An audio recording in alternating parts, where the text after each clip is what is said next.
Visit Indeed.com/credit and get $75 towards your first sponsored job. Terms and conditions apply. With no fees or minimums and no overdraft fees, banking with Capital One is the easiest decision in the history of decisions. Even easier than choosing to keep the Grinch away from the toy drive. Who's going to deliver the toys to the kids? What about me, the Grinch? No. Yep, even easier than that. You steal the presents one time. With no fees or minimums and no overdraft fees, is it even a decision? That's banking reimagined. What's in your wallet? Terms apply. Capital One N.A. member FDIC. Copyright Dr. Seuss Enterprises. Copyright Turner Entertainment Company. Hard Rock Bet presents Legal in Florida.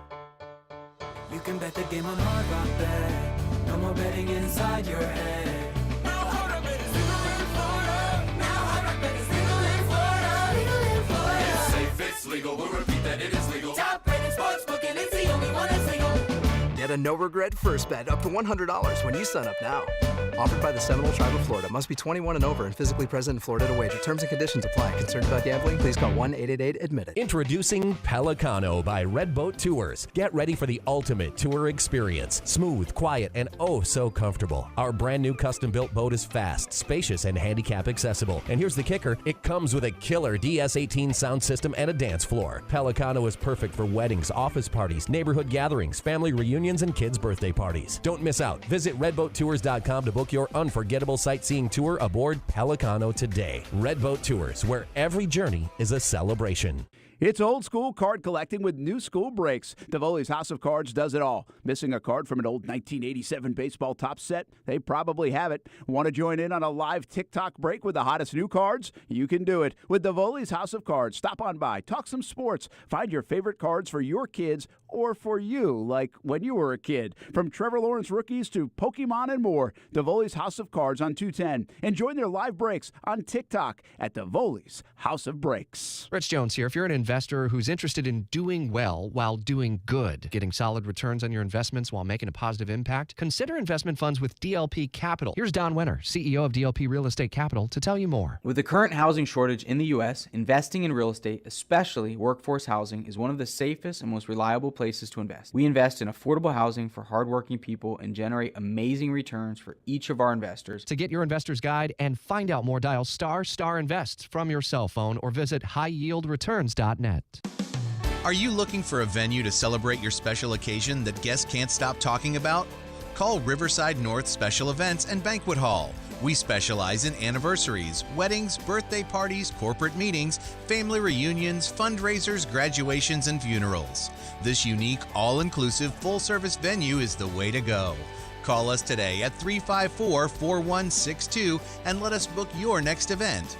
All proceeds from bookings benefit the Clara White Mission. This is Brent Friends with Brent Martineau. You don't even like your quarterback. Kasey Kuhrts. You don't even like your team. And Aaron Schachter. I don't even like myself, guys. Do you know me? On Jacksonville's home for ESPN Radio, ESPN 690. Broadcasting live from the Anajar and Levine studios. Anajar and Levine Accident Attorneys. Call 1-800-747-FREE. That's 1-800-747-3733. WOKV Jacksonville. Listen live everywhere you go on ESPN690.com. ESPN 690, Jacksonville's home for ESPN Radio. This is SportsCenter. Grizzlies star guard John Morant ready to make his season debut tonight against the Pelicans. He just finished serving a 25-game suspension stemming from 2 incidents posing with handguns during live stream videos. Following the Eagles' 3rd straight loss, quarterback Jalen Hurts made it clear he thinks execution and commitment are among the team's issues. Dallas and Philadelphia, each 10-4. NFC East leading Cowboys currently 2nd in the NFC. The Eagles are 5th in the conference. ESPN NFL analyst Jeff Saturday. I guess I'll still lean the Eagles. I probably have more confidence that the Eagles will find a way because they can make games ugly and kind of grimy, and they found ways to beat good teams throughout the season that way. The Cowboys haven't done that quite as well. Jeff Saturday on Unsportsmanlike. It appears the Jets will have to wait until next season for the return of quarterback Aaron Rodgers from a torn Achilles. Told the Pat McAfee show he'd be pushing to play if he was 100%. It'll take a few weeks, though, to get there. He also said he expects to play for New York well past 2024. Washington's Kalen DeBoer is the AP College Football Coach of the Year. Think O'Reilly Auto Parts for all your car care needs. They're close, convenient, and have the parts you need fast, along with excellent customer service from professional parts people you can trust. Stop by your local O'Reilly Auto Parts today or visit O'ReillyAuto.com. Imagine your message being heard by thousands and thousands of people. Radio builds business. Our experienced team will work closely with you to create compelling, customized advertising campaigns that deliver results. Join the ranks of our successful advertisers who've seen their business thrive with our audience. Don't miss out on this incredible opportunity to grow your business. Contact us today at BuildJax@CMG.com. That's BuildJax@CMG.com. ESPN 690 and Action Sports Jax presents Brent and Friends. Today is one of the worst days that I've had in a long time. We're getting a little punchy around here, people. It's been a lot in a row. I would love to punch you guys. Ow! It really hit me. Brent and Friends with Brent Martineau, Aaron Schachter, and Kasey Kuhrts. Jacksonville's home for ESPN Radio. ESPN 690. A little chilly out there today, boys. Getting even colder tonight, Bubba. Kind of like it. Coldest day of the year coming up. Is it really? Tonight. It's according to your weather room. Got to protect the palm trees. You got to take in your tender vegetation, Brent. Vegetation. Tender vegetation. I like it. I've lost my palm trees. You should go find them. They're pretty expensive. Yeah. Actually, these aren't bad. What? No, they're not like cheap the tall palm ones. trees? These are the baby ones. What are they called? Like the small 4 or 5 called baby palm palms. trees? Nah, they're not called baby palm. They definitely are. Look it up. But I've lived here for 15 years, and I always wanted these palm trees, so I got them like 3 years ago. And pygmy. Huh, okay. Are they called pygmy? No, they're called baby palm, aren't they? I'm not seeing pygmy, but a pygmy is one of these like mini things, yeah. Yeah, so like 4 or 5. I think they're like 4 or 5 feet, maybe I'm 6. seeing infant palms is what I'm seeing. See, Look up baby pygmy. palm. I'll look up pygmy. Satisfy me, make me more right than Kasey. You want to laugh? Ask Kasey to spell pygmy. It's going to be great. P. Go with I. Come on. I got I was going to go I, but I started to get freaked out when he said ask him to spell it. I do see It is pygmy P-Y, and dwarf pygmy palm trees here. There you go. Oh. See? So a few years ago, I got them, but they were like $180. Got 2 of them. Nice. That's a flex right I there. mean, no, but that's not like crazy. $280 on trees, bro? That's a flex. It's like Case. Trees. I got some palm trees at $1.80 a shot in my front yard, man. I'm doing okay for myself. $1.80. Yeah, man. These were in my backyard. What, in the back? You don't even got them out on Front Street? No. You spent almost $3 on back palm trees? He's got fresh Kobe's in the backyard that no one can see. $360. My bad. Almost $4 on baby palms in the back? Yeah. Yo, I'd hate to see your front yard. By the way, I killed these Your neighbor's suckers gotta be 3 different embarrassed. times over the last 3 How do years. you kill palm trees? Because they get like it's right like tonight. This is the whole moral of the story here. Like tonight, okay. You put covers. We've even done the cover thing. We put the covers on. The wind blows it off. Those tips get cold, frozen, Yeah, and that's man. it. Like they brown out. Well, you got to dig them up and bring them inside the living room No, or something. they dig them up. But I tell you what, those are hardy suckers, man. They come back. They look Yeah, they crappy do. for like 6 months. Just ask my neighbors, but then they come back. We like to go cheap at the Schachter house, so instead of getting a real landscaper, we got a neighborhood kid who comes around just manslaughters all the plants. Awesome. And he took the machete to the palms last year. I looked at my wife and I was like, "Are we sure we're supposed to do something? This does not look right." She goes, "It'll be fine in a week." It rained for like 2 days. That thing grew right back like it never got cut. Oh, Yeah. man. Well, so he did a good job. Yeah, shout out to the manslaughterer. Manslaughter landscaping. Get that teenage guy with a machete, It's man. really, he's out there getting all the anger out. That's true. That's dangerous. That is really dangerous. How about that game last night? The finish. Crazy. Drew And Lock the in tears. Philadelphia Eagles really suck. Oh. I had an Eagles fan in my office today complaining. I was like, look how spoiled you are. He goes, the whole team's garbage. He goes, Hurts is garbage. I I've was seen like, so much of this, too. You are insane. You're insane. You went to the Super Bowl last year. I'm going to say it. I'm going to put it. The Philadelphia Eagles suck. Watch this. You can put it on Twitter. Yeah. Brent is choosing violence today, Case. He's going to have Angry Paul from Philly call up and give him what for. He's a Jags fan. He's a bad fine, he decision. says. But I used to be a Philly fan, and Brent sucks. That's what Listen, we're going to hear today. Doesn't That'd it be kind awesome. Doesn't it kind of make you feel a little better about the Jags when the Eagles lose 3 in a row? Sure. Niners lost 3 in a row. Isn't it crazy that those 3 teams, I mean, now the Jags I don't think are on their level. I didn't think anyway, but the 3 Same playoff teams, same records. with high hopes, division leaders at one time or another. Yeah. Now, the crazy thing, right, is San Fran did it at an earlier stretch and has recovered very nicely. Recovered nicely, yeah. They really chose the right time to Do you think the Eagles will recover, or is this a problem now? No, I think the Eagles have a significant issue that culminated in losses against good teams. Their wins weren't against great teams. If you look at their schedule, They have the hardest schedule in the NFL, right? Especially down the stretch. But the wins they have on the record, and we can go over them, but they weren't against big teams. By the way, they have 2 coming up against the Giants to close out the year. Isn't it Giants and Cardinals for the Eagles? They might. I don't know. In any case, you're talking about a team that lost both the defensive and offensive coordinators from their Super Bowl team. Yeah. The secondary's been decimated.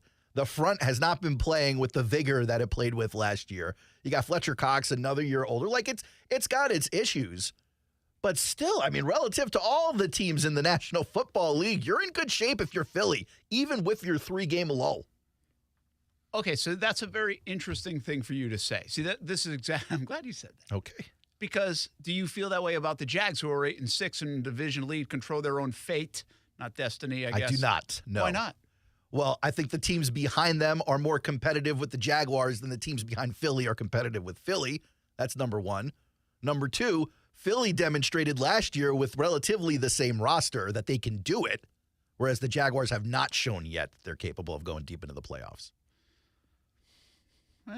I guess. I mean, deep now you is don't like one what thing. I have to say. One time you like it, now you don't like it. Well, I didn't like it because, I mean, the Dallas Cowboys now are in first place technically in their division, and San Francisco's very good. I mean, they have to get on a level to get to the Super Bowl this year where they didn't have to get last year. You know what I mean? Like, they have to get way up because Dallas is much better, it looks like. And San Fran And is obviously San Fran is better and they're healthier and they're not going to play And the Lions are good when they really weren't as good last year. You're right. Yeah. So they have, I mean, I think that is a difficult path because they really have to elevate their play. And I think what you said about their defense, they've had some issues on their defense. And then they changed to Patricia. And, of course, everybody should be fired today in Philadelphia. I love how we just go right to fire everybody, man. The players, don't worry about those guys. They're not supposed to do anything for making millions of dollars. But those damn coaches, they better make a play. You're really out here defending all the coaches Oh, my this week. gosh. It's just endless. Stop with the coaches. They have the problems, too. They've got issues. They're not perfect.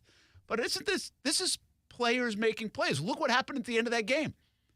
That was a beautiful catch, and it was one of like 4 beautiful catches on the final drive by Seattle. It's another player that I thought the Jets should have taken that, of course, they ignored. Jackson Smith and Jigba. Wow. He's been just okay for them, right? He's been learning. Wide receivers don't normally break into the league as these masters of the position. We did see a few over the last couple of years, whether it's a guy like Jamar Chase, CeeDee Lamb, Justin Jefferson, but that has not been the way this position has gone in its history. So for Jackson Smith and Jigba to come into the league and not immediately be wide receiver 5 in the NFL, especially on the same team with the whole DK Metcalf and Tyler Lockett, I'm like, all right, let this kid cook a little bit his rookie year. Yeah, he didn't play a lot early. He's been playing a lot more because he's been making plays. Yeah, it was a cool moment for Drew Lock. And see, here's a... I really hate Drew Lock. I thought of you with that play. I was like, oh, Case. That's the guy you don't like, right? You like Sam Darnold and I'll Mitchell openly Trubisky, hate but Drew you don't Lock. like Drew Lock. Drew It's really Lock's weird. the worst. I was rooting against him all night. You're gonna be alone on that island after his wonderful post-game interview as well. What'd he say? He had tears in his eyes, Case. That's what everyone is enamored with. Are you serious? I haven't been on Twitter much today. Yeah, he was emotional. Oh, stop. It's fake. I didn't even hear what he said, but it's fake. Yeah, exactly. Here's the thing about the Eagles. They lost to – the quarterback's a little banged up. He obviously was sick too. You mentioned some of the defensive issues that they've had, or at least some injuries. I think they're still a really good football team. I think they're going to be okay. Now, I don't know if they're going to the Super Bowl, but that's more to say about Dallas and Detroit and San Fran than it is about the Eagles, honestly. I think they lost to San Fran, who's very good, got clobbered. They lost to Dallas, who's excellent at home. They also beat Dallas. Really good at home. Yeah, I'm talking this three-game stretch. Okay. And you go to Seattle, who's desperate, and Pete Carroll's a good coach, and that's a tough place to play. In Seattle, right. In Seattle, and your quarterback was sick all weekend, wasn't even going to play, and it's raining, and all those things. Now, should you beat them? Probably. You're better than them. But I also can see on a little bit of a road swing with Dallas and that, how you lose. Like that does happen. And it took all the way until the final gun, and almost like a little bit of a miracle kind of drive, it felt like, to beat them. I think they're going to be fine. But I say that, and I'm like, well, can't we say the same about the Jags to some degree? They're in a 3-game losing streak. We knew it was the toughest stretch of the season. They played two very physical teams. At the same time the Jaguars are playing these physical teams, they're beat up and putting new people back in the lineup. And while they didn't play good football in that stretch either, it lines up that this was going to be tough even if they did play good football to beat the AFC North. Should you lose all three? No. But my point is similar to the Eagles. The Eagles are going to bounce back. I think the Jags, now the quarterback situation certainly is a factor here, but I think the Jags are going to find a way to bounce back over these next 3 weeks, because I don't think the last 3 weeks are who they are, and they don't have to go up against the teams that they did. Same goes for the Eagles. I would disagree on multiple fronts. First, for the Jags, I didn't even consider you got Trev in concussion protocol. Yeah, that's part of it, right? That's a tricky part of it right now. Number two, when you're playing teams like the Titans and you're playing teams like the Bucs, these are teams that are kind of hungry to spoil what you got going on. The Bucs so that they can get to the playoffs, the Titans so that they can ruin your day in the AFC South, and they'll get up for that game, especially after what Jacksonville did to them at the end of the season last year. I don't see the Eagles running up against the same issues. Like I said, coming up over the next 3 weeks, you got the Giants, Cardinals, and Giants. You talk about a tough 3-game stretch where they lost 3 in a row, but the reality is their toughest stretch was Dallas at home, Kansas City on the road, Buffalo at home, San Fran at home, Dallas on the road. So 5-game stretch, they went 3-2. That Philly team, two of those losses are part of this 3-game losing streak. Had they beat Seattle, everyone would feel fine about the Eagles. Even if the performance wasn't great, they're still able to get it done. And all those things would still be true. Jalen Hurts still would not have known he was going to play. But what ended up happening was another loss and a continuation of this disharmony in the locker room. You saw Jalen Hurts after the game talking about the guys don't have the commitment this year that they had last year. Those are pretty strong words from your quarterback right there. Yeah, it is. I get what he's saying there. I don't think he's calling them out, necessarily calling them to be more committed every day to winning. I don't think it's very different than what the Jaguars players kind of have done. It may be a different choice of words. I actually think it's very different. Really? And I think you'll hear it when we listen to Josh Allen's cuts later. Yeah. Josh Allen says some stuff about Trayvon Walker where if Trev were to say it about Calvin or other players, Jalen Hurts were to say it about A.J. Brown, people would be running with it like their hair was on fire. True. But when you hear Josh Allen say it, you go, you know what? Kid's got a point. He's right. He's doing earned the right the point thing. to say He's it. saying the good thing. Right. Like you believe in what he's saying. And to that point, I think situationally it could be taken a little bit different. But a guy like Jalen Hurts going out there saying what he said, it makes headlines. And he's got to know that's happening. The team's got to know that's going to happen. The media went and ran with it. And then on top of that, you had A.J. Brown who was mad about the whole thing. Not necessarily Jalen's comments, but Jalen Brown feeling like A.J. Brown feeling like he's getting too much of the smoke from the fan base and the analysts. If Paul from Philly, he was mad at Doug Pederson, I wonder how he feels about Nick Sirianni. Sirianni. I kind of like the fact that they're sliding a little bit. Of course. I do not like the Eagles, but Sirianni kind of rubs me the Who wrong outside way. of Philly could ever like the Eagles? Look, I'm not a Jags fan. I'm a Jets fan. It's easy to like the Jags, right? Like, Case, I'm not a Bucs fan. I don't come from Tampa, but I'm okay with, cheering for him in a game I don't care about. There is never a situation where I look at the Eagles and I go, yeah, let's go Eagles. Really? Never. Yeah. I'd be rocking with the Eagles. Forget it. The Eagles, they don't bother me like that. But Sirianni kind of does. Love Sirianni. Do you like him? Love him. Really? Well, I like to say his name. Yeah, that's it. I think didn't he do that whole coming off the field against Kansas City? Yeah, and I just since like then him because they're he's 0-3? different. Yes. And that was a year after he did the whole coming off the field at Indy going, this one's for Frank Reich. All right, buddy. Yeah, that was dope. Nobody asked you. That's Stop why it. I like him, because he's got goofy. He's got a little clown in him. Yeah. He's a clown. He's goofy. Yeah. He has a security guard on the sidelines. And I just don't love know this if guy. he's earned enough of that. What do you mean? What do you mean has he earned that? They went to the Super Bowl. He's earned it. I know. Go win one. Oh, okay. Easier said than done. Well, if we just got here in Jacksonville, we'd be losing our marbles. That's fine. That'd be different. Sirianni. But we're not a clown on the sideline, I don't think. Well, It shows you how much Shane Steichen and Jonathan Gannon were really involved in the success of that team last year. I think that does matter. Yeah. And I think that is a difficult thing to replace. Listen, getting good coordinators is not easy to begin with. And then replacing them both. Yeah, I think that's tough. I think Buffalo has learned that a little bit over the last couple of years, although maybe that guy was doing a better job than should have. I mean, they really learned it this year as they lost both this year. Yeah, sure. Let's switch this over. Stay on coaching.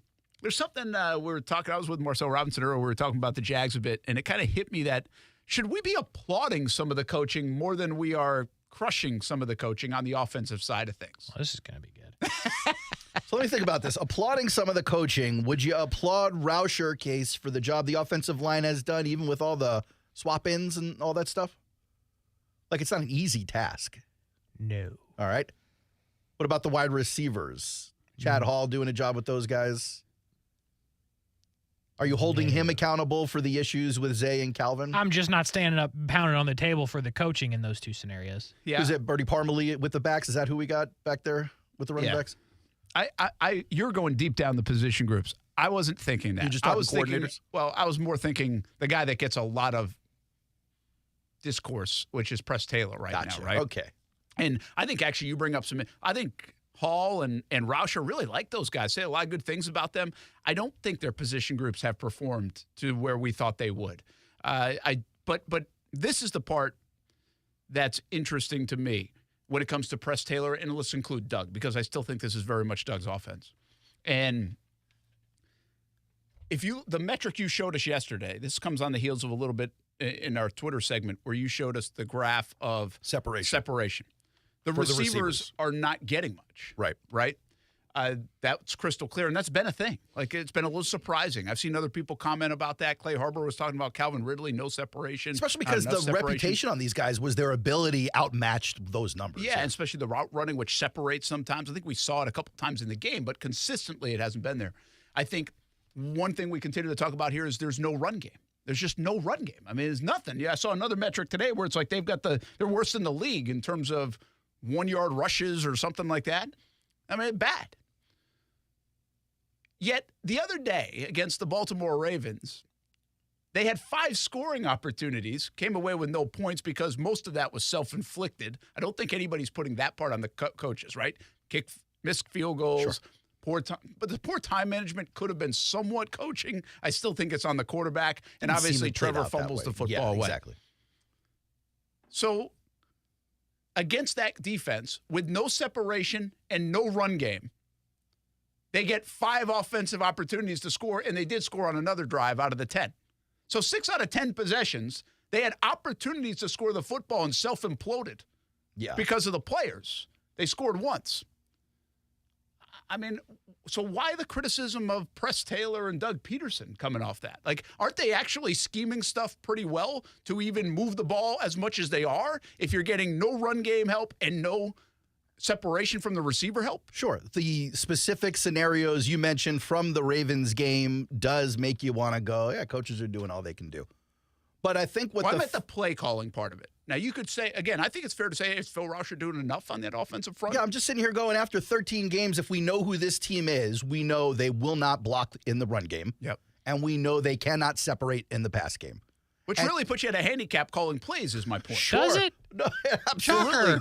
But more to the point, like, if you can't blame it on all of the players, the next place you go is the coaching. I get it. And I understand that, but I think you can also make the case that they were scoring 29 points a game going into this game. They had several and many opportunities to score in this game.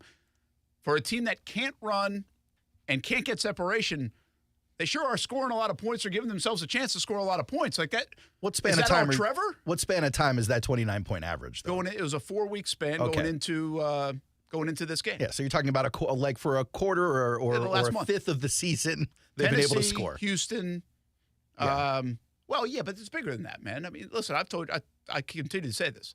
They were in Pittsburgh territory 9 times They scored 20 points. Yeah, it's just not good enough to be there and not score. I don't want to give them credit. That's a player thing. When you're turning the football over, that's a player thing. How's that a coach thing? Well, it could be a coach thing based on the play you're calling, and if you're too predictable and the defense is lined up exactly where they know you're going to be, then you put yourself in a position for a negative play. That's where Trevor starts to try and do too much. Like, there are ways you can connect it to coaches. Well, but, okay, so... And maybe it's a little mental gymnastics, to your point. I think it's too much. Listen, you can always tie it to coach, player. Sure, maybe they're not doing enough in practice. Maybe they're not doing enough in the meeting room. Maybe they're not doing... I get it. But the bottom line is, I watched a game yesterday where plays were made by players and not by coaches. No. They called plays and they made them.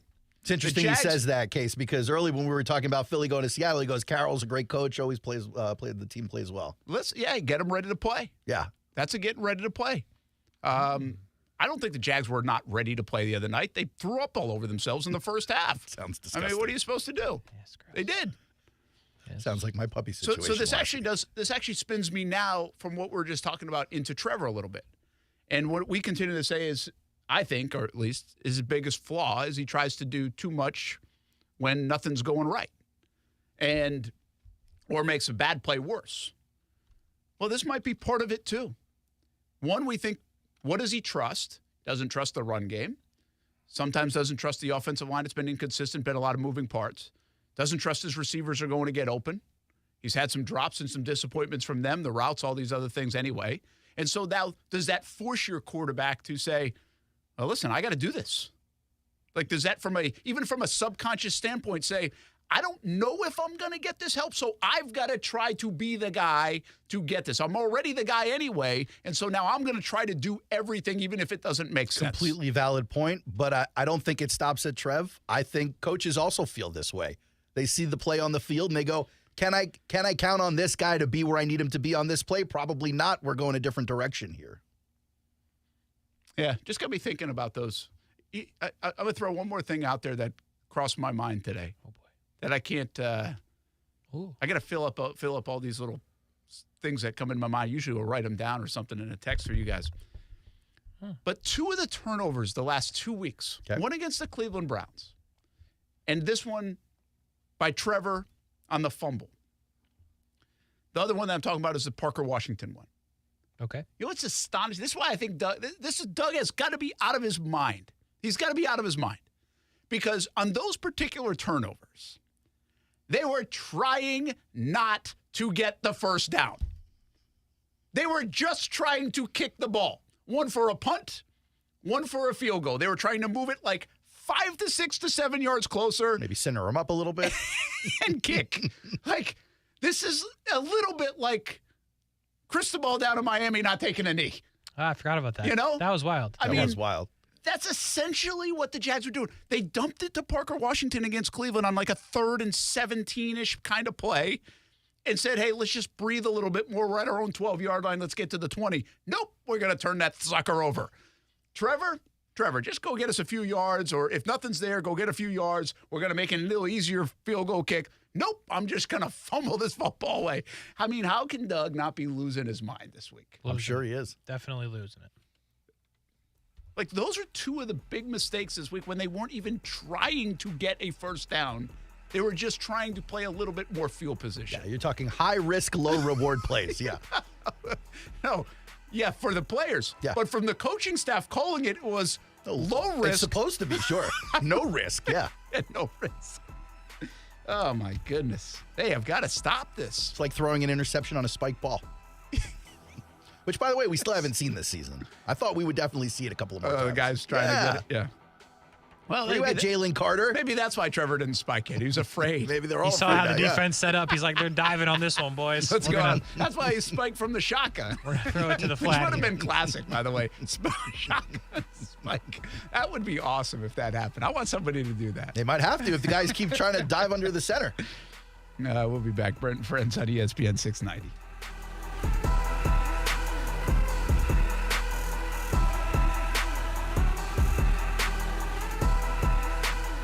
Now, the First Alert forecast on ESPN 690. I'm Action News Jack's First Alert meteorologist Trevor Gibbs. Bundle up. It's cold this morning. Temperatures in the 30s and despite full sunshine today, highs only in the lower 50s. So it stays cool. Cold tonight, 30s again with some inland frost, but staying above freezing with mostly sunny skies and highs near 60 by Wednesday. From the Action News Jack's First Alert Weather Center, I'm meteorologist Trevor Gibbs. The Weather Center is brought to you by Beards Diamonds. Don't miss Beards' incredible Christmas sale, where everything is 43% off through Christmas Eve. This is Ortho Health Insights. Tips for life in motion, brought to you by the Jacksonville Orthopedic Institute. Shoulder pain can be caused by repetitive or overhead activities. Bursitis, tendonitis, and frozen shoulder are all examples of shoulder pain without a known injury. Alternating heat and cold therapies, massage, and stretching, and paying attention to your sleep style can help. One of the most important things you can do if you have shoulder pain is rest. You can also reduce inflammation in your body naturally through your diet. If your pain lasts longer than 2 weeks, or if you feel a pop or tearing sensation in your shoulder, the orthopedic physicians at JOI are experienced in diagnosing the cause and treating your pain. Whether you need a course of physical therapy or surgery, JOI can help. Call 904-JOI-2000. That's 904-JOI-2000. Or to learn more, go to JOI.net. JOI is the official sports medicine provider for the Jacksonville Jaguars. Celebrate December with Best Bet. We're giving away an incredible $275,000 in cash. Kickstart your holiday fun at Jacksonville and Orange Park with amazing promotions like $500 High-Hand Fridays, 12 Days of Christmas, and the $40,000 Guaranteed GoPro 400 Tournament. We have you covered with fun, fast card games like 1-card and 3-card poker, Ultimate Texas Hold'em, and more. New to the game? No worries. Our friendly dealers are ready to teach you the ropes. For all the details, head over to bestbetjacks.com. That's bestbetjacks.com. Hi, I'm Mike Lister, the founder of Talon Wealth and the host of the Guarding Your Nest Egg radio show. Like you, I love this country, and I'm very thankful for those that protect us along with our freedoms. That's why for active military and active first responders, if you decide to work with us, Talon Wealth isn't going to charge you any advisor fees. We're happy to explain all the details, but most importantly, thank you for your service. Visit guardingyournestegg.com to find out more. Advisory services through Talon Private Wealth and SEC Registered Investment Advisor. Florida License D056341. Dig Local believes community gardens, farmers markets, and nutrition education are sustainable routes to a future where everyone can eat better. Shop the Beaches Green Market this and every Saturday from 10 a.m. to 2 p.m. at Penman Park on Penman Road, just north of Beach Boulevard, for fresh local fruits and vegetables, plants, meats, eggs, baked goods, honey, wellness products, ready-to-eat snacks and drinks, and local artist craft goods. If you have an EBT card, stock up on free fruits and vegetables and edible plants. Go to diglocal.org to learn more.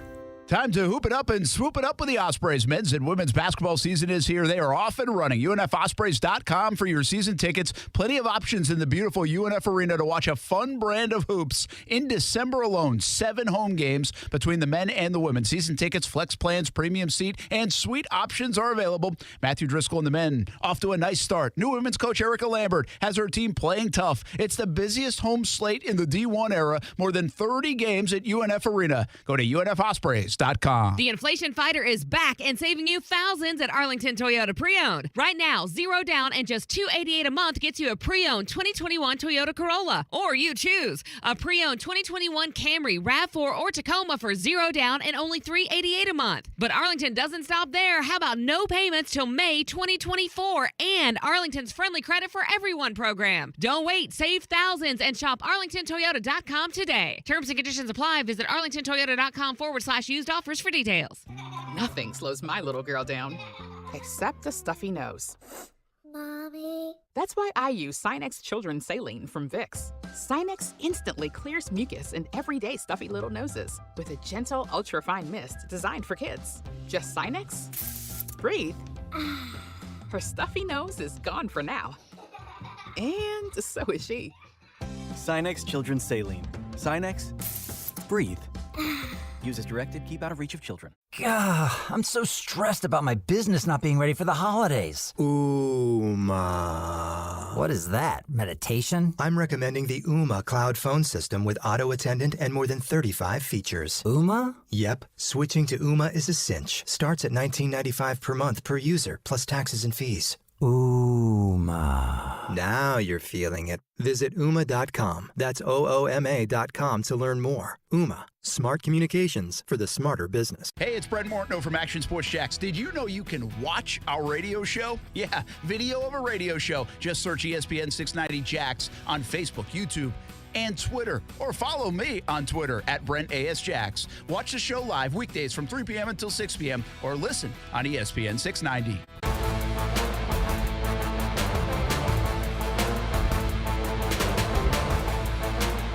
I'm glad we're trying to work this out, though. I'm just We're trying to help. make it better. That's an interesting deal. Like, I'm wondering as you're saying that, and we'll tell you what we're talking about in a moment. We're going backwards. So right now, Brent, you would type 3512. We've been live for 3516. Yeah. Okay. So what I've been doing on Twitter especially is you're like I'm bookmarking. getting better at it, by the way. Yeah. Like pretty No, I good at noticed. it. Like I'm into a rhythm. I tried to find some content based on it, but Pretty basically good. when you tweet, you're trying to timestamp. So I'm trying to timestamp to help people out because it resets. Like when you go back, if you listen to the show tomorrow morning or tonight and you're looking at a certain topic that I tweet, we've had some feedback on that. And so to alleviate it, instead of chopping every segment up, which we're not going to do, is to put the timestamp on it. Well, so what Aaron was saying is like, I said I saw a tweet from you yesterday or 2 days ago. It said 4:06 or 3:46. And so I went 4 minutes or 3 minutes in, but what you really meant was like an hour in or 45 minutes in. Yeah. So what I'm wondering is if do people's brains work the same way as Aaron's?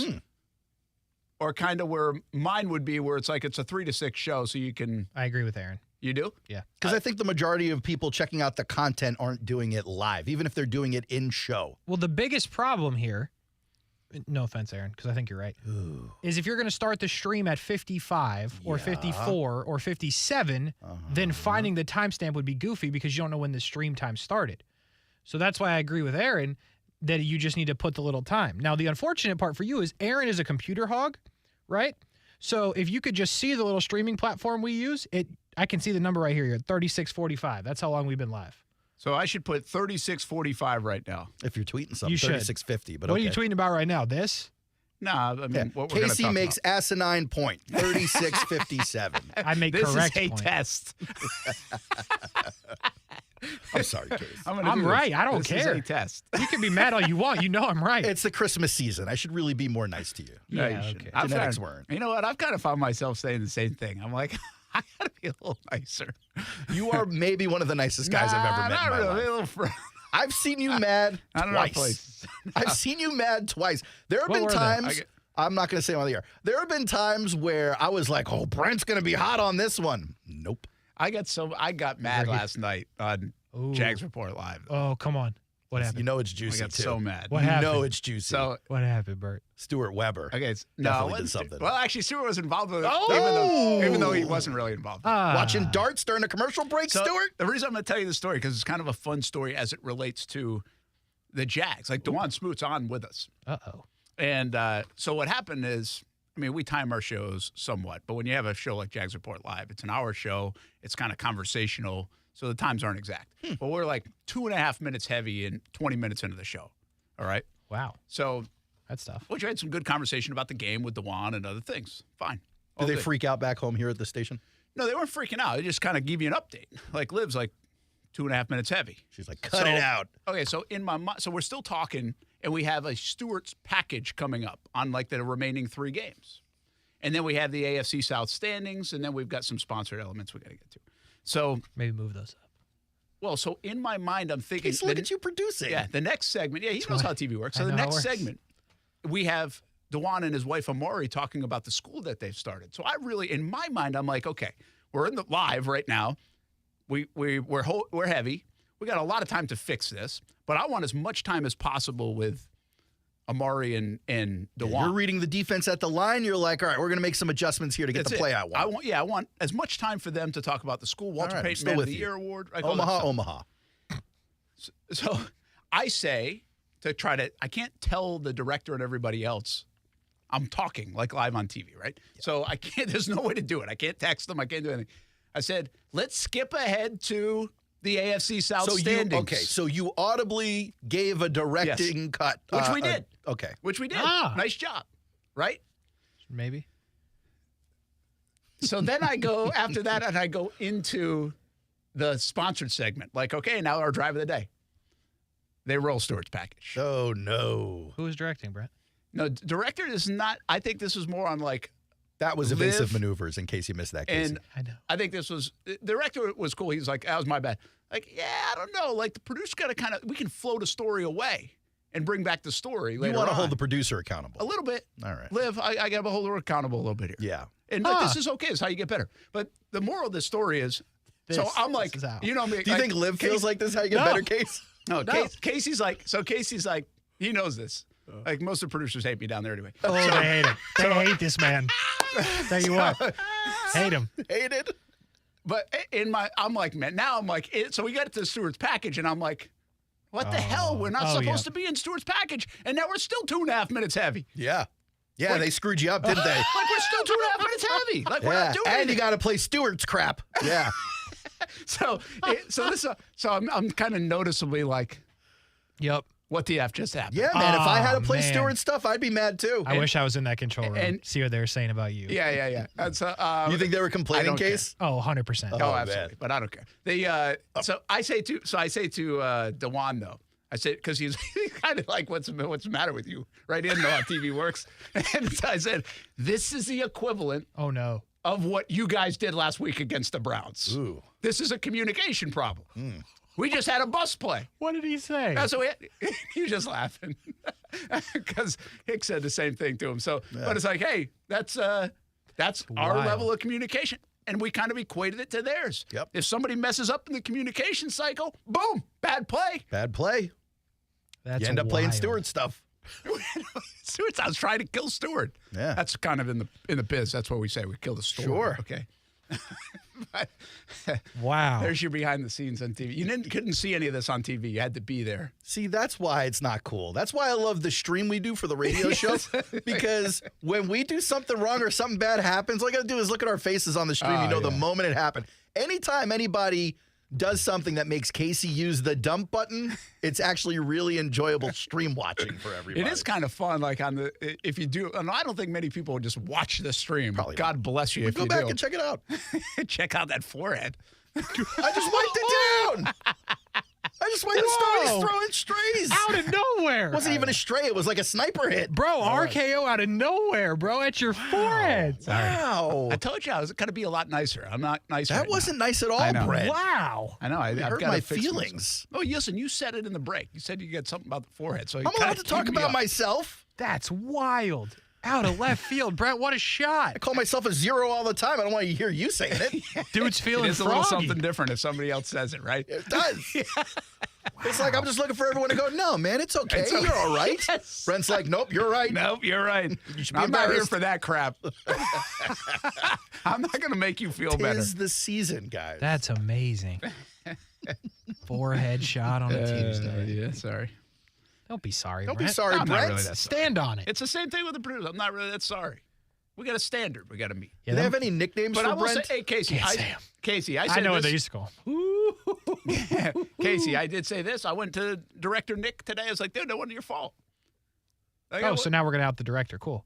No, he said it wasn't his I said fault. it wasn't. I said No. I said, listen, I want to make sure you know, like, I wasn't really like, I mean, I was a little pissed off that it happened. Yeah. But I wasn't like, it starts with us before it gets to you. There's layers of defense here, right? Did you blame it on being mad yourself? at the safety. Wait, you just blamed it on you and your there's a co-host? little bit of blame on us. We're 2.5 minutes heavy to begin with. All right, but I did hear you just throw the producer under the bus. So why blame yourself? You might as well go full bore on the producer. I was just trying to tell him that it was they Liv's know. fault before it was his fault. Yeah. How many stories were between the package and the mini for the sponsored segment?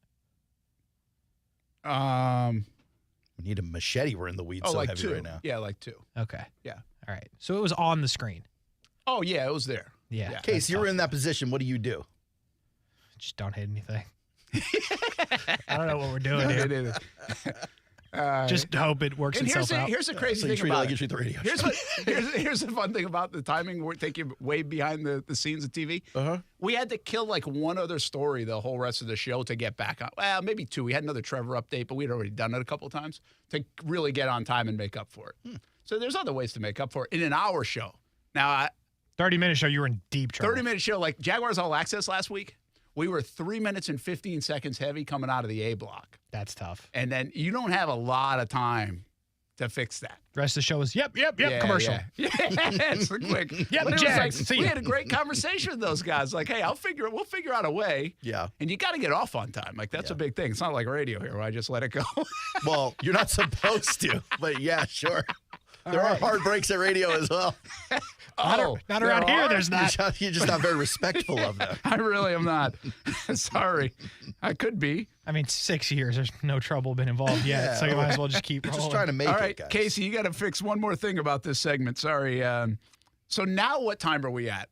See, this is my problem. We are currently 45-11. Okay, so I got to add 4 minutes to the real clock. Okay.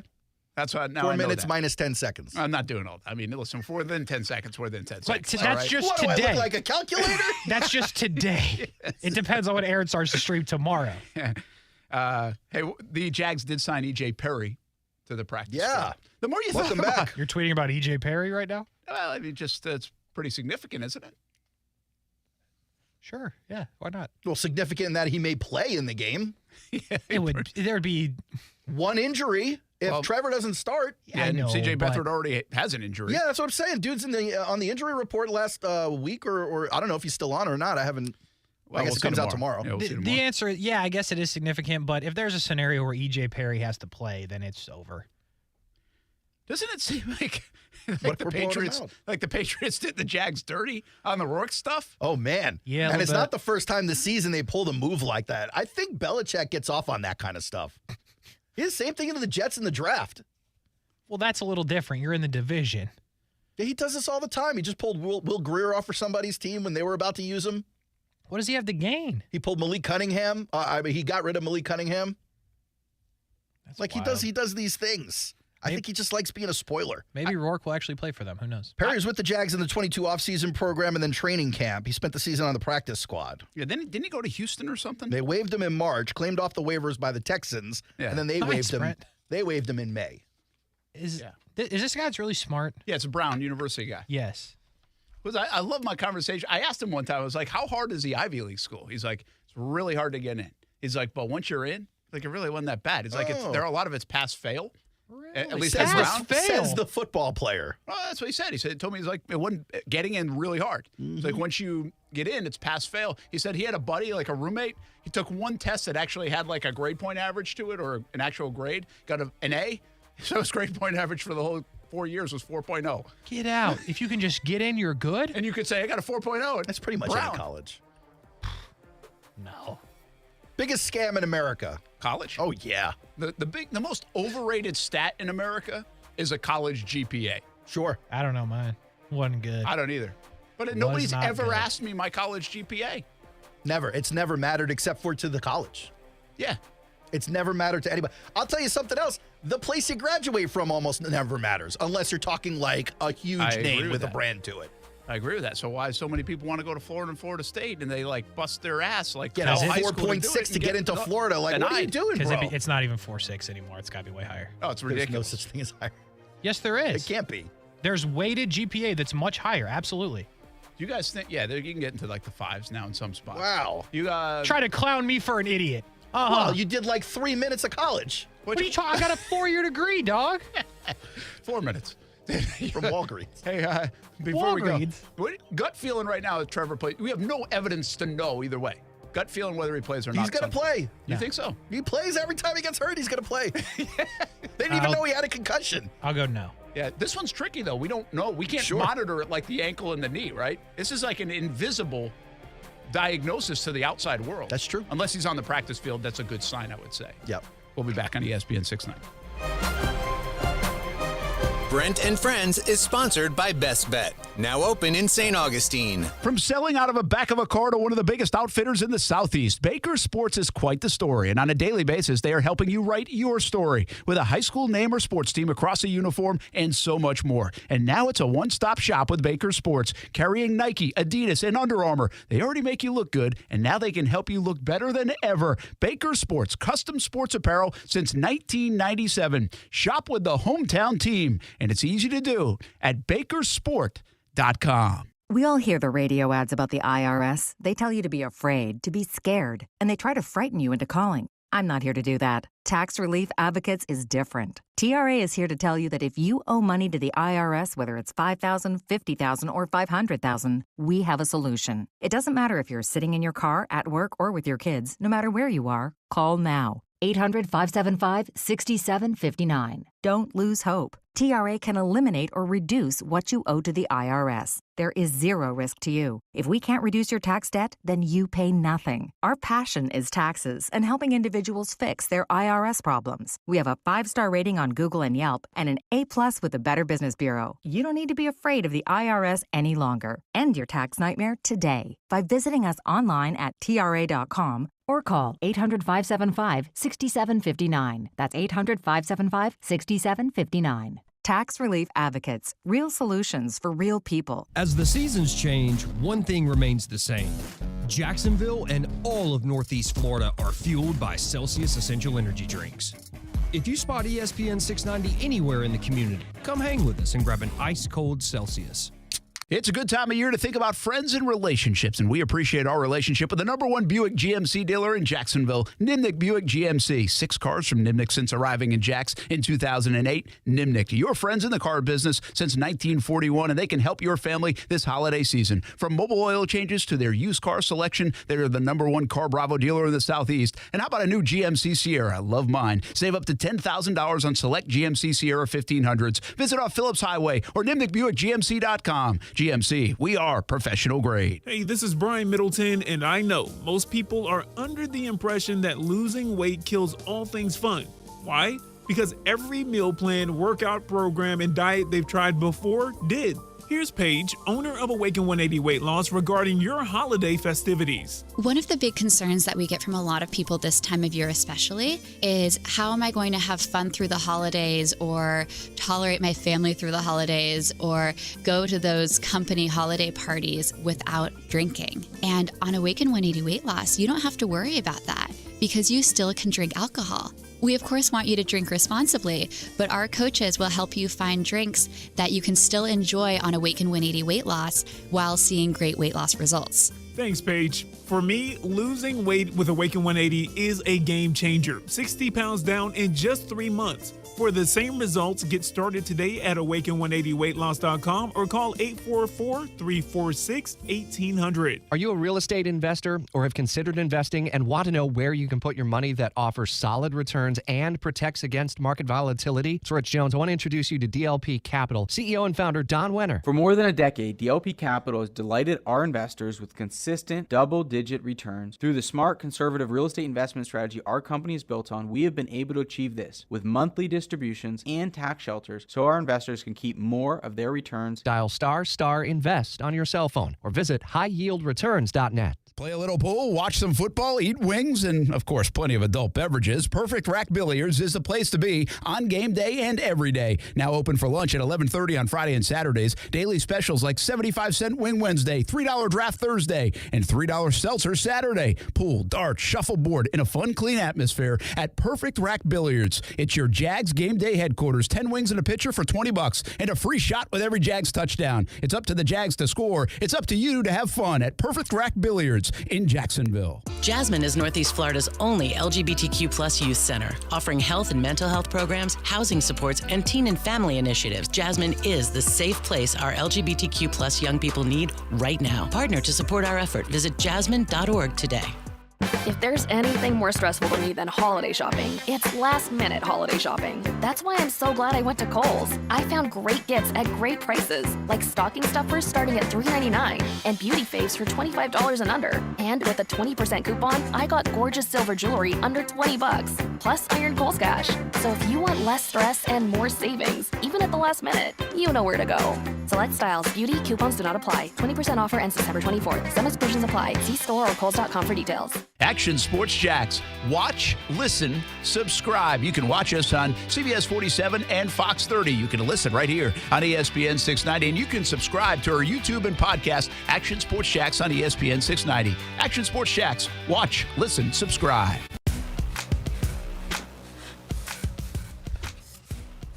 We're getting to your stack early today. Oh, cool. It's not much of a stack. No, well, it's okay, though. It's a good one. You know why? Why?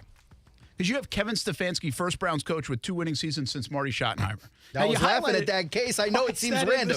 You highlighted a Look lot at of all the stuff yellow, here. Case. You're Look at missing all the yellow. Like, why is all that yellow here? Just in case you need to know what the important part of the article is, it's the whole article. This is a random Brown story? You highlighted the whole thing? It's not random. It's notable because he's the first guy in the last 30 years. That's incredible. It's insane.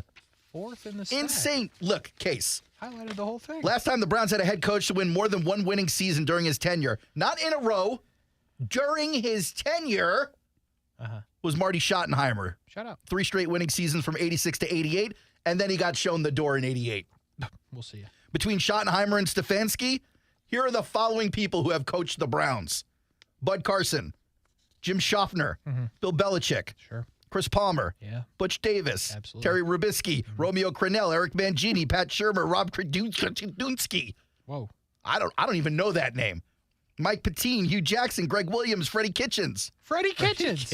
I forgot about Mike that. Patton, Only too. Carson, Belichick, and Crennel even had 1 winning season. That's crazy. This is pretty notable. Romeo Crennel, huh? You know, this is like winning the Heisman 2 years in a row. Okay, so it is notable, and it's notable for the Browns. But it's notable in the reference of, you see that stat last night that nobody's won back-to-back NFC East since 2004? Wow. That's nutty. And it might not happen again now if the Eagles lost. It doesn't look like it will. So, I mean, that is crazy. Okay, so that's where I come back to the Jags. Think about the context you just put this in for the Browns. The Jags have been a very Browns-like organization the last 20 years. Let's be honest. The Eagles, even winning the NFC East 2 years in a row, it's a very difficult thing to do. This is the Patriots and the Chiefs are outliers here in what they've been able to do. I know everybody's down on the Jags right now. I get it. You're 3-game slide. There's some disappointment. I say the great expectations bring great disappointment. That's what we've got right now. There's a lot of questions about the football team. Yeah, at one time, you thought number 1 seed, Super Bowl, all this stuff. Take a step back and realize, to me, how important it is that the Jags win 2 out of these 3 games, win 3 of these games, win the division, have a winning record, go to the postseason. These boxes, I believe, are very important to check. Even if it didn't happen the way you wanted it to, even if it didn't happen as good as you wanted it to, even if they lose in the playoffs. To sustain winning, you have to do this. You have to have 2 years in a row where you win. You have to go to the playoffs each and every year. This is still a step for the Jags. These 3 games, I think, mean so much to what Doug Pederson, Shad Khan, Trevor Lawrence, all these that they're trying to build in Jacksonville. You know what I mean? Yeah, totally. It's important and more important than just finishing out the season strong. I totally agree with you. Yeah, and again, let's do this step by step, all right? At this point, I think this is paramount for the Jags to do this. You can't flop for one reason. This would be an enormous flop if the Jags don't make the playoffs. You've got to stay ahead of Houston and Indianapolis, and they've had nice seasons. You get to even 10 wins with this schedule, first-place schedule. That's a pretty good thing, you know. You get to the playoffs, that's a good box to check, and you win the division. I think that's another important step of this, again, to stay ahead of the Texans and Colts. At this stage, I don't even care about winning the playoff game, and I get it. Just, Brent, you're an idiot. You got to win a playoff game. We'll get to that point, okay? We'll have that conversation when we know the Jags are in the playoffs. But there's a lot to play for in Jacksonville over these next 3 weeks. I think it feels like all is lost right now in Jacksonville. And I don't think that's the case at all. But you could understand why people feel that way. I get it. You feel it slipping, understandably. I get the feeling. Like it was in their grasp. But that was Sunday night and Monday morning, and I think on to Tuesday and Wednesday. Obviously, you got to get the quarterback right. They have got to find a way to win a football game. And I think if they find a way to win a football game, if they can really do it on Sunday, I think they're going to win the division. I think they're going to go to the playoffs. And then we can raise the expectation level back up to where you want it to go. But you got to get there. Huge 3 games coming for Doug Pederson. Monster. And the Jags. Really is. And the city. And our psyche. A lot of things, Brent. That's real. It's real. 4 o'clock hour on the way. Next, Brent Friends on ESPN 690.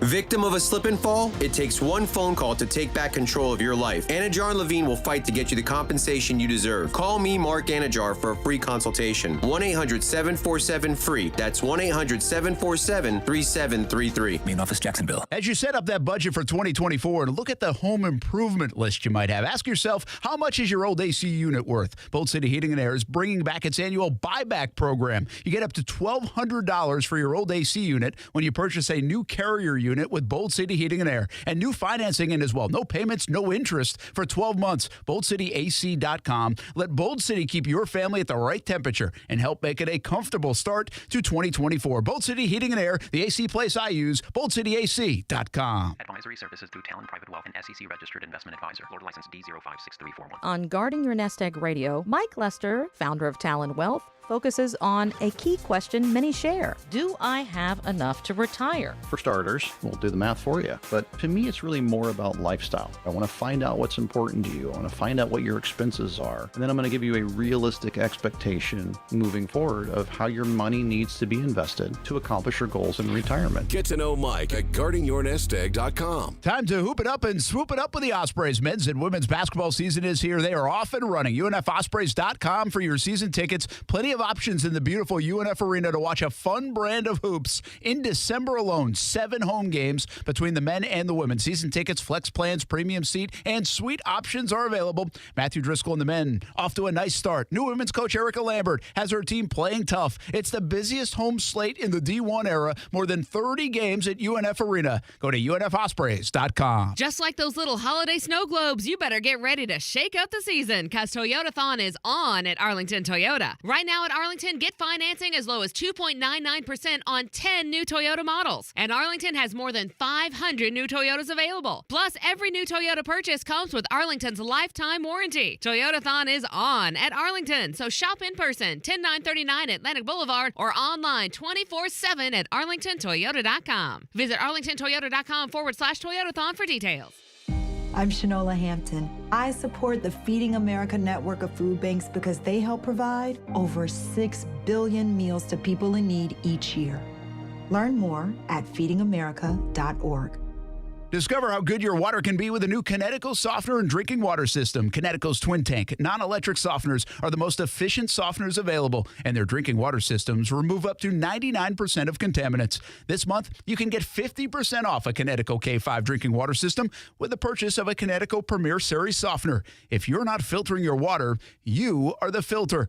Don't be the filter. The experts at CGC Water Treatment and Plumbing will test your water for free and provide solutions that are right for you and your family. Imagine having clean, clear, purified water at your home. No more plastic bottles, no more waste, just great tasting, purified water that you can trust. Call 904-552-1242 or visit cgcwater.com. That's 904-552-1242 or cgcwater.com. Great financing options for the holidays available. CGC Water Treatment and Plumbing are proud partners of the Jacksonville Jaguars, and I'm a proud customer of CGC Water Treatment and Plumbing, an authorized independent Kinetico dealer. Florida license number CFC 1428211. When a child gets a diagnosis of cancer, wraparound care is vital. That's why the Child Cancer Fund is proud to announce the Child Cancer Fund Psychosocial Services Endowment in partnership with the Moores Children's Health. This provides music, animal-assisted therapy, psychology, educational services to local kids fighting cancer. It's a holistic approach that has a lifelong impact on the children we serve in our community. To make a donation and support these families, become a monthly donor at childcancerfund.org. That's childcancerfund.org. Every weeknight at 6 p.m., it's Overtime with Kuhrts in Middleton, and check us out right here on ESPN 690. Broadcasting live from the Anajar and Levine studios. Anajar and Levine Accident Attorneys. Call 1-800-747-FREE. That's 1-800-747-3733. WOKV Jacksonville. Listen live everywhere you go on ESPN690.com. ESPN 690, Jacksonville's home for ESPN Radio. Hey, it's Brent Martineau. Check out Action Sports Jacks weekdays from 3 until 6 on ESPN 690. This is SportsCenter. I'm Christine Lisi. Tonight will mark the first time in nearly 8 months Grizzlies star guard Ja Morant will play in an NBA game after serving a 25-game suspension stemming from a pair of incidents showing him posing with a gun during live stream videos. Morant returns against the Pelicans. Eagles quarterback Jalen Hurts, questioning his team's commitment following a third straight loss, also said it's a matter of everybody being on the same page, and it starts with him. The Eagles 10-4 after a 10-1 start. Pro Football Hall of Famer First Take co-host Shannon Sharp. Whose commitment is he questioning? Is it the coaches? Is it his? Is it theirs? What's going on? These issues that we see from the Eagles last night, we've been saying this.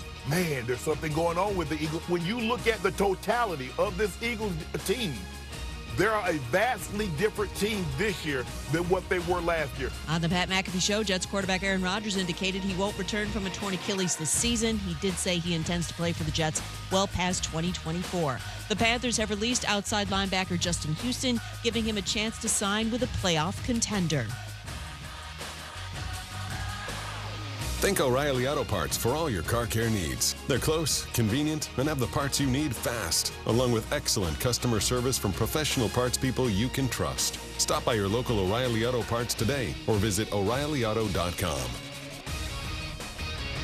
ESPN 690 and Action Sports Shacks presents Brent and Friends. Today is one of the worst days that I've had in a long time. We're getting a little punchy around here, people. It's been a lot in a row. I would love to punch you guys. Ow! It really hit me. Brent and Friends with Brent Martineau, Aaron Schachter, and Kasey Kuhrts. Jacksonville's home for ESPN Radio. ESPN 690. 4 o'clock hour we go. Brent Martineau, Aaron Schachter, Kasey Kuhrts, and AEW coming back to Jacksonville and Daly's place, where it was home for a while in the pandemic, as many people know, and then have come back for specific events. But for the first time since October 22, AEW is back in Jax at Daly's place. AEW Dynamite Live on TBS and AEW Rampage on TNT is the first show at Daly since October 22, as I mentioned. And this coming back Wednesday, January 10th, and it's going to be AEW's Jacksonville homecoming. And right now, Swerve Strickland, one of the stars of AEW, joins us. And so much to get to with Swerve, because as we do research on your background and as we talk about wrestling here on this show with the guys, Swerve, we welcome you in. Thanks for joining us and taking a few minutes. But we're just discussing this. The wrestling world is such a compilation of so many different arenas, from athletics to entertainment to high-flying acrobatics and so much more. It must make it fun because it fills a lot of buckets. Oh, 100%. It's honestly, a lot of these things are very parallel with one another. And the more I jump into one thing and dip into another, and they all run on the same type of beats and flows and rhythm. And that's kind of what got me addicted to doing all of those things at one time. Well, and the cool part for you is you're also a recording artist, and you've been able to bring music into the fray as well, which I don't think has been done too often, but also must fill another passion bucket of yours. Oh yeah, like 100%. Like it wasn't something that I figured I could use it in a business sense. It was kind of just something I was just like, my co-host of the Swerve City podcast that I run, Monteezy, he felt like I had a music bone in me somewhere because of how much we talked about music so much. And so it was him that really pushed me into the booth to really start recording and to really trying to take different directions and stuff. And it helped actually navigate his music in a sense as well. And that's when I really tapped into like another passion of mine. It felt like I was starting my whole wrestling career all over again with music. And that's where that fun and that joy and that new passionate drive came from, to really try to take it as far as I can. And now having my entrance music be my music video with the song that I made, that's now like over 1 million streams on Spotify. That's like all from like this me and Flash Garment's hard work. And shout out to producer Prophet and Khalid for providing the production on that. And those guys are Grammy winners with their work with on the Donda album. So just that, having those kind of juggernauts helping support my music and get it to where it's at now on arenas and stadiums and NFL stadiums is incredible. Well, Swerve, it's kind of a wild story when you think about it. When you're in high school, you're playing all these sports, but you're also doing at least according to your bio, a little bit of talent show work and dance choreography. But you'd think when you excel in football and basketball and track and field that you go into this profession of a professional athlete. But as Brent is saying, to involve another aspect, to do the music and really the choreography, to become a performer, almost an actor as much as you're an athlete, it's a pretty wild step to take. Was there like a fork in the road where you felt like you had to decide one or the other? No, not necessarily. To me, it was one of those things where, like, I sacrificed so much to get to the place where I'm at. I felt like I had to succeed. There was no other option for me. Like, it could have either been like the top of the game of the industry, or somewhere in the low mid parts of it. But I was going to get mine in some way. But I was not going to take like another option for me. Nothing else would have fulfilled me, and nothing else would have felt passionate for me to just keep going, like working the same type of like job or going into a different career or anything like that would not have fulfilled me. And I'm the type of person, the personality, I need to be fulfilled on a daily basis in order to keep going. You use words like options and fulfillment. And I think that's interesting when you kind of juxtapose that against your life story. You spent a lot of your early years out in Germany on an Army base. Your dad was part of the Army. Then you joined the Army Reserves. A lot of people end up doing that because they feel a calling to that cause. What say you? It was something that I never thought I would be doing it myself, and I see when my dad went through with it. He had a great career and a great time, and I even enjoyed watching him in his military time there. And same with my mother, she was going on base and everything like that. But it was mainly just it was for me going to the military at the time. It was something to get me a leg up in being a professional and being growing into a man, because I went straight 2 weeks out of high school. I went straight in the military, and that's what taught me how to be an adult in itself. And without those tools, without those things that I've learned, I learned the one simple thing that I still apply to today is adapt and overcome, because that's what you're going to have to go through as an adult in the real world and in the entertainment business. Things change all the time. Things don't work out as planned. Things you'll have to figure out and adjust and make alternate decisions quickly, and that's what pro wrestling is. You got to make these quick decisions fast, or there's not going to be a show, or there's not going to be a match. There's not going to be this. There's not going to be that. And the military really prepared me for that mentally, so I can apply it to what I'm doing on a daily basis. That's what I'm talking about, Swerve. You come out, you join the reserves at 17, but by 18, you're at ground zero training to become a wrestler. That's a pretty quick transition. Yeah, it really was. It wasn't really a transition. It was like I was doing both at the same time. I was juggling a lot at 18. Like my daughter was born, my oldest daughter was born. At 18? School, had to get a job. Yeah. It's a lot to take on as an 18-year-old. I think of myself as an 18-year-old. I was still a kid, Brent. Yeah, well, I mean, Swerve might have been too. He's just a little more mature than you. He can handle it. Talking about a career, a kid, living out his dream. Swerve's getting it done. I'm sitting home picking my nose watching television. Yeah, still cartoons and eating like Fruit and Pebbles. Yeah, that's it. Hey, Swerve, but what Aaron's saying is kind of interesting to me too, because why the wrestling bug? Why did you know at 18 that's what you were going to get into? Obviously, the military following the footsteps makes some sense, but why the wrestling? It was just an epiphany hit me one day. It was like I was working at a UPS job, just like filling the truck, packing the truck and stuff at the warehouse. And it's just I don't want to do this anymore. It just hit me like that, just suddenly. And I was like, I'm going to go do something that I want to do. And it's such a simple concept, but a lot of people don't have the bravery and that initiative to just get up and do it. For some reason that day, my spirit just hit me this is what I'm doing. I'm not doing this anymore.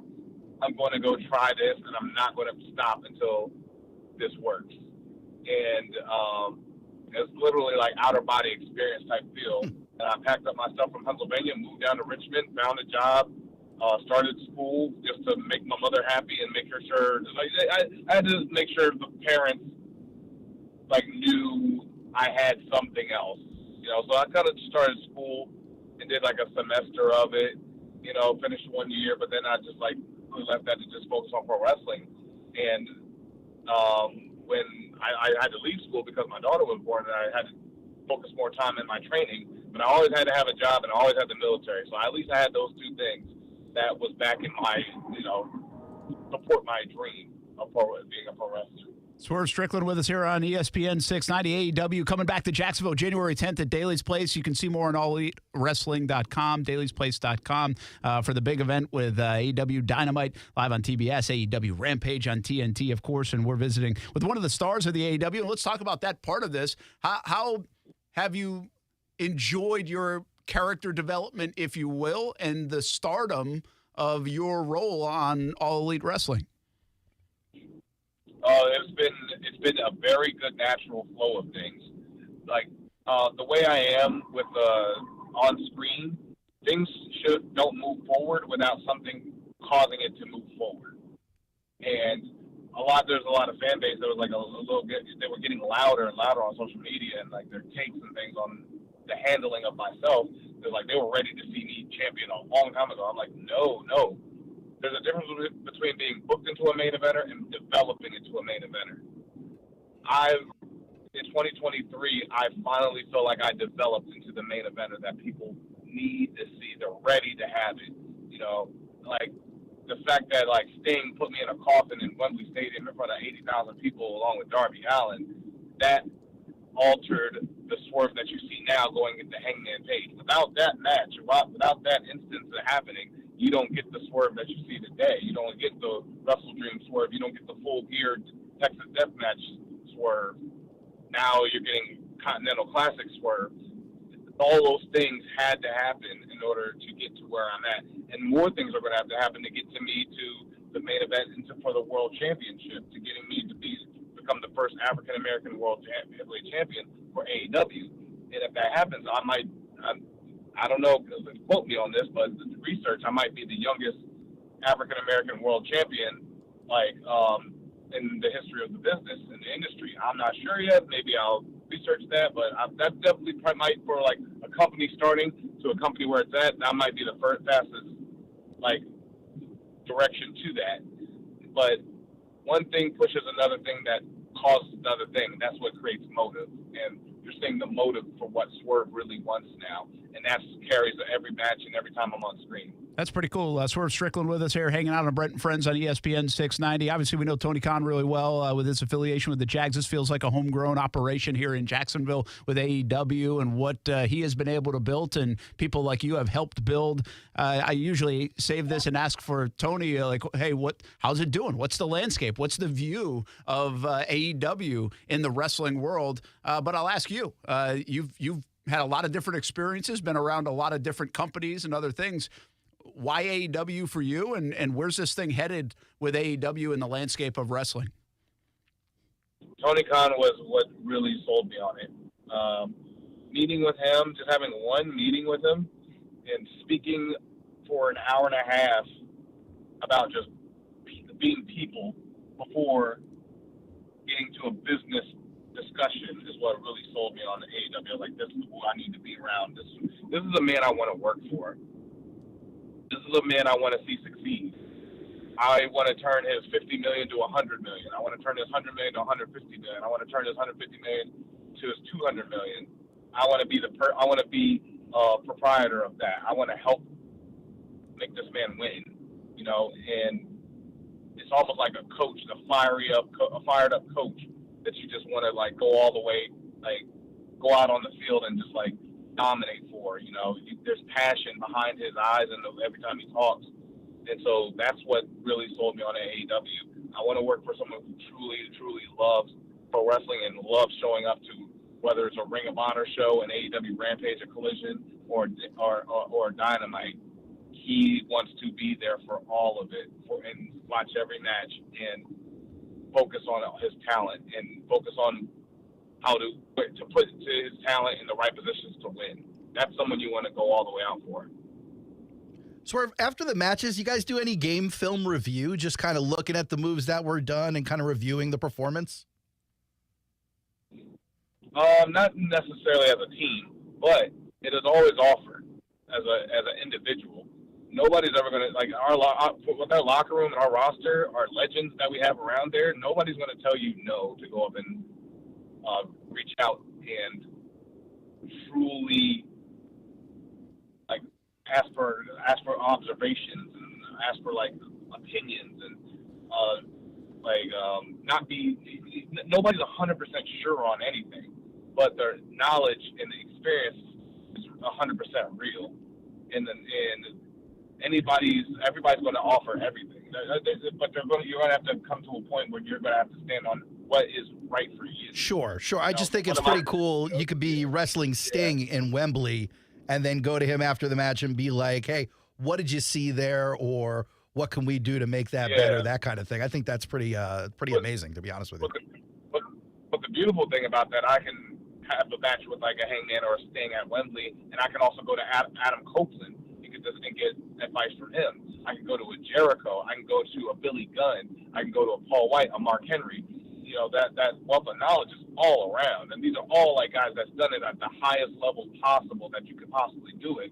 And they're all available for you. For me, a Paul White telling stories of him back in the day and every company he's been in, that's knowledgeable and helpful for me to be like, man, okay, that's how you navigated in that era.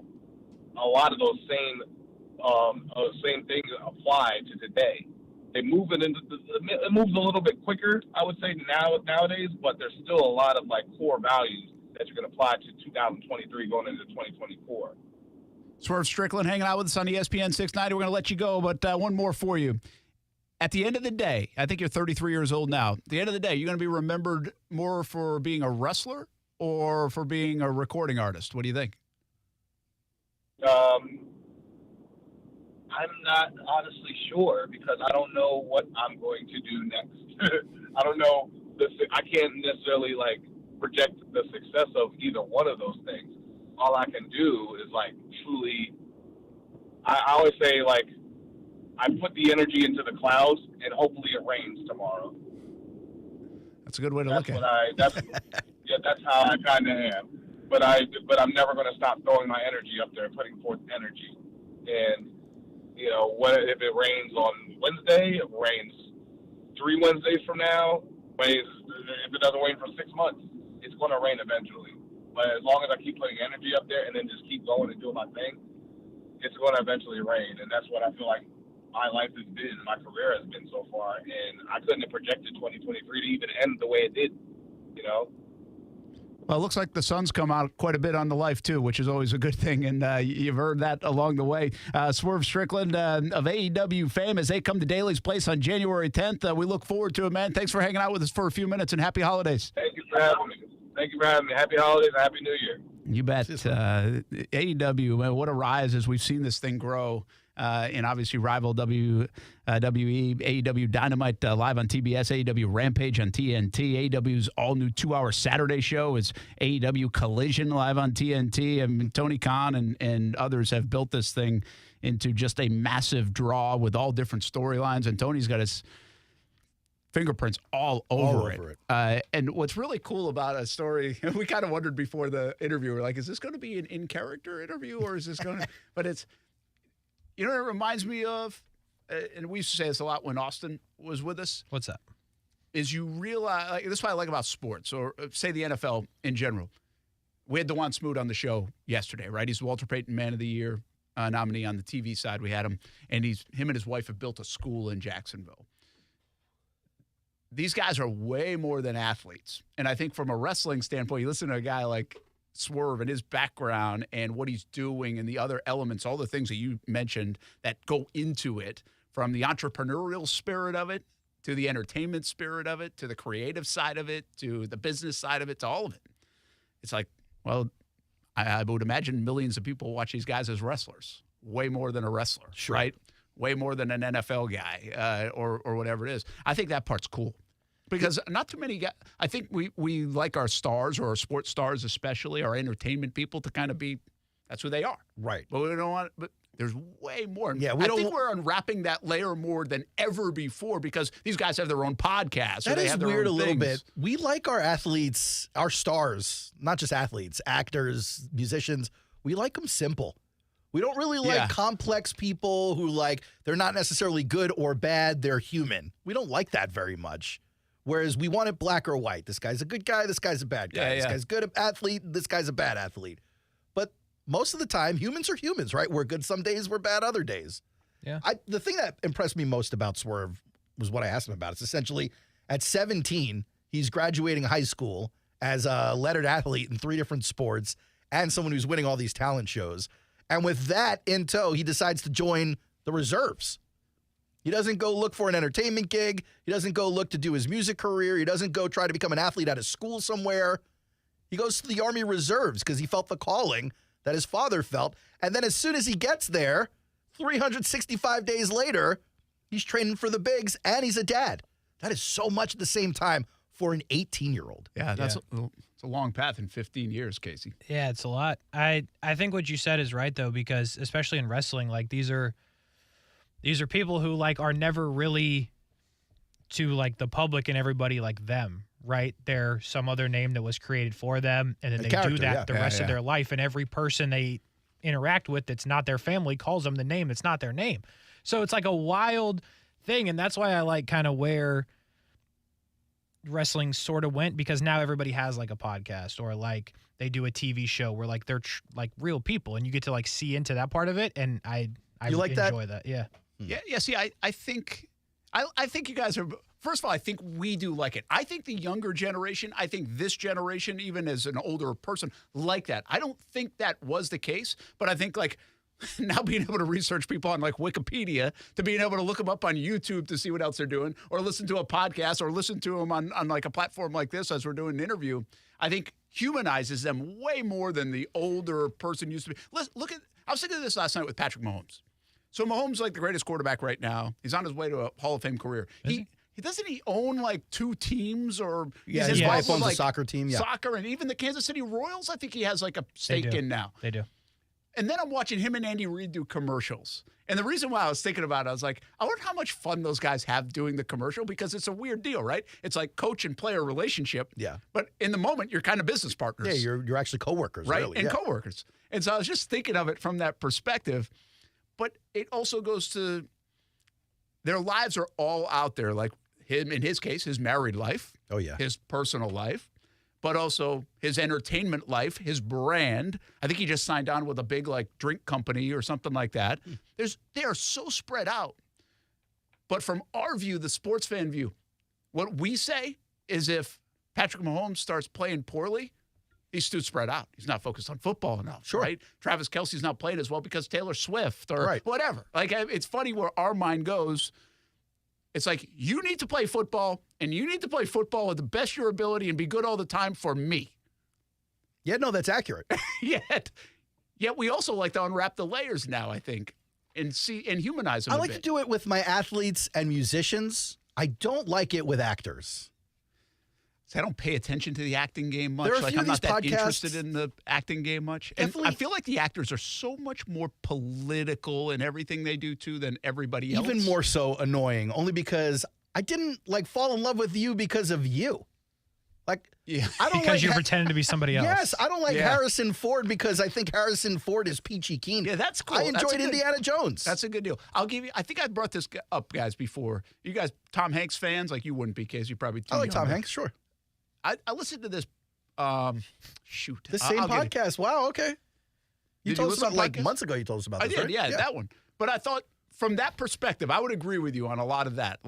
I know these guys as actors. I don't know as human. I really don't. I don't care about your political. I didn't come to you for your humanity. Because the problem with Hollywood is they are very outspoken in their political beliefs or other beliefs. They feel like they have a platform. Than actors and everything else. But so are athletes. Yeah, they are some, not all. And musicians were the OGs of that. The Dixie Chicks and the 3-piece punk rock Green Day. These bands have been doing this for a while. But I'll say this: I hear a song from a group, and it connects with me, and I go, I want to know more about the experiences that led up to the writing of that song. Yeah. That's a humanization of that artist. Or if I see an athlete move to tears because of something having nothing to do with, or just having everything to do with the game, I want to know what part of their life, what trauma are they healing from that led to that moment. But when an actor wants to tell me, like, I don't care about you like that. I care about the character you played. Yeah. I would just say I agree with you on that front. Like, I'm not as interested in the actors to begin with, but I thought the Hanks one was interesting. I don't know if it's just because he's such a big star. It was interesting to hear where he had come from, how it got going, the breaks that he got to get where he went. There are interesting people. I would put Tom Hanks in there. Like, Tom Cruise is not necessarily a likable guy, but I would love to hear a lot about his private life. He's kind of a weirdo, and he's got a reputation for being a jerk. But that being said, like, he's interesting because he's so famous, because he's been so successful. But, like, there are regular TV actors or movie actors now, like, that I couldn't care less about. I like your character, but I don't care who you are. You play pretend for a living. That's tough, man. Yeah. No, the reality of what you just said is pretty interesting as it relates to last night. The thing that's catching everybody's attention is the interview, block your ears, Kasey, with Drew Lock. Drew Lock. Ugh. So the post-game interview caught everybody's attention because he's very emotional. He's obviously been through, right? He was a first-round draft pick. It's been a guy tough road. that's really tailspun and career just as a backup, and you don't know when you're going to get in. He gets in there. He has a 92-yard drive. It was a special drive against a really good football team in the rain, and a huge moment for Seattle, by the way. I mean, they stay in the postseason race because of this drive, and he got a lot of help on it. By the way, he was supposed to be the starter of this franchise before Geno realized he could play football. Well, that is true. They brought him in there to at least compete and maybe be the guy. But I guess to put a bow on what you just said, we don't give a damn about the trials and tribulations if he doesn't win the game. No, totally. Isn't that crazy? I'd have been happier. Like, those same emotions are inside Drew Lock. That same story is inside Drew Lock if he doesn't have the 92-yard drive. Yeah. But we only know about it, feel it, kind of empathize a little bit with him. It only matters Humanized. to us. Yeah, because he won the game. Yeah. So really weird thing. I guess it's kind of deep, but it's also like, it's pretty odd. It's a what have you done for me world when it comes to sports. Yeah. How have you helped me? And by the way, the people that put money on that Hard Rock bet are probably like, yeah, way to go, Drew. You're my favorite player. Not named Kasey. I ain't got nothing to say about Drew Lock. Why does he not like him again so much? I don't know. Is it cards? Is it graphing? Is it a bet? What do you got? Those are usually the big three. He kind of stopped on the graphing. Is it graphing? I hate Drew Lock. Why? He doesn't have a reason. I have a reason. I'm not going to say you just picked a guy to hate. No, I'm not going to do it on the radio, but I got real legitimate beef with this guy. Worried about Drew Lock's uncle who lives in Mandarin? What's the problem? I have disrespected them before, so I'm not going to do that again. I've disrespected the whole family, and I don't feel bad about it. Tell him, Case. Not a day for it. Not a day. The whole world loves Drew Lock except for Kasey Kuhrts. Shout out. He always needs a hater. Hey, he'll have more next week when he loses by 86. You know who Jacksonville really loves right now? Josh Allen. And for good reason. More on Josh's good performance without a sack. Is that possible? Can you sign up for that? Without the stat. We talk about it when we come back on ESPN 690.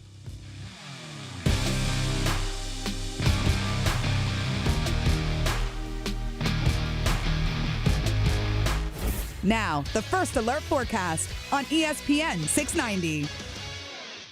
I'm Action News Jack's First Alert meteorologist Trevor Gibbs. Bundle up. It's cold this morning. Temperatures in the 30s and despite full sunshine today, highs only in the lower 50s. So it stays cool. Cold tonight, 30s again with some inland frost, but staying above freezing with mostly sunny skies and highs near 60 by Wednesday. From the Action News Jack's First Alert Weather Center, I'm meteorologist Trevor Gibbs.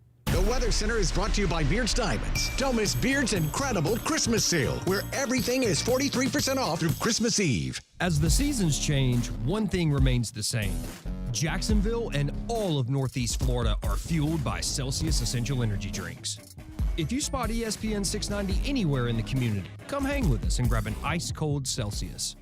It's a good time of year to think about friends and relationships, and we appreciate our relationship with the #1 Buick GMC dealer in Jacksonville, Nimnick Buick GMC. 6 cars from Nimnick since arriving in Jacks in 2008. Nimnick, your friends in the car business since 1941, and they can help your family this holiday season. From mobile oil changes to their used car selection, they're the #1 Car Bravo dealer in the Southeast. And how about a new GMC Sierra? I love mine. Save up to $10,000 on select GMC Sierra 1500s. Visit off Phillips Highway or NimnickBuickGMC.com. GMC, we are professional grade. The 12 Days of Christmas is back and better than ever at Best Bet Jacksonville. From December 12th to the 23rd, we're lining up the tables with the much-anticipated 12 Days of Christmas high hands and giving away over $275,000 in cash. The excitement grows each day, starting at $1,200 and climbing up to $2,300, and the chance to set sail on a World Poker Tour cruise. Don't miss out on the action. Explore all our December promotions at bestbetjacks.com. That's bestbetjacks.com, your destination for the best poker action this holiday season. Play a little pool, watch some football, eat wings, and, of course, plenty of adult beverages. Perfect Rack Billiards is the place to be on game day and every day. Now open for lunch at 11:30 on Friday and Saturdays. Daily specials like 75-cent Wing Wednesday, $3 Draft Thursday, and $3 Seltzer Saturday. Pool, darts, shuffleboard in a fun, clean atmosphere at Perfect Rack Billiards. It's your Jags game day headquarters. 10 wings and a pitcher for $20 and a free shot with every Jags touchdown. It's up to the Jags to score. It's up to you to have fun at Perfect Rack Billiards in Jacksonville. Koala Insulation. Hey, this is Bruce. And I'm Carrie. We're the owners of Koala Insulation. It's a great time of year to invest in energy-efficient improvements to your home. With our competitive rates and new tax credits for insulation upgrades, you can get huge savings to improve your insulation today and see long-term savings every month going forward. Give us a call and set up your free evaluation at 679-6282 or find us online at koalainsulation.com. What? They did not tell me they were going to do that. I need a new bank. Well, actually, One-to-One Financial doesn't do the usual bank surprises because we're not a bank. We're a credit union, and that means lower loan interest, things like free checking and member rewards, and of course, total investment back into our community. I'm sold. Find a better way to bank than big banks with One-to-One Financial, Jacksonville's hometown credit union. Visit 121fcu.org for more information on opening an account today. Federally insured by NCUA. Shop the Beaches Green Market this and every Saturday from 10 a.m. to 2 p.m. at Penman Park on Penman Road for fresh local fruits and vegetables, plants, meats, eggs, baked goods, honey, wellness products, and so much more. EBT cards welcome. Diglocal.org for more info. I feel like I'm constantly cleaning hair off my bathroom floor. At least my Swiffer Sweeper makes it easy. Sweeper heavy-duty dry cloths have ultra-thick pads to trap and lock hairs, like a hair magnet. And when I'm finished cleaning up my hair, Sweeper takes care of his too. Now the hair's gone, all thanks to Swiffer. Try Swiffer Sweeper heavy-duty dry cloths. I promise you'll love them or your money back. And also try Swiffer Sweeper Wet to make quick work of tough, sticky messes. Nothing slows my little girl down, except a stuffy nose. Mommy. That's why I use Sinex Children's Saline from Vicks. Sinex instantly clears mucus in everyday stuffy little noses with a gentle, ultra-fine mist designed for kids. Just Sinex? Breathe. Her stuffy nose is gone for now. And so is she. Sinex Children's Saline. Sinex, breathe. Use as directed, keep out of reach of children. Stay with ESPN 690 for your chance to see and hear our special events in the Farah and Farah Performance Studio throughout 2023. Powered by Farah and Farah and ESPN 690, Jacksonville's home for ESPN Radio.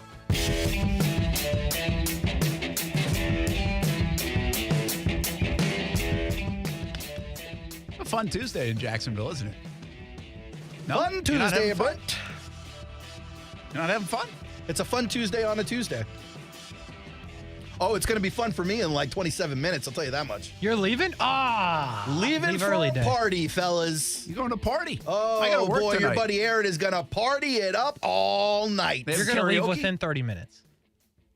I'm going to leave in 27 minutes. What'd you say? Karaoke? At the party. There is karaoke at the party. There was last year. Yes. I went to the wrong place and then ended up there. Yeah, you showed up way too late for me. I will be gone way before the Which time is that why you I showed up. said you'll be gone 30 minutes into the What party. time will you be gone? What time are you going? I told my wife. This is 6 to 10er? I'll share. 6 to 10? That's the party is 6 to 10. I'll share the game plan with you guys. Hopefully the big boss isn't listening. You might Isn't get it a insulted. company party? Oh, I okay. told my wife, I was like, hey, I'm going to pick you up. We're not showing up at 6. My wife likes to show up 5 minutes early to everything. I'm like, we'll be the only two goobers standing in this room with a bunch of people. Now you got to small talk everybody. I said 6:30, we'll show up. You'll be there with all the early crowd. 1 hour in, the window to leave opens at 7:30. If we're not out of the room by 8, I'm dragging her by the arm. We're done. Dragging by the arm is pretty crazy. Yeah. You Well, ever that's had to how do it works in the Schachter household, Kasey. Don't say that too loud. Why are you just staying insane. for such a short time? That's a long time. That's an hour and a half, hour and a half. That's a lot. Are you going to invest in the night or what? Bro, it's a school night. What are you talking about? It's Christmas I week. stayed up There's no such late thing as last night to school watch football. I got stuff to do. I got TV shows. Then don't go. Well, I got to show up. Why you got to go? Oh, they're buying us free food and stuff. Oh, okay. It's a camaraderie case. No, I'm just checking. If you Just don't want to go. because you're a cancer at work doesn't mean everybody's got to be. Huh? I'm going to celebrate my coworkers. I love these people for an hour. You don't want me to do this. I decide not to comment. Kasey thinks. You hesitate, don't go, right, Brent? Kasey thinks because I hold a grudge. One thing on your plate for the rest of your life, Yeah, baby. you have. Kasey Absolutely. thinks because I hold a grudge against one or two people I work with that I don't like any of the people. I love all these people. That's not what That's I think nice at of you. all. I've been working here 21 years, Case. You're an interesting cat. You like a lot of people, but it doesn't always come across that way. I do like a lot of people. I don't get credit for it. Give me some credit, Brent. Listen, you've been great. I thought you'd be way more miserable on this show. over the That's years. right. I bring frivolity. What? Well, have fun at the party. Will you I sing? might. Say it again? Will you sing? No, I will not. Will your wife? You can't get me drunk enough to sing at a holiday party. Ain't going to happen. What about dance? I heard you're a good dancer. I can dance, but again, not at a holiday, not at a coworker event. The dancing dudes. I will be within my very small box at a coworker event. I am not putting myself in any position to end up in any meeting or have any conversation with anybody about anything. You're not going to go in anybody else's box. I'm going to eat hors d'oeuvres, and then I'm going to go. Hors d'oeuvres are the greatest. They are the greatest. They really are. Like, you don't even need a meal. Just keep bringing the hors d'oeuvres. Dude, you'll find me double fisting the hors d'oeuvres. Yeah, absolutely. That's crazy. Yeah, it is crazy. Hey, Josh different. Allen, I saw somebody say Josh Allen had a 40% win rate the other night. I saw that. That is insane. And he had no sacks. That's a Lamar problem. Thanks, Lamar. Yeah. That's tough. But the Edges played maybe their best game of the year in terms of wreaking havoc. Yeah, I don't know what the PFF numbers say, but it felt like by watching it, they were both unblockable. Yeah, we kind of we were talking a little bit even to DeJuan Smoot last night about, we thought maybe it was the best game or one of the best games for Trayvon Walker. And Smoot's quote was something to the effect of, he wrecks every play. And it was an interesting comment because people listening right now, people talk about Trayvon watch a game, they wouldn't say that about him. But doesn't that give you a little insight about kind of like inside the building or inside the room at how they feel about what he does, let's just say on a run play, right? Or other things. I think he does draw attention that has helped Josh out. Josh has been awesome. Josh has been great. And to your point, if Trayvon isn't playing as well as he's playing, and he is playing well despite the fact that people want to see double-digit sack numbers. If he's not playing as well as he's playing, Trayvon isn't getting that attention. Josh isn't able to run free as much as he goes. Or maybe he's getting double-teamed more. But just because Trayvon's been good and Josh has been great doesn't mean that they don't think there's more ceiling to go. Well, that's absolutely true. We'll talk about that with Trayvon in just a moment, what Josh had to say yesterday, which was really kind of fascinating to listen to, and you will get that chance. But Josh, what everybody keeps saying is the amount of focus. You talk about how long it takes to be kind of where you want to be in the NFL. Calais Campbell was a great model for him in so many ways when he was a rookie in the league and then a couple years in and continues to obviously talk to Calais quite a bit. But it's almost been these baby steps for Josh Allen. Now, he had a big first year numbers-wise, but after that, it's been a baby step kind of deal. So much so that people question whether he should even be around or you should keep him around. And I think this was brewing this kind of year. But from a mentality standpoint, he's changed that too. He is as locked in as I've seen him, and I've been around him since the day he was drafted in Jacksonville, at the draft in Nashville, Tennessee. He's always been a very good pro, I think, very mature, even for a young guy. Mature is a great word. But he is as locked in as I've ever seen him, man. And that's from team hotel the night before to warm-ups. And I always say this about Josh. He looks like he gets big, very Derrick Henry to me, where he looks like he gets bigger every time I see him. He is a monster of a man and an athlete. And he's just put it all together. Mature is such a great word to describe him. I mean, one of the cuts I didn't include on the cut sheet, but he was asked about if he thinks a lot about getting the franchise record for sacks. And he looks at the reporter and he's like, yeah, you know what? I think about it too much. I've got to stop. What a great answer. And I'm sitting there going, whoa. Like, small, short answer, a couple of seconds, fine, but you don't hear people admit to that ever. Ever. And here's a guy who's balling out for the team. Here's a guy who's your best defensive player, no doubt about it. And he's like, you know what? I do think about it too much. I've really got to lock it in and focus. And, man, I thought that was so cool of him to say. I'll see. I talked to Josh. I'm going to try to do the story hopefully in the next couple of weeks, but it's not just Josh. There's a sports psychologist that they have at the Jaguars, right? And when we went to London, it struck me because we were loading the buses up, and in the new field, the turf field, the flex field, whatever you want to call it, there was this table of books for the players to grab. And a lot of them are, self-help. Yeah, it's like psychology books, right? Sports learn psychology. About yourself, learn the way you stuff. think, yeah. Whatever it is that you want, there's a bunch of different things there. But a lot of the players will take them and utilize them. Well, it reminded me of going all the way back in the preseason. I saw Josh on the elevator, and he had a book in his hand. And this thing was, like, torn to shreds pretty much. And I was like, what are you reading? And he's like, I'm eating it. I think it was called The Mindful Athlete, I want to say, if that makes sense. And he's like, yeah, I've read it like 4 different times now. And it takes that much time to kind of get out of it what they're trying to tell you. And the sports psychologist this day when I went to the London and I saw her, she said a very similar thing. She's like, there are a couple of these, if they tell you read it once, they're not going to get it. You got to read it like 4, 5, 6 times. That's me all day. I saw Josh with that book. Where are the Jags this week? So in Cleveland.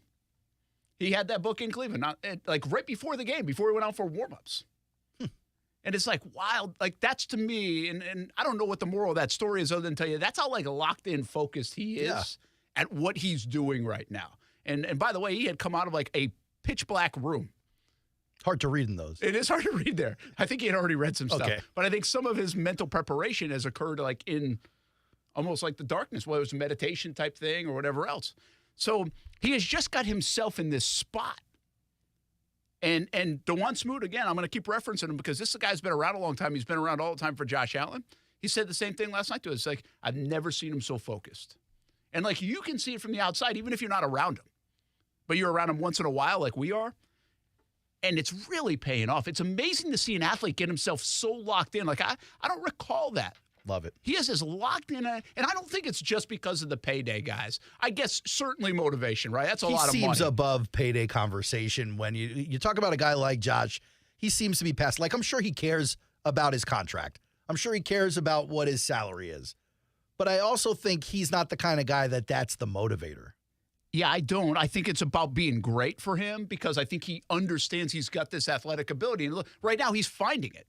I mean, he is tapping into the best football that he's ever played at obviously the biggest of times. Now, you mentioned the Trayvon stuff.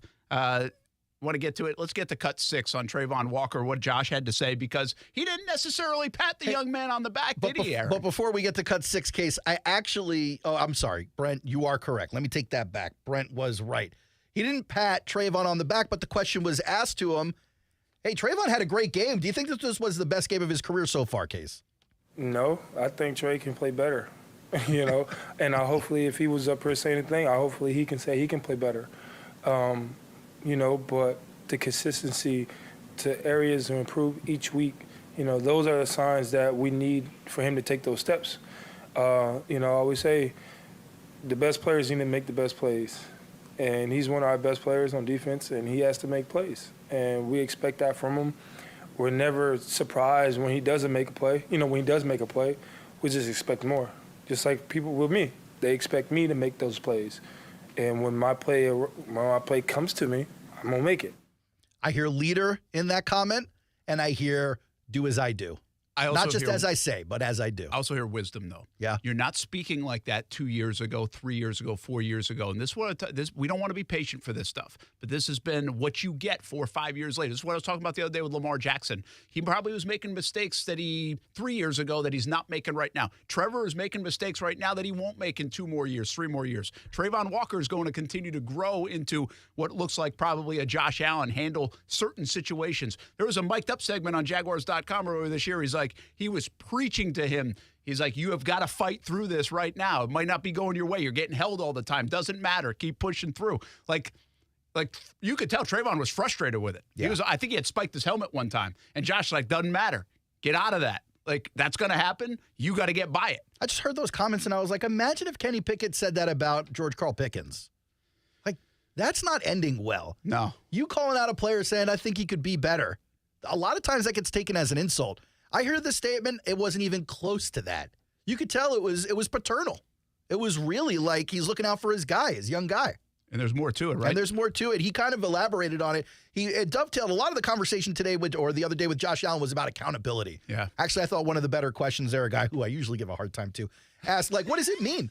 What does it mean when you keep each other accountable? I like that question because sometimes I feel like it's athlete speak. Sometimes I feel like it's just something they say to each other, and all it means is that if you make a mistake on tape, we're gonna say you made a mistake. But Josh expanded on what it means, especially when it comes to his relationship with Trayvon. It's cut 7. You know, and that's another way of holding each other accountable. You know, it was one play where I thought he didn't do it right. And, you know, for me, I seen what I saw, so I got on him. But it wasn't the message, what I was saying, it was the words that was coming out. Because this is something that we practiced, something that we did. But then once he explained it to me, we kind of, you know, dialogue. Then it was like, okay, well, next time you do it, then let's do it like that. And then everything, he was just free, you know. So it's just little things like that, you know. But I love him, and I believe that. Yeah, I do too. I think he's become a tremendous leader, and he's a tremendous football player. Got to pay the kid. He's such a good dude to have in Jacksonville. It's fun to watch. It's fun. I mean, it's almost fun to watch these guys grow up in a sense, right? And we all get to do that. I'm always struck by the league and the way it works in athletes because can you imagine that taking place in like our workplace or your workplace, wherever you work, and then having to go in front of the public and explain it? I would love that. I would love that. Yeah, there'd be no hard feelings the next day when you walked in. Yeah, right. And when people say, well, you make millions. Well, guess what? There's a lot of businesses that make millions of dollars and they don't have to do that. We'll be back. Brent Friends on ESPN 690.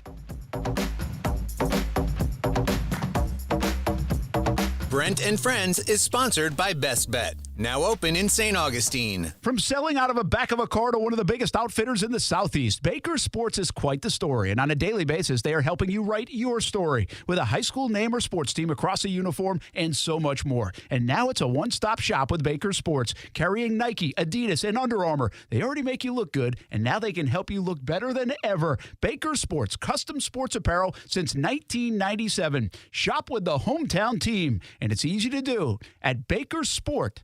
I'm Mark Anajar. I'm Glenn Levine. I'm Ellie Anajar. And we're Anajar and Levine. Experience the Anajar and Levine difference by calling us with any of your legal needs. Call 1-800-747-FREE for a free consultation and take back control of your life. Main office, Jacksonville. Nights of Lights is back through January 31st, and this year, Redboat Tours has something special for you. Our first of the day Nights of Lights tour has a new schedule, departing at 5:15, giving you a 1.5-hour magical experience. Watch the sunset, cruise through downtown, and pass under the famous Bridge of Lions. Then get ready for the extravaganza that is Nights of Lights on our brand new custom-built boat, Pelicano. She's smooth, quiet, comfortable, spacious, and handicap accessible. And she comes with a killer DS18 sound system and a dance floor. Visit redboattours.com to book your unforgettable tour today.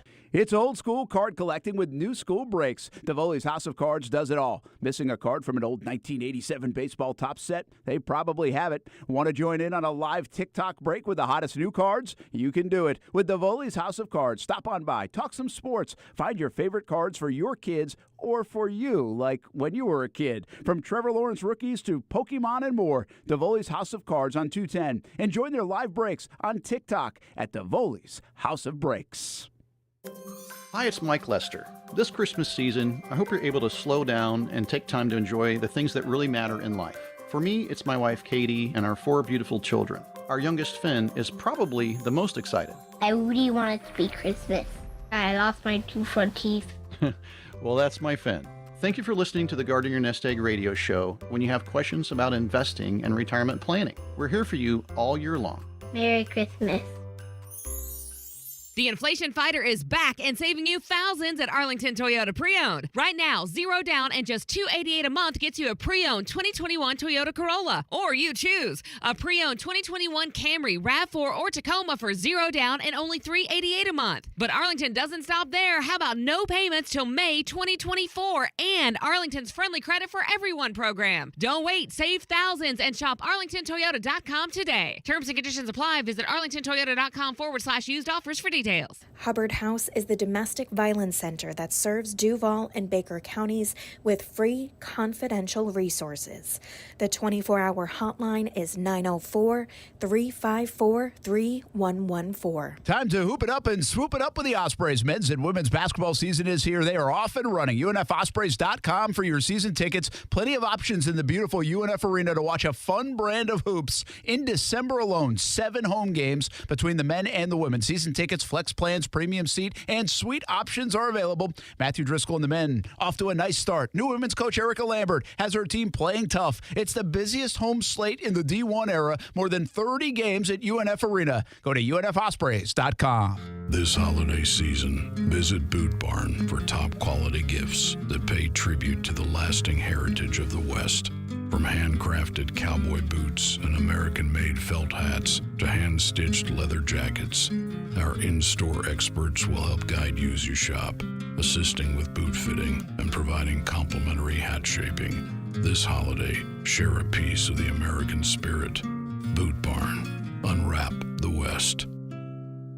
This is a special alert to all Americans who own a vehicle with less than 200,000 miles with an auto warranty about to expire or with no warranty coverage at all. Due to a decline in the economy, CarShield is announcing a low-cost month-to-month vehicle protection plan that is now available to the public to save any driver out-of-pocket expenses on future auto repairs. Call now to find out how you can pay almost nothing for covered auto repairs. Yes, you heard that correctly. Pay almost nothing for covered auto repairs. An open phone line has been established for all drivers to call for a free quick quote. Call 800-326-7765 now. Drivers who are covered will not have to pay for covered repairs again. This protection plan is at an all-time low. Additionally, drivers who activate this vehicle protection today will also receive free roadside assistance, free towing, and car rental options at no additional cost. Call us for your free quick quote today. 800-326-7765. That's 800-326-7765. What do you have to lose? Call 800-326-7765. Again, 800-326-7765. This is Brent and Friends with Brent Martineau. You don't even like your quarterback. Kasey Kuhrts. You don't even like your team. And Aaron Schachter. I don't even like myself, guys. Do you know me? On Jacksonville's home for ESPN Radio. ESPN 690. So you tell me the NFL guys like the Pro Bowl format, huh? Yeah, it's kind of cool. You know, for a while, the NFL, or at least the players, treated the Pro Bowl like it was a nuisance, like a bothersome thing. Yeah, get me out of here. And the NFL figured it out, just like baseball kind of figured out their rules in the past year. The NFL in the past couple of years figured out their format that not only matters to the players, but the fans are engaged as well. It's so cool. So last year, the first year of that? I thought so, yeah. And so what you were telling me in this is there's twofold things. One, they like being around. See, the Pro Bowlers like the week and the days because they're around the other players. Yeah, you mingle they're around a little stars, bit, yeah. right? And they're one of the stars. Yeah. Like, it's a really cool day for, especially like if you're a young player in the league and maybe people don't know your name as much, or like I would think last year Jamal Agnew, right, at the Pro Bowl with hanging out with all these big name guys. And listen, Jamal's a very good player, and I'm not sure he needs to hang around with all these big name guys, but it's cool that the rest of the world for these couple of days can say who Jamal Agnew is. Totally. He's a really good football player. It's probably been underrated from a national landscape. But it's also cool for guys like Devontae Adams and Justin Jefferson to get to hang out too. Exactly. Yeah, the stars with the stars. Yeah, so I can see why they like that. Listen, what players miss the most when they leave the game is the camaraderie. And so this is a different level of that, right? You're meeting new players, and there is some camaraderie, or you might already know them anyway, because now there's so many camps that they do in the offseason. That is true, yeah. And now this is another way to connect, at least for a couple of days. Maybe it's families too. But then you bring up another point of this, and that is Flag football in the Olympics. It's becoming a big deal, not just for the NFL, but for the country now that they're going to the Olympics. Yeah. The NFL sees it as a way to engage the youth. A lot of parents, including me, shying away from allowing their kids to play some football. They're afraid of the head injuries from an early age. Yeah. And the NFL and really, I guess the Olympic Committee see this as a way around that. Go back. I think it's going to be interesting to watch, see how many guys play, if they can play, if they will play, if they do play, if they're allowed to play, if it's former players. Like Goodell what says kind of he's into athletes them we're going to playing, get. so I think he'll support that pretty firmly. Well, Goodell might, but what about the teams? That's like fair. As soon as you tweak an ACL in the summer games going into training camp. I don't know. You got MLB guys in the Fall Classic. You got NBA guys in the FIBA. And Kasey, do you remember, back to the Pro Bowl for a second, do you remember the Pro Bowl last year? Like, did you like it from a viewing standpoint? Did you watch any of it? I don't think you watched any of it, did you? I didn't watch that. I watched These are all both skill days. competitions, basically. Yeah. Well, I thought the big winner of the weekend wasn't flag football or anything like that. I thought it was the amazing catch competition. Yeah, they were doing, which was so much fun. It's like the dunk contest. It is. I guess you're showing off their athleticism. Yeah. I just don't know. Like, it was interesting you brought this up because it seems like the players like it. But I'm still not sure, like, we like it, or we're just not used to it yet. Yeah, maybe we need another couple years. Let's see. Maybe they... I know this. We hate the one that existed. Yeah, it wasn't great because they didn't really play serious football. Not even just serious. They didn't play good football. But, So let's not what pretend, happened? right? What happens if the betting apps get involved now? Now it's another layer to the whole thing. Yeah. Well, on Pro Bowl weekend. It's not what if. They will. I think you should sing karaoke tonight at the Christmas party. I think No, that's Sweet not gonna Caroline happen. or something like that. I'll sing it right now. I don't need to be at a party. Okay. Case, Please rack don't. me We up. got to go to break. Football at 5 up next. As you set up that budget for 2024 and look at the home improvement list you might have, ask yourself, how much is your old AC unit worth? Bolt City Heating and Air is bringing back its annual buyback program. You get up to $1,200 for your old AC unit when you purchase a new Carrier unit with Bolt City Heating and Air, and new financing in as well. No payments, no interest for 12 months. BoltCityAC.com. Let Bolt City keep your family at the right temperature and help make it a comfortable start to 2024. Bolt City Heating and Air, the AC place I use, BoltCityAC.com. As the seasons change, one thing remains the same. Jacksonville and all of Northeast Florida are fueled by Celsius Essential Energy Drinks. If you spot ESPN 690 anywhere in the community, come hang with us and grab an ice-cold Celsius. Hard Rock Bet presents Legal in Florida. You can bet the game on Hard Rock Bet. No more betting inside your head. Now Hard Rock Bet is legal in Florida. Now Hard Rock Bet is legal in Florida. Legal in Florida. It's safe, it's legal. We'll repeat that it is legal. Top rated sports book and it's the only one that's legal. Get a no-regret first bet up to $100 when you sign up now. Offered by the Seminole Tribe of Florida. Must be 21 and over and physically present in Florida to wager. Terms and conditions apply. Concerned about gambling? Please call 1-888-ADMIT-IT. Discover how good your water can be with a new Kinetico softener and drinking water system. Kinetico's twin tank, non-electric softeners are the most efficient softeners available, and their drinking water systems remove up to 99% of contaminants. This month, you can get 50% off a Kinetico K5 drinking water system with the purchase of a Kinetico Premier Series softener. If you're not filtering your water, you are the filter. Don't be the filter. The experts at CGC Water Treatment and Plumbing will test your water for free and provide solutions that are right for you and your family. Imagine having clean, clear, purified water at your home. No more plastic bottles, no more waste, just great tasting, purified water that you can trust. Call 904-552-1242 or visit cgcwater.com. That's 904-552-1242 or cgcwater.com. Great financing options for the holidays available. CGC Water Treatment and Plumbing are proud partners of the Jacksonville Jaguars, and I'm a proud customer of CGC Water Treatment and Plumbing, an authorized independent Connecticut dealer. Florida license number CFC 1428211. Jacksonville is a great place to live. And if you love where you live, you should invest in it. That's why more and more people bank with One-to-One Financial, Jacksonville's hometown credit union. We invest every penny back into North Florida, backing the very best small businesses, nonprofits, and of course the family home. Why put your money with some big out-of-state bank when you can invest in where you love to live?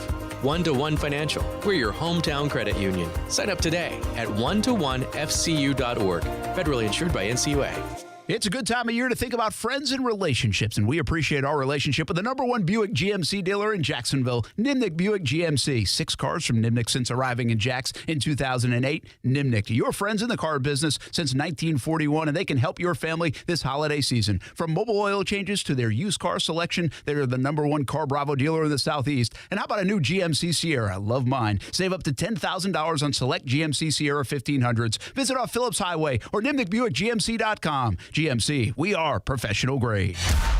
Broadcasting live from the Anajar and Levine studios. Anajar and Levine Accident Attorneys.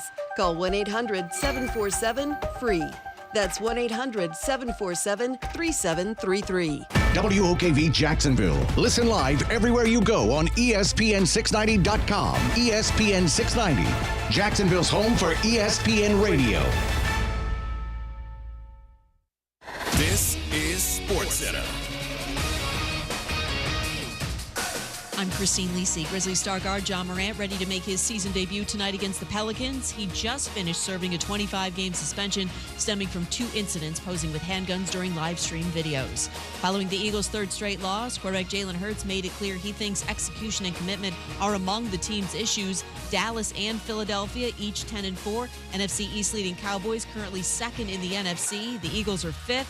ESPN NFL analyst Jeff Saturday. I guess I'll still lean the Eagles. I probably have more confidence that the Eagles will find a way because they can make games ugly and kind of grimy, and they found ways to beat good teams throughout the season that way. The Cowboys haven't done that quite as well.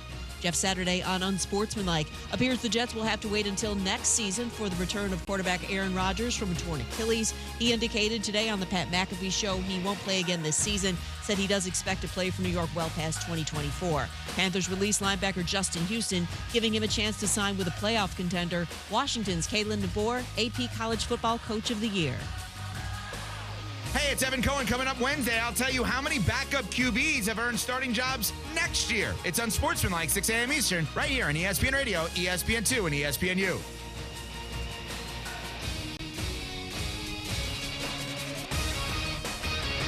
ESPN 690 and Action Sports Shacks presents Brent and Friends. Today is one of the worst days that I've had in a long time. We're getting a little punchy around here, people. It's been a lot in a row. I would love to punch you guys.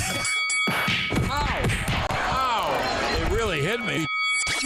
Brent and Friends with Brent Martineau, Aaron Schachter, and Kasey Kuhrts. Jacksonville's home for ESPN Radio. ESPN 690. Football at 5, Brent Martineau, Kasey Kuhrts. Aaron Schachter gone for the evening. Back at it tomorrow with us on 3 p.m. on Brent and Friends on ESPN 690, 96.9 The Eagle for him in the morning. You can always listen, Aaron. Overtime with Kuhrts and Middleton coming up next. No Inside Seminoles football, but Florida State is back in action on the basketball court tonight against the University of North Florida. All right. All right. We got that game tonight, I'm assuming. Is that a good assumption? Probably. I think. Give me a couple Let minutes. Let me check Pull up the email. calendar. All right. It just kind of all hit me at the same time. I was like, wait a minute. UNF's playing at Florida State tonight. We have Florida State basketball and football. That's right here on ESPN 690. Yup. You know what's interesting about this one, Kasey? Your alma mater are pretty good. I think they could sneaky pull an upset here if they obviously shoot the basketball well. It's all about shooting the basketball for UNF, and they can score it when they do. You absolutely can hear the game at 7:30, by the way. Yeah, you can. There you go, right here on ESPN 690. And now they can really score the basketball if the shots fall, right? They shoot a ton of threes. They're 3rd in the country, I think, in three-point attempts. And might be 1st in attempts and 3rd in makes. But like that. And Florida State is gettable. Florida State has been just okay this year. Brent, sometimes you got to call it like you see it, bro. They're not that good. Yeah, they're not good. They're not that good. All right, just to be real with you. Now, listen, I get it. They're still 16.5-point favorites tonight against UNF. 16.5? Yeah. Huh. Well, you know what's funny about these games? It's the size and other things. If the shots don't fall for UNF, they could still lose by 30, you know? Yeah. Like, that's the tricky part about these kind of games. But I'm telling you, UNF played really well against LSU in the second half. They didn't play well in the first half. Second half, they played really well. They found themselves. They were leading Iowa 25 minutes into that basketball game on the road. And so they've got some capability to hang around. They've got some really good athletes on their team, still young, trying to get the chemistry going. And if they make shots, Florida State. Last two for Florida State. What, lost, SMU and USF or something? Yeah, lost to USF by a cool 16. And by the way, USF is not that. I don't believe they're very good. Lost to SMU by a cool 11. Yeah. So you're telling me I'm getting 15 and a half? 16 and a half. 16 and a half? Oh, they're going to pay my tuition money right here tonight. Or at least they better, or else I'm going to be real upset. So, anyway, you can listen right here on ESPN 690. You can always check out Ospreys, UNFOspreys.com, by the way, for more on the upcoming schedule. The Ospreys actually play 3 Power 5s in a row. They get Florida State, Georgia, and then Miami, and then ASUN play begins. They're on a 5-game road streak right now. A couple other things you can find on UNFOspreys.com is the baseball schedule and the softball schedule just released over the last week. And obviously more on the women's basketball schedule, and you can find tickets, news, results, all the rest on UNFOspreys.com. The next home game for the Ospreys men's team will be the River City Rumble against JU. I think we're going to try to get out there for that one. They rumble on January 12th. It's a Friday night. Kids back at school, Friday action, which is very rare. Little Friday night rumble? Which is cool. That should be a good one. All right. Along the way. Hey, I saw some things in terms of, the PFF metrics and everything else on the Jags offensive line today. And it ranked the Jags offensive line pretty good in pass protection. I think there were a bunch of guys that were like... Was it real? I think so. Did they get you, Brent? Nah, I don't think so. Because according to Aaron's PFF, they had better wide receivers blocking than they did offensive linemen. Was that just in the one game? That's actually been a common theme, unfortunately. But so it got me thinking, if the Jags are better at pass, let's just say this, they're better at pass pro than run. Barely, yeah. But yes, but isn't that more important to protect the franchise quarterback? I know you'd like to be good in both. Yeah, I would say that probably the answer to that is yes, but unfortunately they're not banner in it, so it doesn't really feel like they're that much better. I just saw John Shipley tweet a bunch of PFF numbers on Anton Harrison. It says 9 rookie OTs with at least 100 pass snaps. Anton Harrison's number 1 in pass pro efficiency, number 2 in pass pro efficiency on true pass sets, number 1 in blown block percentage in pass pro, number 2 in wins above replacement. Okay. That's a pretty good pick. Yeah, I'm going to keep it real. The PFF stuff confuses me because if you're telling me that his scores that Aaron has been giving us that are like 59 I know, is the best in the class, then there might have been a serious class problem. That could be. That's true. That's true. I don't know. Don't you feel like your eyes tell you, though, that Anton Harrison's been a pretty good player for them? Up against a lot of stuff. I would say my eyes tell me it's been up and down, but as a rookie, what do you expect? They say that he went against a bunch of good level talent on the other side. I don't know how good he is right now. I think it projects okay, though. Yeah, I feel pretty good about him. I really do. You and I think we're on the same page about Anton Harrison, where we're like, what are they doing? Like, didn't make a whole lot of sense. Yeah, the whole thing is weird, but also on top of that, he hadn't played hardly any right tackle, and they're just throwing him out there. I really think he's done a nice job given all of that situation, which, I feel like they're okay there. And it turns out to be a heck of a save and money-wise. That was a late. They actually got a couple of draft picks. Now, whether that matters or not, we'll see because of the trades. They moved from 24 to 25 to 26 or something like that. And they saved $80 million on Jawan Taylor. And quite frankly, I think you can make the case Anton might be better than Jawan Taylor this year. They did save the money. There's no doubt. And if they didn't have him, when you were going through left tackle 4, 5, and 6, you would have had a serious problem if you would have drafted somebody else just to play a different position.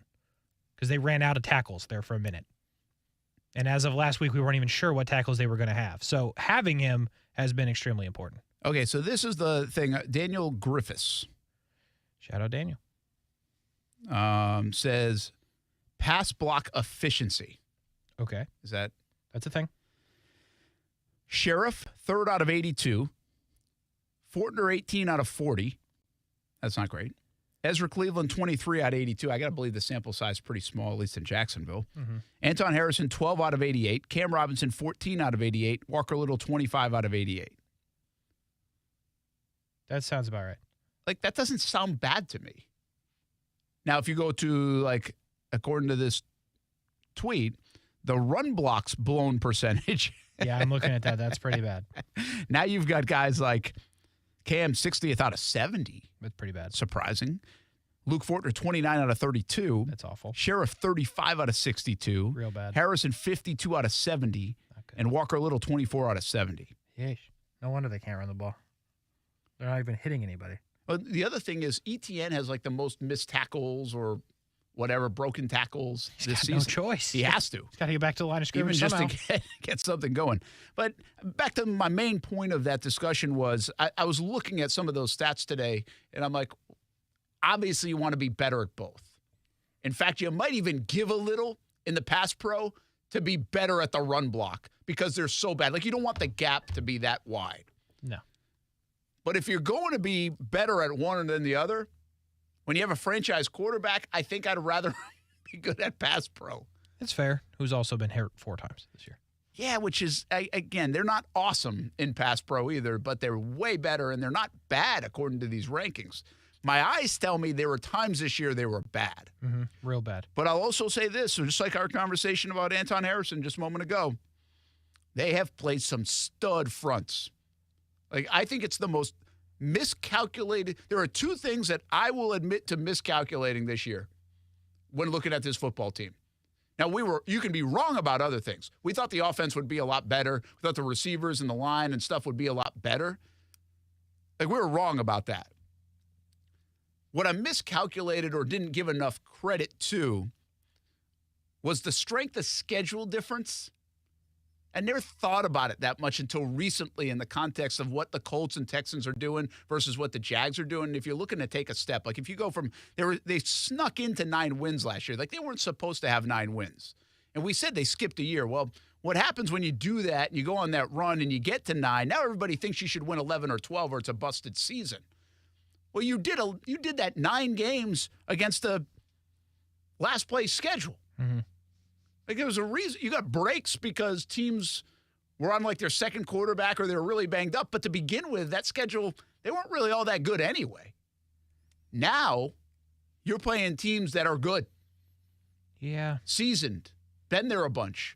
Like, I didn't factor that in as much as maybe I should have this year. In comparison to the entire division. Yeah, I mean, the problem, and it's not really a problem for the Jags, but the division being better than anyone expected is the problem. Because now they're right there playing a last place schedule. I didn't think that those teams playing a last place, or one of them playing a last place schedule and one playing a pretty bad schedule, were going to be able to even win those games. And they figured out how to do that, which has been the problem. But when you look at who the Jags had this year, it depends on how you felt about Cleveland. But if you look at those games down the stretch, we thought Cleveland was going to be a tough game, not necessarily because of the Browns, but because of the situation. They're physical. It was in Cleveland, and it was in December when the schedule came out. That was a conversation we had. We thought Pittsburgh was going to be tough, not because they were the Steelers, but because of how the schedule laid. Baltimore, who you beat last year, I think we all kind of went, well, if they beat them last year, might be able to beat them again. Knew Kansas City was going to be tough, but thought they were gettable because you had played them a couple of times in that season.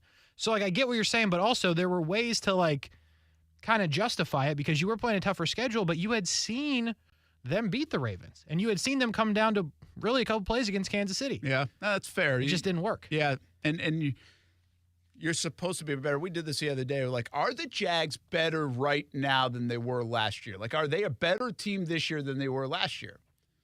And when you bring the whole team back, you say, well, I think. Like Anton Harrison, you lose Juwan Taylor. Okay, Anton Harrison, feels like somewhat of a wash at the very least, maybe even playing better. But the offensive line as a whole is not playing as strong, in part because they've had injuries. They haven't really had Cam. Their running game, while it wasn't great last year, is definitely not as good as it was last year. And that's the spot where you technically went and did things. Evan Ingram is just as good, if not better. He's better. Christian Kirk was on a pace to be just as good, if not better, until he got hurt. But again, injuries come into play here. But Zay Jones has really missed the year. Yeah. It's been a bum year for Zay Jones, mostly because of his injuries, and he set a career best last year. And then how much better has Ridley been than Marvin Jones? I would say better, but not to the degree we thought. I would say it's been, as of now, a minor upgrade. So, I mean, this is a little bit on either, is it on player evaluation? Is it on the hourglass is running out for a guy like Brendan Sheriff? Is it these guys just aren't performing to the level? Is it injury bug? I think all goes around.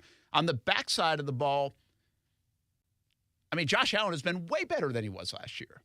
Incredible. I think Devin Lloyd has been better than he was last year. I think Trayvon Walker has been better than he was last year. Devin Lloyd's been more consistent. That's fine. That's fair. More so you know what you're getting. I think overall the defense has been better than last year, but it's kind of the same in terms of they were really good at taking away the ball, and that's what they're kind of good at right now too. Yeah. It feels like they haven't had the Tyson Campbell we thought all year. That's true. That goes back to the injury front a little bit. Yeah. So, I mean, they probably are. They're probably about what they are on defense last year. Like last year they had moments, they had the takeaways, but then like you think about some of those big games they won, they needed, I mean, the pick six to beat Dallas. They needed some prayers.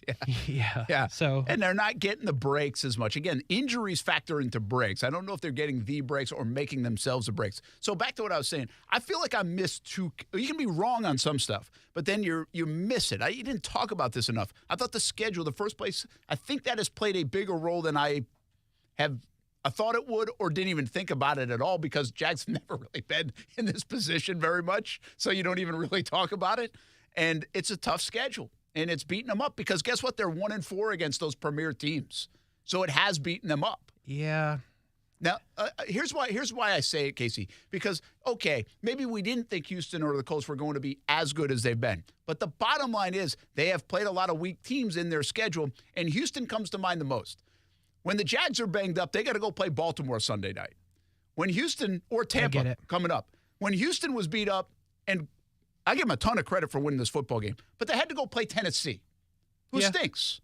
But and I give them a ton of credit for winning that game because they were beat up. I mean, they're not supposed to win a game with like your third-string quarterback and all these guys out, but at least they were going against Tennessee. They wouldn't have won that game going against Cleveland or Baltimore. Or even Cincinnati without Joe Burrow. But aren't they really?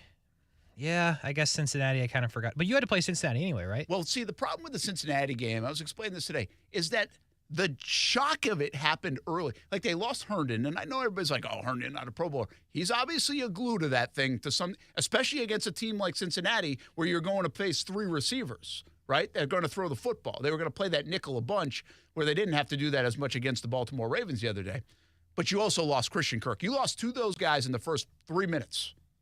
And then at the end of the game, when you have a chance for Trevor Lawrence to win the football game, he's out of the game. Right.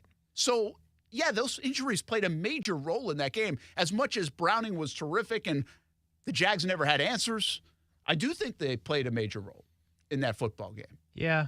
And a missed kick did too, or they would have won even despite all that stuff. Yeah, I don't know. I don't think you're wrong about the schedule, but also I feel like when we talked about San Fran, Cincinnati, Baltimore, Buffalo before the whole season, wouldn't we have taken 2-2? Yeah. Well, you would have. Yeah, 2-2, so really they just 3-2. So they just didn't. I mean, they missed the Cincinnati one. Even 2-3 against that team, against those teams, would probably be respectable and okay. Mm-hmm. But they missed. Like I include Baltimore, I think, in that group, and so they're 1-4 in those games. That's just not good enough. That's been a big slide. 1-3 now against the AFC North. Yeah.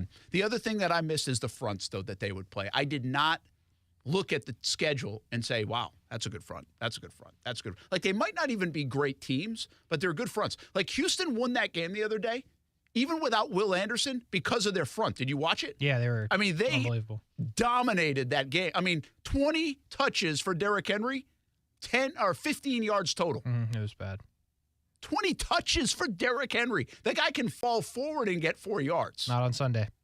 Nowhere to be found. I did not anticipate them, or I didn't factor it in, right? It just didn't register to me like, wow, okay, now this line is going to play because of these good teams or just because of the way the schedule laid out. They're going to run into Like what I would say, even the Saints, and they scored 31 points against the Saints, but the Saints have a good front. Yeah. Like there are teams that have good fronts that might not even be like world-beating teams. You're about to play a good front, by the way. Yeah, Tampa again. Like there's no, I'll tell you what, Carolina's pretty good. That's the only thing that's good. Their one spot, yeah.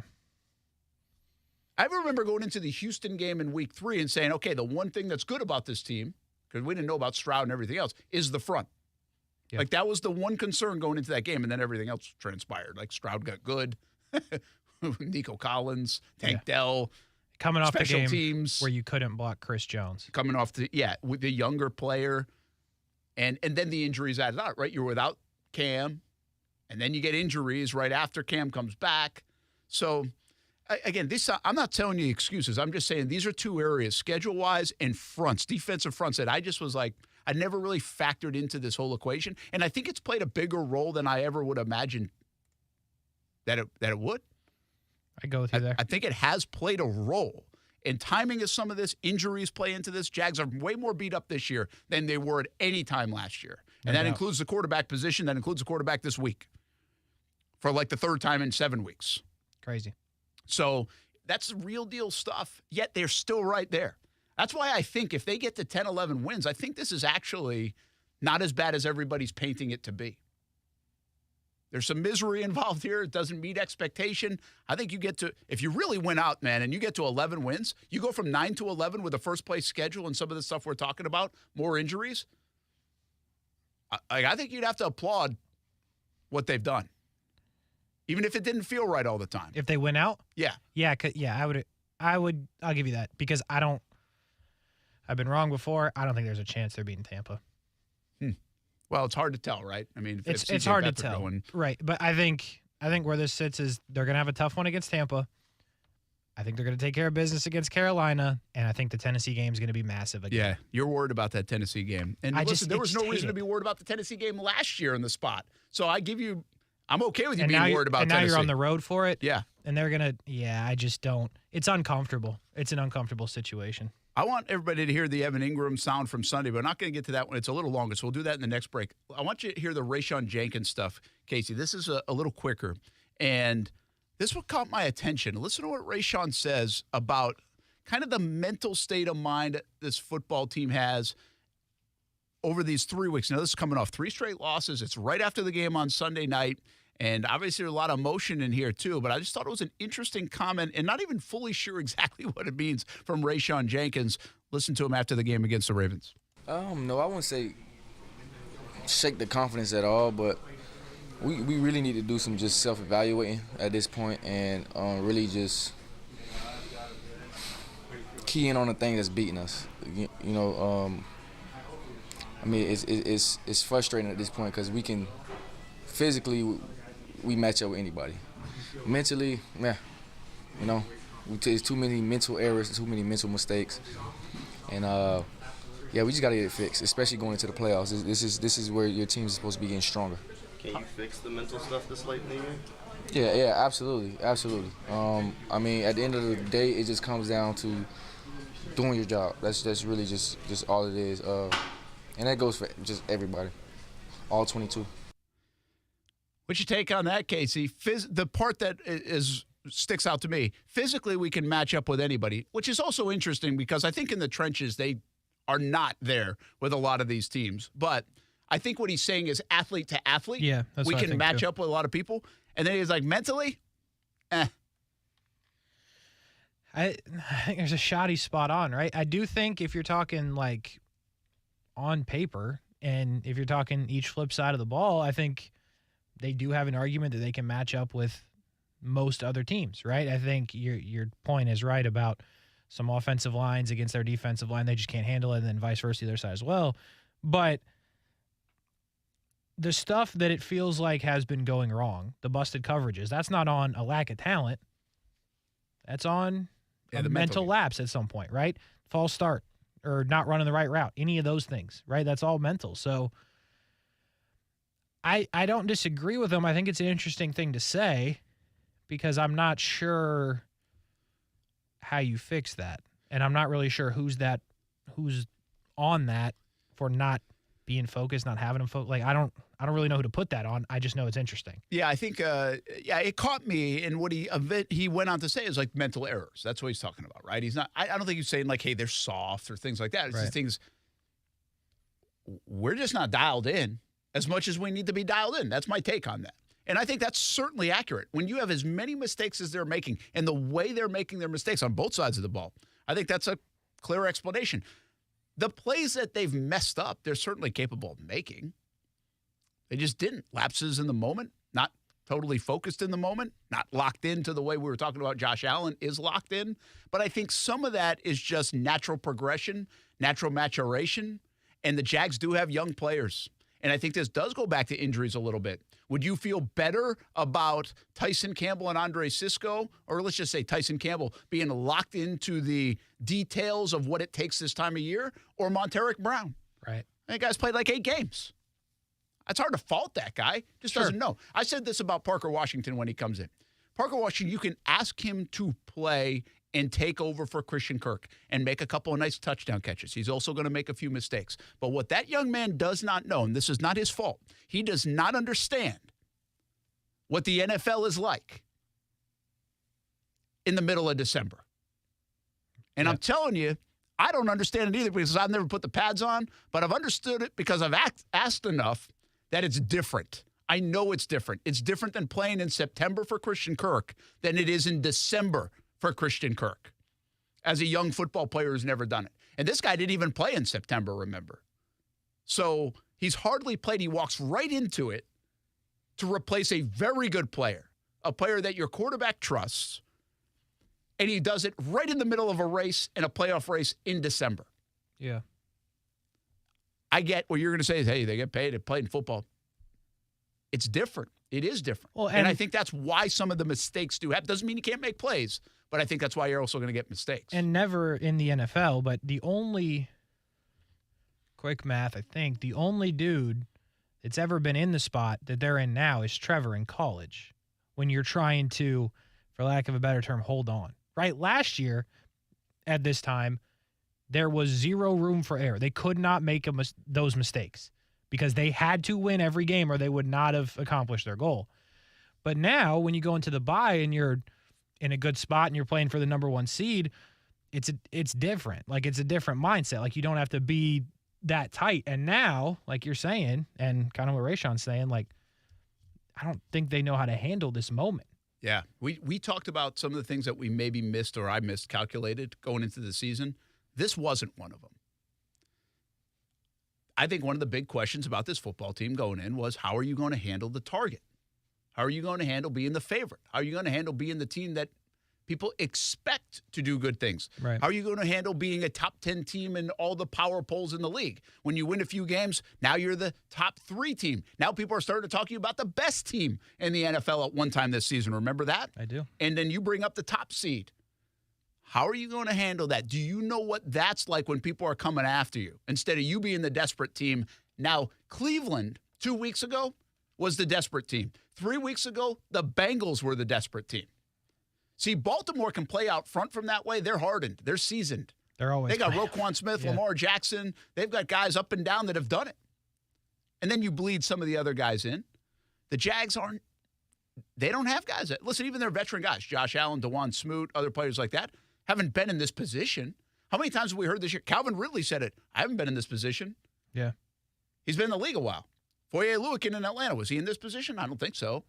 So, and that's not, I don't know. This sounds critical. I don't think that's a critical thing. I think that's just kind of like this natural, intangible type of thing that when you see it splinter a little bit or slide a little bit, I think it's part of the story there. Now the question is, now that they're back in what they would call almost a familiar spot where you better win. Yeah, how do you react? This team has been better at that over the last 2 years. Will they be good at it right now? Well, we're about to find out.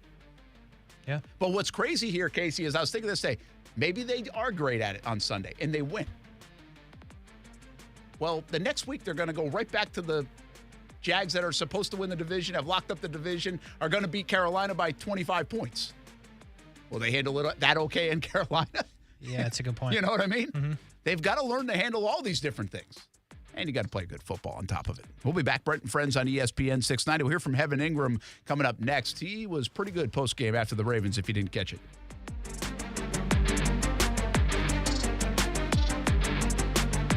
With stores in San Marco, Avondale, and the shops of Ponte Vedra, Underwoods has been serving excellence in Florida since 1928. As the seasons change, one thing remains the same.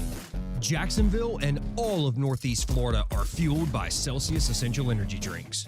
If you spot ESPN 690 anywhere in the community, come hang with us and grab an ice-cold Celsius. Celebrate December with Best Bet. We're giving away an incredible $275,000 in cash. Kickstart your holiday fun at Jacksonville and Orange Park with amazing promotions like $500 High-Hand Fridays, 12 Days of Christmas, and the $40,000 Guaranteed GoPo 400 Tournament. We have you covered with fun, fast card games like 1-card and 3-card poker, Ultimate Texas Hold'em, and more. New to the game? No worries. Our friendly dealers are ready to teach you the ropes. For all the details, head over to bestbetjacks.com. That's bestbetjacks.com. As the year comes to a close, make your impact count. Support Malavia Washington Youth Foundation's year-end giving and empower underserved youth in Jacksonville. Donate now at malwashington.com. Again, visit malwashington.com. Now, the First Alert forecast on ESPN 690.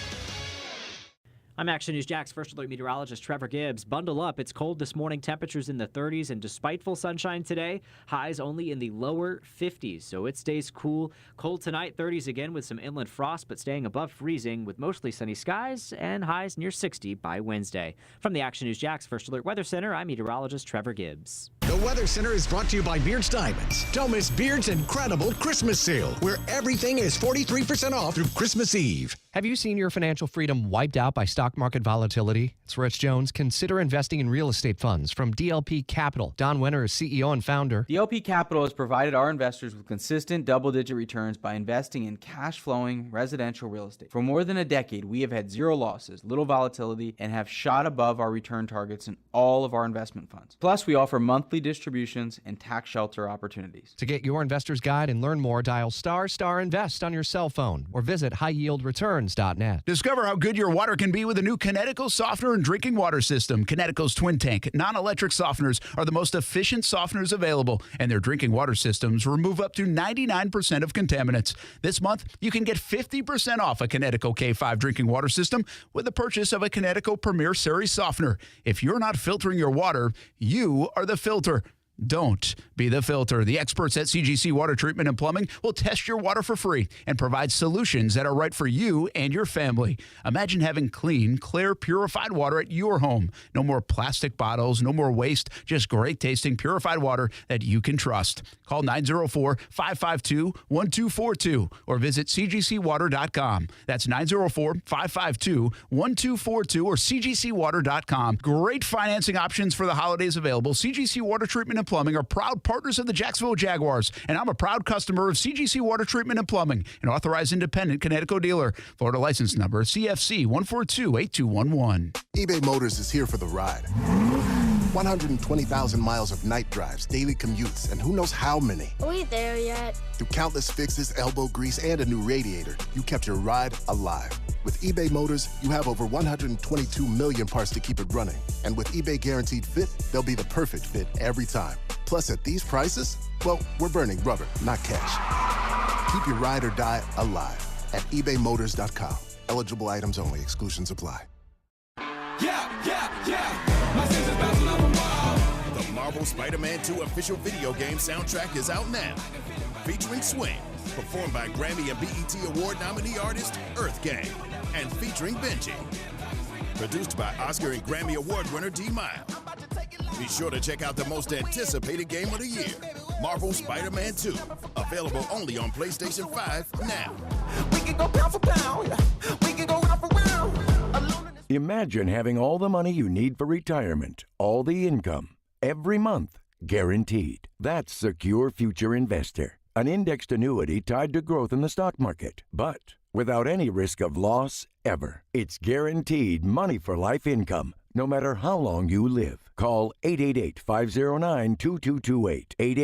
888-509-2228. Sponsored by GP Agency, Inc., Raleigh, North Carolina. Licensed in all states. Performance may vary. Consult with your financial professional before making an investment decision. Wendy's new breakfast 2 for $3 Biggie Bundles let you create your own delicious combo. Choose from a sausage biscuit, egg and cheese biscuit, small seasoned potatoes, and a medium hot coffee. But it's obvious which combo's the best. Sausage biscuit and small seasoned potatoes.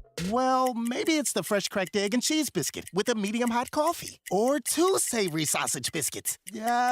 Whichever you pick, you can't go wrong. Choose wisely. Choose Wendy's new 2 for $3 Biggie Bundles. Limited time only. U.S. price and participation may vary. Not valid in a combo. Single item at regular price. Hey, it's Brent Martineau from Action Sports Jacks. Did you know you can watch our radio show? Yeah, video of a radio show. Just search ESPN 690 Jacks on Facebook, YouTube, and Twitter, or follow me on Twitter at BrentASJacks. Watch the show live weekdays from 3 p.m. until 6 p.m. or listen on ESPN 690. The Colts suspended 2 players for the rest of the regular season. Isaiah McKenzie and Tony Brown, receiver and cornerback. Interesting. Yeah, just reading on it a little bit. Very unusual for a team to suspend. This wasn't a league suspension. They beefing at practice? There must be something up. The article says whatever they did, it got to a level where wasn't working. They had to do something. Wow, that's kind of 2 guys, yeah. Insane. Pretty interesting. I don't know if that's like an inner locker room thing. Well, Dante Fowler Jr., Yannick Ngakoue. I mean, that's odd, man. Yeah, I don't know. And they're good. They're exceeding, not those 2 specifically, but they're exceeding expectations as a team. So that's weird to get thrown off while you're doing good. But whatever. Yeah, I don't know how critical those players are. And not. It's going to be an interesting game. The Colts play at Atlanta, and Atlanta named Heineke the quarterback. Heineke's coming back in. Yeah, which, I mean, if you're a Jags fan, you need the Colts to lose. I feel better about Taylor Heineke playing quarterback. I'll give you that. I'd agree with that. And that's going to be a desperate team. What's really interesting, you get this AFC South and NFC South matchups, and they're huge for both divisions. Yeah. The Colts obviously need to win. The Jags need to win. The Bucs are in first place, need to win. Atlanta, if they lose, they're out of it. Yeah, Falcons could be done. Yeah, so this is like they have to win. So that's such a mess. Here's another NFL storyline. George Pickens, his quote, "I wasn't blocking because I didn't want to get injured." Did you see that clip? Yeah, I know the play. I didn't know he would. I thought the concerns about George Pickens were his ACL coming out. No. Well, yes, but no. There were other things with Pickens coming out? Yeah, there's a lot more there. I don't remember that. And I'll give you that it wasn't. I never heard that he wasn't a team player and was scared to block. There was rumblings that he was out there a little bit, and that is crystal clear. In the eye in the sky and the tape doesn't lie stuff, it's really wild, some of the things that he's done and put on tape this year. He's good. Well, there's like super highs, there's like super lows. That's what I'm saying. But, I mean, some of the no-effort plays. Oh, yeah, it's insane. That's pretty rare to see.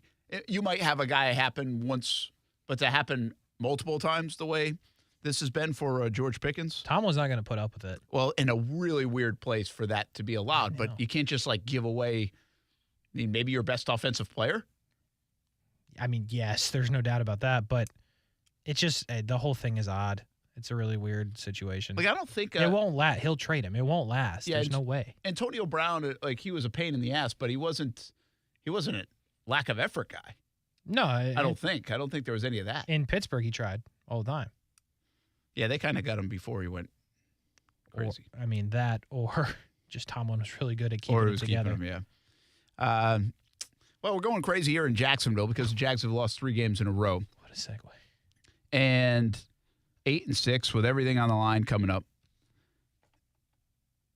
Evan Ingram is having an unbelievable year, but I think maybe even in bigger than the catches, I don't know if it's bigger than the catches because those are important, is kind of the guy he is in the locker room. I think of if you need to be tough from a mental standpoint, physical standpoint, he's the first guy that comes to mind for me. Now, there are others that come to mind, but I think he's the first guy. There's something, all these words that I threw out in the last, hardened, seasoned, those kind of things, that's him. And, man, where would they be without Evan Ingram? So such a big part of it, I think, in Jacksonville. Well, the other part of it is he always answers the bell after games, wins and losses. And I think he says a lot of the right things. He doesn't sugarcoat anything. He says it how it is. And that was the case Sunday after the game. We're going to let this one play out a little bit because if you didn't catch some of the words from Evan Ingram, I think they were said somewhat softly, but you can hear them kind of loudly. Got to get it done. 3 left. Got to get back on track. We're off track right now, so a lot of work to do. But get another op, and we'll take advantage of it. Did you feel like after the Agnew touchdown pass, with the moment, that was the first time the momentum really kind of got going in your way? Did you feel like at that point that you were going to get him? Yeah, I mean, sometimes you start slow. That's a great team over there, good defense. And for us to be down 10 at half, that's a ball game. So for us to do that after a stop, it's a ball game, 3 points. So, but they answered and we didn't. What changed over the last 3 weeks? Just not playing good football. The complimentary football we had in the middle of our season is just out the window. We got to find a way to get that back. Do you change anything in terms of preparation? Look, I mean, we had a really good week of prep. We have the right mindset going into these games. The results just aren't showing up. I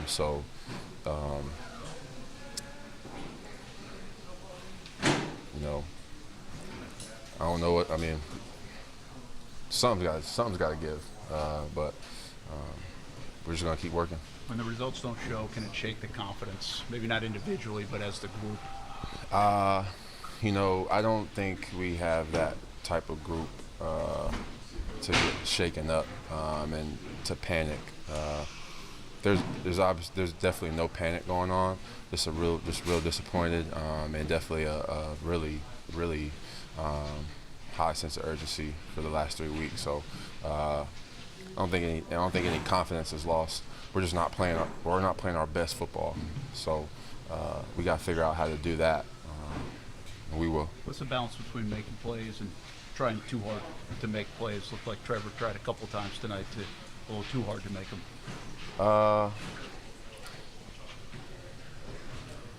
Stuff happens, man. Obviously, we can't have those things. But there's a lot of things that Trevor's the ball in his hands every single play, so it's easy to see his mistakes. There's some things that everybody could have done better tonight. There's some things that I could have done to help him. Things that we could have done to help the defense. So I'm not going to sit here and say he tried too hard. Everybody messes up. Everybody makes mistakes. We as a group have to come together and limit those. And honestly, we as a group have to come together and respond to those because stuff is going to happen. So I'm not going to sit here and say that about Trevor. Obviously, he wants plays that he wants back. I have plays I want back. We all have plays we want back. Plays we wanted back. We get those back. We win the game. So you can sit here and do that all day. Is there fear that it's starting to feel like it's slipping away? Hell no. We lost to a good team tonight. But we definitely still are hurting ourselves. So it's not like things are being really snatched out of our hands. We're kind of letting these things go, and the clock is ticking for us to fix it. So no fear. Like I've been saying, the urgency is as high as it's been the last 2 weeks before tonight. It's even higher right now. Fantastic last soundbite there from Evan Ingram. I think he nailed it, right? He said it's not like people are taking this stuff away from us and just so much better than us. We're kind of just laying it on the ground for them and in certain instances, and I would agree with that. I don't know if they win all these games if they just play clean football, but I think many of us certainly feel like they would have won a game or two in this stretch if they just played clean football. He said no panic, sense of urgency. I mean, that really could have played probably the last 20 seconds, and it really sums it up. This guy has been such a good heartbeat of the team, Kasey. I mean, the pulse. He's got it right.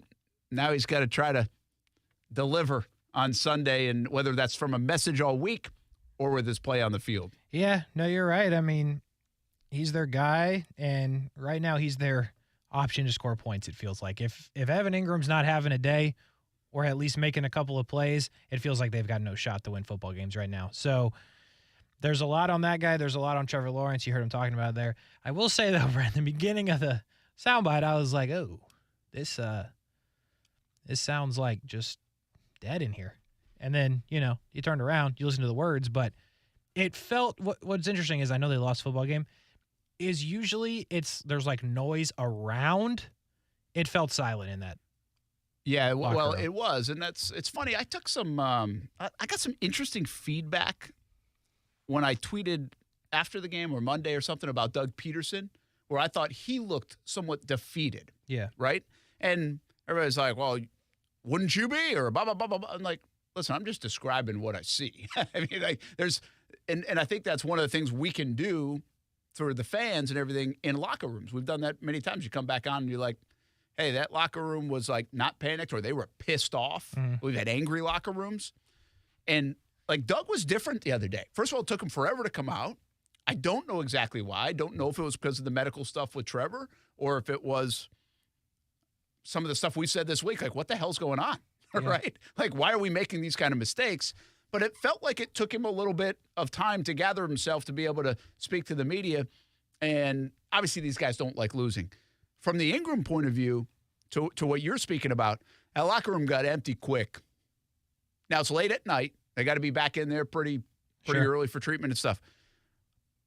But I think I think Evan and Rayshawn, who we heard from, I think, and even Doug, if you go back and look, it's kind of like we don't get it either. It's stunning. Yeah. Right? It's stunning to be like, it's one thing to get beat. I think Evan Ingram would have been fine to been like, hey, we got beat by a good team. They're a very good team. We'd like to match up against them with again, and we can beat them. If it was 23-20 or whatever it was. But I think they are just as baffled at the plays in the first half as we all were. Yeah. And they should be. I mean, they should be. I think we're all on the same page there. Like, those are plays that you can't leave all of it out there. It's one thing to leave one of them out there. You can't leave all of them out there. And these have been instances and problems that continue to arise. And listen, as good as Evan was, or has been, I mean, he might have had a couple of mistakes in this game. He had the false start right before Trevor's fumble. Right. And I don't think the two were associated. I'm just saying he did have a false start there that ended up helping it make second and 17 or something like that before the Parker Washington drop. And then it seems like most people think that 3rd and 2 that him and Trevor miscommunicated on was probably on Evan. Right. Now, I have no idea who it was on, but he was still involved in a play that had some miscommunication. Right. So, and I think that's why he answered the Trevor part like, hey, we all wish we had a couple plays back, right? For sure. So, listen, I think what gives you confidence the Jags will turn this around or at least win some games or get themselves right back in it, I think our guys like Evan Ingram. Really, I think that's what you got to hang your hat on because that's the makeup of their locker room. Evan Ingram, I think, kind of epitomizes that. Now we'll see if they can get the proper play on the field. We'll put a bow on this show. Overtime with Kuhrts and Middleton coming up next. And don't forget, UNF and Florida State in hoops tonight. Coverage starts 7:30 on ESPN 690. Brent and Friends is sponsored by Best Bet. Now open in St. Augustine. With stores in San Marco, Avondale, and the shops of Ponte Vedra, Underwoods is the longest-standing member of the American Gem Society in the state of Florida. From selling out of a back of a car to one of the biggest outfitters in the Southeast, Baker Sports is quite the story. And on a daily basis, they are helping you write your story with a high school name or sports team across a uniform and so much more. And now it's a one-stop shop with Baker Sports, carrying Nike, Adidas, and Under Armour. They already make you look good, and now they can help you look better than ever. Baker Sports, custom sports apparel since 1997. Shop with the hometown team, and it's easy to do at bakersport.com. This is Ortho Health Insights, tips for life in motion, brought to you by the Jacksonville Orthopedic Institute. You are never too old or too young to begin improving your orthopedic health. We count on our knees for everything, from walking to working out and playing sports. Knee pain can be the result of aging, arthritis, athletic activities, and injuries. Obesity is also a factor for knee pain due to the increased stress placed on the joint and can aggravate the symptoms of osteoarthritis. However, exercise and weight loss can delay symptoms related to osteoarthritis. Being physically active boosts the health of cartilage tissue. People with joint pain can benefit from activities such as water aerobics, which puts less stress on the knee. The orthopedic physicians at JOI are experienced in diagnosing the cause and treating your pain. Whether you need a course of physical therapy or surgery, JOI can help. Call 904-JOI-2000. That's 904-JOI-2000. Or to learn more, go to JOI.net. JOI is the official sports medicine provider for the Jacksonville Jaguars. Why can't I just speak to an actual human being? I need a new bank. Well, actually, at One-to-One Financial, communication is not only number one, it's one-to-one. When you call, you get to talk to a real live Jacksonville human, fast, and with someone who's truly concerned about your needs, your security, and finding solutions as a team. Thank you. Ready to break up with your bank? Find a real, long-term banking relationship at One-to-One Financial, Jacksonville's hometown credit union. Visit one-to-one-fcu.org for more information on opening an account today. Federally insured by NCUA. Discover how good your water can be with a new Connecticut softener and drinking water system. Connecticut's Twin Tank non-electric softeners are the most efficient softeners available, and their drinking water systems remove up to 99% of contaminants. This month, you can get 50% off a Connecticut K5 drinking water system with the purchase of a Connecticut Premier Series softener. If you're not filtering your water, you are the filter. Don't be the filter. The experts at CGC Water Treatment and Plumbing will test your water for free and provide solutions that are right for you and your family. Imagine having clean, clear, purified water at your home. No more plastic bottles, no more waste, just great tasting, purified water that you can trust. Call 904-552-1242 or visit cgcwater.com. That's 904-552-1242 or cgcwater.com. Great financing options for the holidays available. CGC Water Treatment and Plumbing are proud partners of the Jacksonville Jaguars, and I'm a proud customer of CGC Water Treatment and Plumbing, an authorized independent Connecticut dealer. Florida license number CFC 1428211. Eat Your Yard Jacks is a local nonprofit with a mission to empower people to eat local 1 yard at a time by providing resources and education to allow everyone to enjoy urban agriculture. Visit us at our edible plant nursery and demonstration site open to the public every Friday and Saturday from 10 a.m. to 4. We also provide employment opportunities to a marginalized population in the special needs community. For more information about us and what we do, call 904-343-9575 or visit eatyourYardJacks.org. And we're live here outside the Perez family home, just waiting for the... And there they go, almost on time this morning. Mom is coming out the front door strong with a double-arm kid carry. Looks like Dad has the bags. Daughter is bringing up the rear. Oh, but the diaper bag wasn't closed. Diapers and toys are everywhere. Ooh, but Mom has just nailed the perfect car seat buckle for the toddler. And now the eldest daughter, who looks to be about 9 or 10, has secured herself in the booster seat. Dad zips the bag closed, and they're off. But looks like Mom doesn't realize her coffee cup is still on the roof of the car. And there it goes.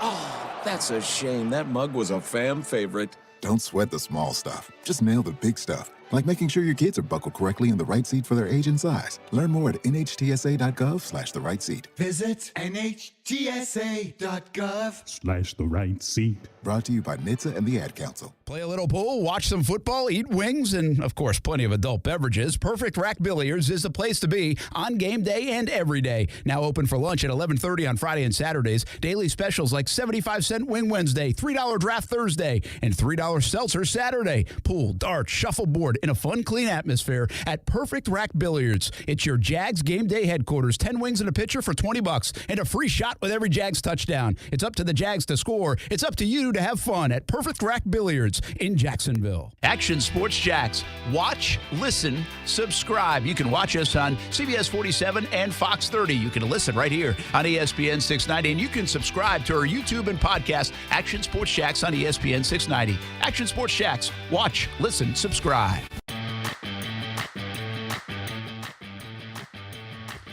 I was over at Nimick Buick GMC today, and it got me thinking about what Kasey put up this weekend, our Committed to the Uncommitted. All of our nominees for the 2023 fall football season up on YouTube, courtesy of Kasey. Also, you can see him on Twitter, X, and see all the things that Coach Sullivan had to say about our nominees, and then we will pick one winner for our scholarship program. We've been doing that now for a couple of seasons, including baseball, softball, and football. Hopefully, we'll continue to expand the program. But a big thanks to Nimnik Buick GMC, Baker Sports, Tivoli's House of Cards for helping make that happen once again this fall. And a big thanks to Kasey for putting those out there. And now you can see them all the different nominees. Our Jaguars Prep or Action Sports Jack's All Prep Top 25 team is out as well. And we're going to have the Blitzies Award Show on Saturday night, 10:30 on Fox 30, 11:30 on CBS 47. Player of the Year, Coach of the Year, Team of the Year, all that good stuff.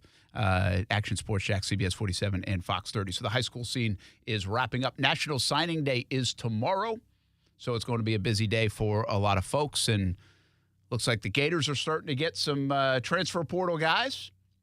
And geniuses only. Carson Beck obviously going back to Georgia, which created a little bit of a domino effect with Raiola and Nebraska and Syracuse, McCord, those guys all involved. It's pretty interesting to watch all that kind of unfold, and you can see the dominoes fall.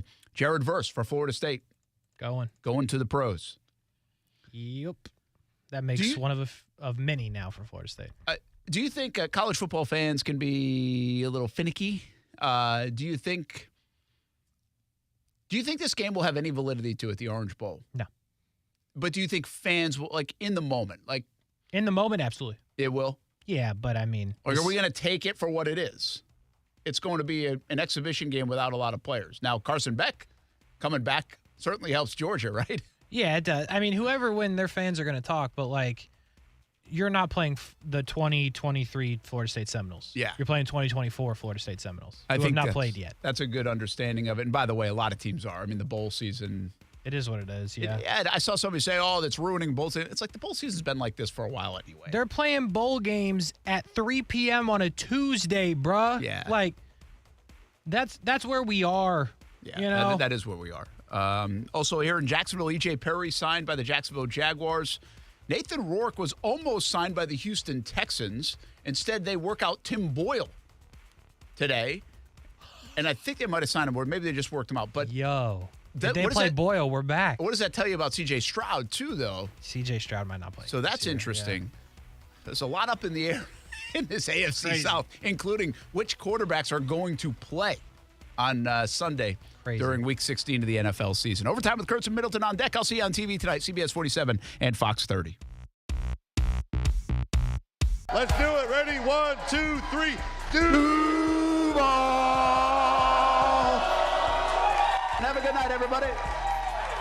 Time to hoop it up and swoop it up with the Ospreys. Men's and women's basketball season is here. They are off and running. UNFOspreys.com for your season tickets. Plenty of options in the beautiful UNF Arena to watch a fun brand of hoops. In December alone, 7 home games between the men and the women. Season tickets, flex plans, premium seat, and suite options are available. Matthew Driscoll and the men off to a nice start. New women's coach Erica Lambert has her team playing tough. It's the busiest home slate in the D1 era. More than 30 games at UNF Arena. Go to UNFOspreys.com. The 12 Days of Christmas is back and better than ever at Best Bet Jacksonville. From December 12th to the 23rd, we're lighting up the tables with the much-anticipated 12 Days of Christmas high hands and giving away over $275,000 in cash. The excitement grows each day, starting at $1,200 and climbing up to $2,300, and the chance to set sail on a World Poker Tour cruise. Don't miss out on the action. Explore all our December promotions at BestBetJax.com. That's BestBetJax.com. Your destination for the best poker action this holiday season. Just like those little holiday snow globes, you better get ready to shake up the season because Toyotathon is on at Arlington Toyota. Right now at Arlington, get financing as low as 2.99% on 10 new Toyota models. And Arlington has more than 500 new Toyotas available. Plus, every new Toyota purchase comes with Arlington's lifetime warranty. Toyotathon is on at Arlington, so shop in person, 10939 Atlantic Boulevard, or online 24/7 at ArlingtonToyota.com. Visit arlingtontoyota.com/Toyotathon for details. Rich Jones here. Investing can be more about just filling a bank account. It's about having a secure retirement, protecting your family. Let DLP Capital help you to protect your why. Here's CEO and founder Don Wenner. I started DLP Capital with an expectation that I could provide my family, my investors, my team members, and the families of my investors with awesome returns, limited volatility, and no losses, all while providing desperately needed affordable housing to the American workforce. To get your investor's guide and learn more, dial ** invest on your cell phone or visit highyieldreturns.net. ESPN 690 is home for the Florida Sportsman Fishing Show hosted by Captain Rick Riles. Tune in every Saturday morning from 7 to 9 a.m. to find out what's biting now. Fishing so fresh, you can almost smell it. We all hear the radio ads about the IRS. They tell you to be afraid, to be scared, and they try to frighten you into calling. I'm not here to do that. Tax Relief Advocates is different. TRA is here to tell you that if you owe money to the IRS, whether it's $5,000, $50,000, or $500,000, we have a solution. It doesn't matter if you're sitting in your car, at work, or with your kids. No matter where you are, call now. 800-575-6759. Don't lose hope. TRA can eliminate or reduce what you owe to the IRS. There is zero risk to you. If we can't reduce your tax debt, then you pay nothing. Our passion is taxes and helping individuals fix their IRS problems. We have a 5-star rating on Google and Yelp and an A+ with the Better Business Bureau. You don't need to be afraid of the IRS any longer. End your tax nightmare today by visiting us online at TRA.com or call 800-575-6759. That's 800-575-6759. Tax Relief Advocates. Real solutions for real people. WOKV Jacksonville. Listen live everywhere you go on ESPN690.com. ESPN 690. Jacksonville's home for ESPN Radio.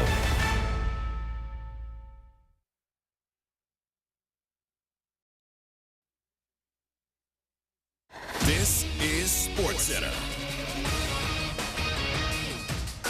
I'm Christine Lisi. Tonight will mark the first time in nearly 8 months Grizzlies star guard Ja Morant will play in an NBA game after serving a 25-game suspension stemming from a pair of incidents showing him posing with a gun during live stream videos. Morant returns against the Pelicans. Eagles quarterback Jalen Hurts questioning his team's commitment following a third straight loss. Also said it's a matter of everybody being on the same page, and it begins with him. Eagles 10-4 after a 10-1 start to the season. Pro Football Hall of Famer and First Take co-host Shannon Sharp. Whose commitment is he questioning? Is it the coaches? Is it his? Is it theirs? What's going on? These issues that we see from the Eagles last night, we've been saying this. Man, there's something going on with the Eagles. When you look at the totality of this Eagles team, they are a vastly different team this year than what they were last year. On the Pat McAfee Show today, Jets quarterback Aaron Rodgers indicated he won't return from a torn Achilles this season, said he intends to play for the Jets well past 2024. Panthers released outside linebacker Justin Houston, giving him a chance to sign with a playoff contender. ESPN Radio is presented by Progressive Insurance. Progressive makes bundling easy and affordable. Get a multi-policy discount by combining your motorcycle, RV, boat, ATV, and more. All your protection in one place. Bundle and save at Progressive.com.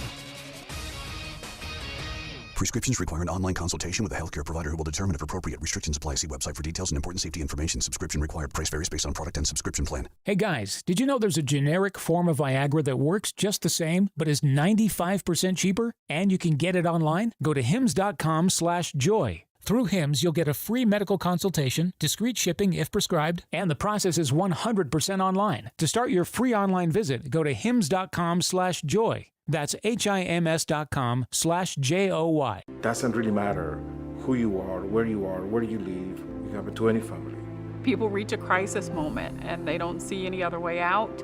Suicide is the 4th leading cause of death for people ages 25 to 34. Hello, I'm Congressman Buddy Carter. We can all play a role in preventing suicide. If you or a loved one is experiencing a mental health challenge, call or text 988 today. This message brought to you by the National Association of Broadcasters and this station. Every day, the men and women of the United States Marine Corps demonstrate their commitment to defend the American way of life. Since 1775, we have served our nation as a force in readiness. From combat operations to humanitarian assistance in every corner of the world. No matter where the mission takes us today, or wherever our country needs us tomorrow, we always remember the land we call home. As Marines, we take a stand for each other, for our nation, for us all. The few, the proud, the Marines.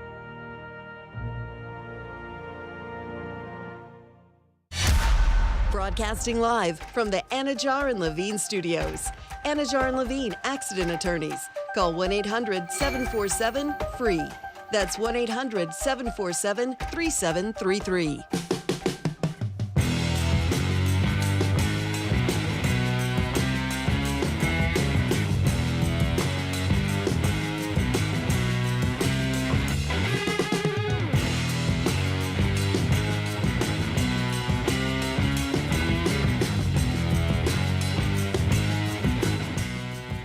How are y'all doing on this Tuesday evening?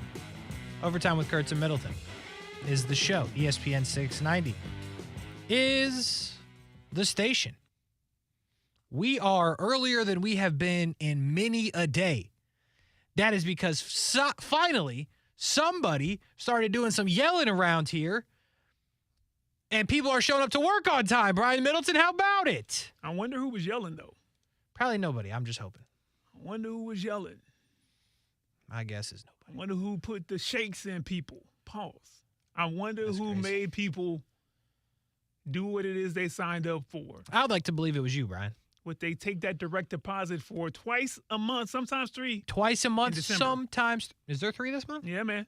Really? You get paid again on the 29th. We already been paid twice this month? Twice, right at the start of the month. Damn. That money goes quick, huh? I mean, when you got as big a house as you and your wife do, you know what I mean? Hey, and man. a whole blue right there. I got what most other people have. Just nice place. Just nicer, you know what I mean? No. Yeah. You got shelter, but your shelter has floors. It's all, different. They do have floors. It's all good, man. Not like nice floors. It's all good. We got Yeah. whatever they got when we bought the house. They said, we got this? All right. Sounds good. Anyway, Where we are going with here. that? Oh, yeah. We started on time-ish. We started on time-ish, yeah. I do want to let you know coming up tonight, FSU basketball and a little home cooking. They will play the University of North Florida Ospreys in Tallahassee, so you can hear that one right here on ESPN 690. Coverage starting at 7:30. Game starting at 8 o'clock. So you can listen right here. If you're on the stream, YouTube, Facebook, Twitter, and Twitch, you'll have to go to the radio, 690 AM, in your car or anywhere you have a radio. Some people may still have radios, like in their house. My dad used to have a radio in the garage that never went off. I think about that sometimes. What do you mean? He kept it on all the time? I'm telling you, this radio, in my entire life, we lived at this house. Both houses that we had 2 different houses in the same neighborhood. We moved from one to the other. Oh, boy, y'all different. It was, Man, how it was rich really you got to be stupid. to be like, you know what? One Wasn't house it- in this neighborhood ain't enough. We need wasn't- 2 when we wasn't- feel like it. Wasn't that nice? No, One we was a didn't have them at the summer same home, time. one was a fall home. No, we sold one, got the other one. Mhm. But Okay. this radio was on. I am not kidding you. I'm talking 10 years straight, probably. On what, though? Like, what was the station? Classic rock. Okay. For 10 years, this thing never went off. Isn't that wild to think about? Hey, man. No? All right. It just Pop me? said he wanted a good ambiance when he's out in his, man space. He said it was out in the garage? Out in the garage. Yeah, so that's his You passed through the area. garage, you caught some classic rock. If you were just in the laundry room of the house, you heard some classic rock coming from the garage. Oh, it impeded on other It was a areas of the bit house. too loud for about 8 of those 10 years until my mom finally had it, and then she turned it down. Still on, though. Really? I'm telling Really? you, this thing you could hear in our house She turned it down, huh? for 8 years. Yeah. It's pretty rough. Anyway, so if you have that scenario and have a radio in your house or your garage, you can listen on 690 AM. I'll tell you about FSU basketball. All right, we move on. Jags, nothing new today. Jags are off. Trevor Lawrence still in concussion protocol. I lied. I shouldn't have said nothing new. Something slightly new. E.J. Perry signed to the practice squad, the quarterback. So now the Jags have the 3 quarterbacks after Nathan Rourke was signed by the Patriots off the practice squad. So they will have 2 at practice tomorrow. We will see about Trevor Lawrence, and we will bring you that update tomorrow. Still, as far as we know, in concussion protocol. And as of now, it's C.J. Beathard and E.J. Perry looking to lead the Jags to a win over the Tampa Bay Buccaneers. Power rankings? Yeah, power rankings. You don't sound excited about it. No, I kind of had a factory reset. No. I didn't realize what you actually said until I was like, oh, yeah, power rankings. We should do that. Power rankings.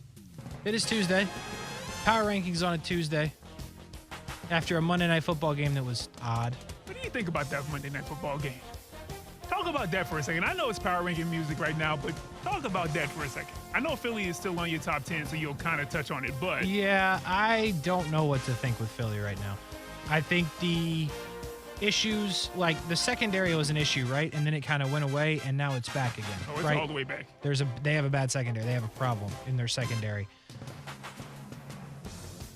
They do not have a quarterback issue, but they got a slight issue right now on offense as a whole. It's clunky. It's not working. Jalen Hurts not making the best of decisions all the time. So I think the easiest thing to say is it's a rough patch because every team's had one. You remember when San Fran lost a couple games in a row, people lost their minds saying the Jags could beat them, and then they lost by 40. So San Francisco been through it. Jags are going through it. Buffalo went through it for longer than most. I guess Dallas hasn't really been through a extended rough patch period. Chiefs are in a bit of a rough patch right now as well. So I think everyone's going through it. They're in it. They've played tough competition, but it's not looking right now for the Eagles. So I thought and then Seattle, I don't know, bro. I don't like Drew Lock. To keep it real with you, so I was disappointed when they won. Oh, that's right. I'm just going to be totally honest. Right. I do not like Drew Lock. I forgot. Yeah, hate him. I forgot. One day you'll share. Oh, however long we got left. Maybe you'll share one day. That's great. I forgot about the Drew Lock beef. Yeah, so I was extremely disappointed to see that. I'm glad Kenneth Walker scored for my fantasy points, but I guess Seattle's back in the mix. I liked them a whole lot better when Geno was their quarterback and not Drew Lock. Don't worry, he'll come back down to earth. Oh, I know. Believe me, I know. I don't know who started last time, but I can start. I think it doesn't matter. We're starting in the same spot. San Fran. What do you mean? All right, I'll let you talk when it's your turn. Yeah, it's pretty self-explanatory. Christian McCaffrey, maybe the MVP of the league at this point. He's unstoppable. If they're not going to run it, they're going to throw it to him. They're going to get Deebo Samuel in the mix. He's going to score again. He's fully back healthy. Brock Purdy, your church buddy in Arizona. Just a menace. Just a problem. Good decisions everywhere. Dude's made very few bad decisions in all of life. I'm talking from left turns and when to decide when to turn his car left if there's cars coming in traffic. He's made very few bad decisions in his entire life. And he's on a stretch right now of making no bad decisions because every throw is hitting right now for Brock Purdy. Their defense, good. They got Chase Young. No surprise they got better. Secondary, making plays. Give me a pick six. I'll take it all the way back. So, again, it goes back to something we said, and I'm going to knock on wood because I'm not out here hoping for people to get hurt, but it will take an injury or two to stop San Francisco right now. Everybody's getting banged up a little bit. They seem to be getting healthy, and I just don't know how anybody beats them right now. Long way to go till the Super Bowl. Long way to go. But the rest of the teams in the NFC right now, you saw what happened to Dallas, saw what happened to Philly. Detroit's looking better, but I mean, barring some unbelievable turn of events that Brian Middleton is about to try to convince you, I can't imagine anybody else having anybody but San Francisco 49ers at number one in the power rankings. I say that, and now I turn it over to the broadcast on the one and only Brian Middleton. Brian? Yeah, I mean, I don't get the part where you think I would try to convince people not to have San Francisco number one on their rankings. All I said was it was interesting that you assumed that I did. How do you assume what visionaries are going to envision? You can't. Yeah. Especially when you're not one. Whoa. And so here's the deal. No. Yeah, I'm with you on San Francisco right. for everything you said. 6-game winning streak, right? 4 out of those last 6, 30-plus points. 2 out of the last 3, 40-plus points. A lot of those games been blowouts early on. Never a doubt. Kicked it off with that 34-3 beatdown of the Jaguars. They beat multiple division leaders on this run. Yeah. They beat Seattle twice, who the first go around, I believe one game separated them. So it was a fight, quote unquote, for that division. I mean, I guess if Seattle would have won that would have been like, hey, things have tightened up. So, hey, man, the closest margin of victory on this 6-game winning streak, Kasey Kuhrts, is, I believe, 12 points. And That's again, insane. That was Seattle the second go around. It's wild. After Seattle was like, oh, no, we got him this time. We just saw him. We got him. This time? We right don't here? got 'em. We do not. We do, in fact, not have them. But everything you said, Kasey, the only thing I differ from is this.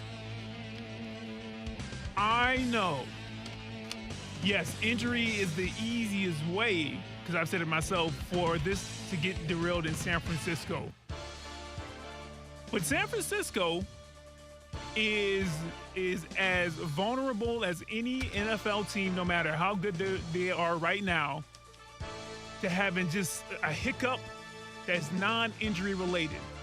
It could be something all of a sudden happens on the team. It could be the wrong play call. It could be they run into a buzzsaw in Baltimore, and then things don't look as great, but you're just like, hey, Baltimore is on a hot streak, and then next thing you know, the next team they play after Baltimore, and then you're looking at a 2-game losing streak, and then it's like, oh, what happened? They were so great just 2 weeks ago with a 6-game winning streak. Sure, it could happen. And, again, Brock Purdy he's not the MVP, even if he wins. He's not the MVP of this team. What he is, though, he's not the engine. What do I say, though? He's the alternator. Yep. Like, you need him. Huh? And when that thing started, when the alternator ain't right, when it's about to die off and you're trying to crank the carb and it's click, click, click, click, click, it's very Jimmy G. That's the click, click, click Jimmy G of things, especially the injury part of it. I like that. Brock Purdy don't give you that. Like you said, he's not, in the few full games I've seen, he's not trying to do too much. And that 3-game losing streak, he was just like, hey, man, I ain't got the people. I'm trying to do it with the people I got. I ain't got the people. When I get the people, the thing I can do is make the great decisions. I don't know how good Brock Purdy's arms are, but I know how good his decision-making is. Never makes a wrong one. And his decision-making can take this team to the Super Bowl easily. Yep. I can see it happen. I can see it happening easily. I can also see another team in the NFC, mainly Philadelphia, even though they have that 3-game lose streak, or Detroit, really just being like, I don't care what you did in the regular season.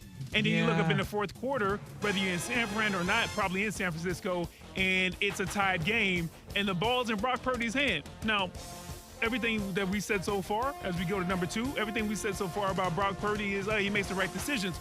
But we haven't seen him in that scenario. We're starting to see him in every situation, whether he is loaded with talent, he does well. When he doesn't have the talent, like a lot of people at that position, he doesn't do well. But we haven't seen him in crunch time, in the playoffs, with a lot of adversity, and it's on him. You got to make the right decision, and you got to make the right throw, because Christian McCaffrey, he's going to make a catch, but you got to put the ball right in his hand, or Debo, or whoever. So, Kasey Kuhrts, I agree. San Fran, number 1. 2. They're so good, and what a football game it will be this weekend. The last game of the weekend, Monday Night Football, Christmas night, the Ravens and the 49ers. That was so great. What a football game. Finally. Thursday night could never. Amazon night could never. No, absolutely not. There's not a pull chance. That off. The second best team in the league is the Baltimore Ravens, though. Listen, the Jags had opportunities to win the football game, right? They did. Could have been a lot closer. A lot of things could have happened. They didn't happen. And the point of the story is Baltimore went to 11-3. It's not always the prettiest with the Baltimore Ravens, right? There's not a lot of times where you're like, that was an appealing watch. But they get it done. And I think their quarterback can do some can do some crazy, crazy things depending on what the situation of the game is. Baltimore could have scored more in that game, I believe, against the Jags. They just didn't need to majority of the time because they felt good about their defense, which is unbelievable. Roquan Smith, dog. Kyle Hamilton, outside of that one time he got lost by Calvin Ridley, which was insane, still a dog. their whole front, legit, serious business on their front. They lose a running back in Keaton Mitchell who's been good, who's been explosive for them. What does that look like? The Gus Bus, back to getting carries. Justice Hill, sole survivor, come on down. Isaiah Likely's making it look like Mark Andrews isn't even gone. And Mark Andrews may come back for them. It's unlikely, but he may come back. And then you look at how they won the football game because they ran all over Jacksonville. Odell Beckham, 1 catch for 14 yards. Zay Flowers, 1 catch for 7 yards. They did it without getting their receivers involved. Bateman involved early. That was about it. It was the tight end and running the football. They can win so many different ways, which is why I have them as high as I do. They can win with their defense. They can win with their offense. They can win with a little bit of both. And they are extremely, extremely dangerous. I can't wait to see how they match up with San Fran because they're going to need everything they got to play with San Fran and beat them if they can do so. So, I think it's pretty cut and dry where they are in the AFC. I think they're at the top. I think they're one of the best teams in the sport. They're definitely behind San Francisco, but I'm excited to see those two play coming up on Christmas night. Got the Ravens, Brian, the Ravens. Yeah, this was a tough one for me. Baltimore is the easy pick, and the reason why I do have them at number 2 is because when they met up with Detroit, they walked them. They walked them. Then they took them out to the yard, let them use the bathroom, brought them back in, gave them some dog food, and then walked them again. 38-6 when they faced each other, so that's why I'm going to also say Baltimore number 2. But I will say this much. As impressive as the record is, as impressive are the things that you have mentioned about Baltimore, if we think, and not us, but I mean people who are looking at Jacksonville right now who are just like, they're kind of, they're not who we thought they were.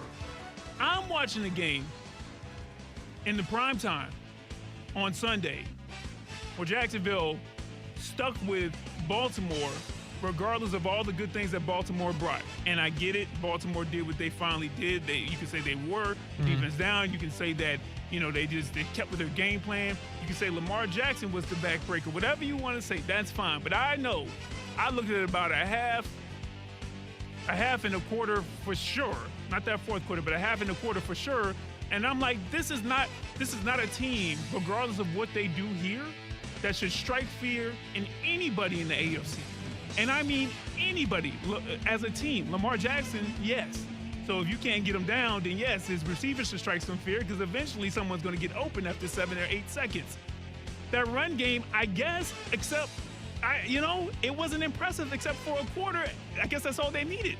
And defensively, it was fine. But then I'm saying, well, how dysfunctional were the Jags after a while? How much of that can I put on Baltimore's defense, which, again, they're great. They got some great guys who are pass rushers out there. Clowney's having another good season. I guess he made the right decision to go up there. The secondary is pretty good. But when I looked at it, I was just like, this team right here can't get got. As much as we talked about Kansas City this entire year for good reason, even though they had the pedigree and defending chance, we're like, they can get got. The same way we said about Miami. Baltimore at 11-3. Listen, congratulations. Yeah, I got you at number 2. But there's nothing outside of Lamar Jackson, and maybe that's all you need at the most important position.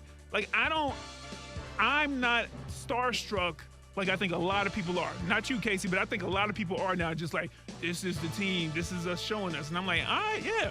Because I think they can probably put it together for 4 quarters. But we'll see. We'll see. Up to this point, since it's a week-to-week poll, since it's as well as a whole resume type deal, they've got the resume. And week-to-week, they've won more than they lost. So I got Baltimore number 2, but it's not it was close between them and Detroit for me. Who you got at number 3? 3. Right, I'm a visionary. Right? Yeah. As much as you want to say that I'm not, I'm a visionary. I see things. Like Sixth Sense. Sure. I see things that other people don't see yet. And one thing we said a couple of weeks ago is the team you don't want to play of the teams that could be in the wild card. We didn't say the Cleveland Browns. We didn't say the Pittsburgh Steelers, the Indianapolis Colts, the Houston Texans, none of them. The team that nobody really wanted to play if they snuck into the playoffs was the Buffalo Bills. And as we sit here right now, on this day and time, it is 6:23 p.m. Eastern Time on December 19th. The third best team in the National Football League is the Buffalo Bills. And it's simple. It's very, very simple. Why are they this good? One, I told y'all Dallas was frauds. Nobody listened. Two, we said this about Buffalo early in the season. When they were running the ball, they looked dominant. They refused to run the ball for years. They probably lost a chance to go to the Super Bowl a couple years ago because they refused to run the football, and Josh Allen played hero ball because they asked him to. They have now, in this season, done 2 different 360 flips. They were running the football early. They changed their mind. It did not work at all. OC gets fired. Here comes Joe Brady from the LSU dominant team. And guess what they do? They hand it to James Cook 25 times. Now, granted, every time you get it 25 times, you're not going to go for 179 and a touchdown. But they started running the football again, and here they are, dominating teams. The last 4 for Buffalo have been, they do have a loss in there, but have been unbelievably played football games. And the rest of the way, the Buffalo Bills, the questionable games that they needed to win were against the Chiefs and against the Cowboys. They've done both of those things. The rest of the way, the Chargers win. The Patriots probably a win. And then they will play the Dolphins the last week of the season, which will be a fantastic game. But Buffalo's dangerous. They are so dangerous right now because it has nothing to do with Josh Allen. You know what he's capable of. You know what he can do. But they went up against Dallas, who's not you, Brian, but some of y'all that watch this sport and break it down said it was maybe a 1 or 2 team in the league. And they decimated them. They lost Dak Prescott, the MVP. They made everybody think twice about the Dallas Cowboys because they ran the football down their throat and they could not stop it. And on defense, on Dallas on offense, could not do anything on the Buffalo Bills defense because they were relentless. So the disaster scenario is playing out for more than one team, and it's a disaster right now for the league. If this Buffalo Bills team runs the table, gets into the wild card, or maybe the division, depending on what happens to the Miami Dolphins, because they are dangerous when they run the football. Right now, the Buffalo Bills are the third best team in the league, Brian. It's unquestioned, but go ahead, question it. Yeah, that's a wild take. I guess you gotta what do you call it? You gotta play some large bets. You know what I mean? Sometimes, figuratively, so that if it does hit, you can really talk your talk. Because that's a wild take to have Buffalo number 3. That's insanely terrible take. But it is what you do. It's a weak league, right? Yeah, as well as your whole resume. Okay, you always cut off that part when it suits you. Here we go. Number 3 is Detroit. Bit of a up and down month, past 4 weeks. Win, loss, win, loss. Loss, win, more accurately. But what they did is, and I'm surprised Kasey hasn't talked about him yet. Maybe it's coming up soon. I mean, the way that Kasey guffawed over Denver and how high he had him on his power rankings last week. What happened, 5? Yeah, you had him in somewhere where you had to talk about him. It wasn't 6 through 10. I know that much. Yeah, that's fair. And I was just like, all right, well, they are cooking a little bit. But Sean Payton and his smugness, he's just so smug. Did you see this dude yelling at Russ? I don't, honestly, Kasey, yeah, I saw it, but I don't get mad. You played enough sports, and at that point when everybody's getting paid millions, that's for yell. I don't know. I don't feel bad for Russ per se. I don't feel bad either. But I feel even less worse than for Sean Payton, on a daily basis. Nothing personal, just so smug. The worst thing that happened to the sports world is that Sean Payton got himself a Super Bowl. But now you can't tell him nothing. You know what I'm saying? You can't tell. And when you got a smug face and then you can't tell somebody anything, they're inconsolable, incorrigible. So it's a good take. But my point is, ultimately, Detroit, I'll say it now, like I've said it before, okay, the winning train to Detroit, it's steady. Even when I just said they're up and down, yeah, 10-4, not up and down overall. And they just put up a 40-pointer on a team in Denver that we thought, or could potentially still be making some very good moves, or it could sneak into the playoffs, but has had a heck of a second and third quarter of the season, winning a lot more than they lost. and the way that they did it. Jared Goff, you got a quarterback. You got a Super Bowl attending quarterback, excuse me. He was there. The run game, they piece it together. I mean, Jahmyr Gibbs, you like him. I'm never going to, is David Montgomery out?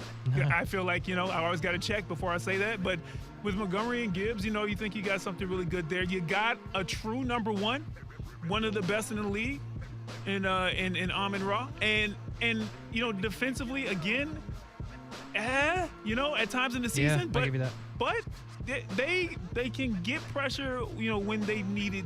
But as a whole, I think they're left a lot wanting for that fan base. That being said, I think they're steady in the NFC. I think that you talk about a team you don't want to see in the playoffs, who someone's going to go see in the divisional round, and who I think someone's going to go see. I think they're going to go see somebody in the conference championship. I'll go ahead and make that right now. I think that they're going to see somebody in the conference championship. Detroit's going to be on the road to somebody. But San Fran. This team is solid. This team is solid in a lot of areas, and I think that they can play up to their competition more times than not. And that's always a good quality to have as well.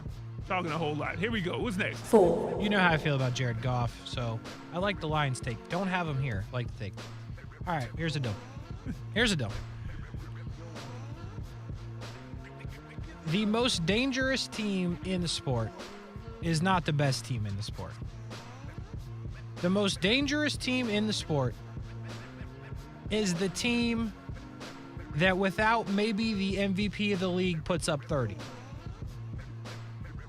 And that's the Miami Dolphins. No Tyreek Hill, no problem. They were playing the Jets. I'm not going to pretend like they weren't. They were playing the Jets. And they put up 30 without Tyreek Hill. Jalen Waddle looking like a dude again.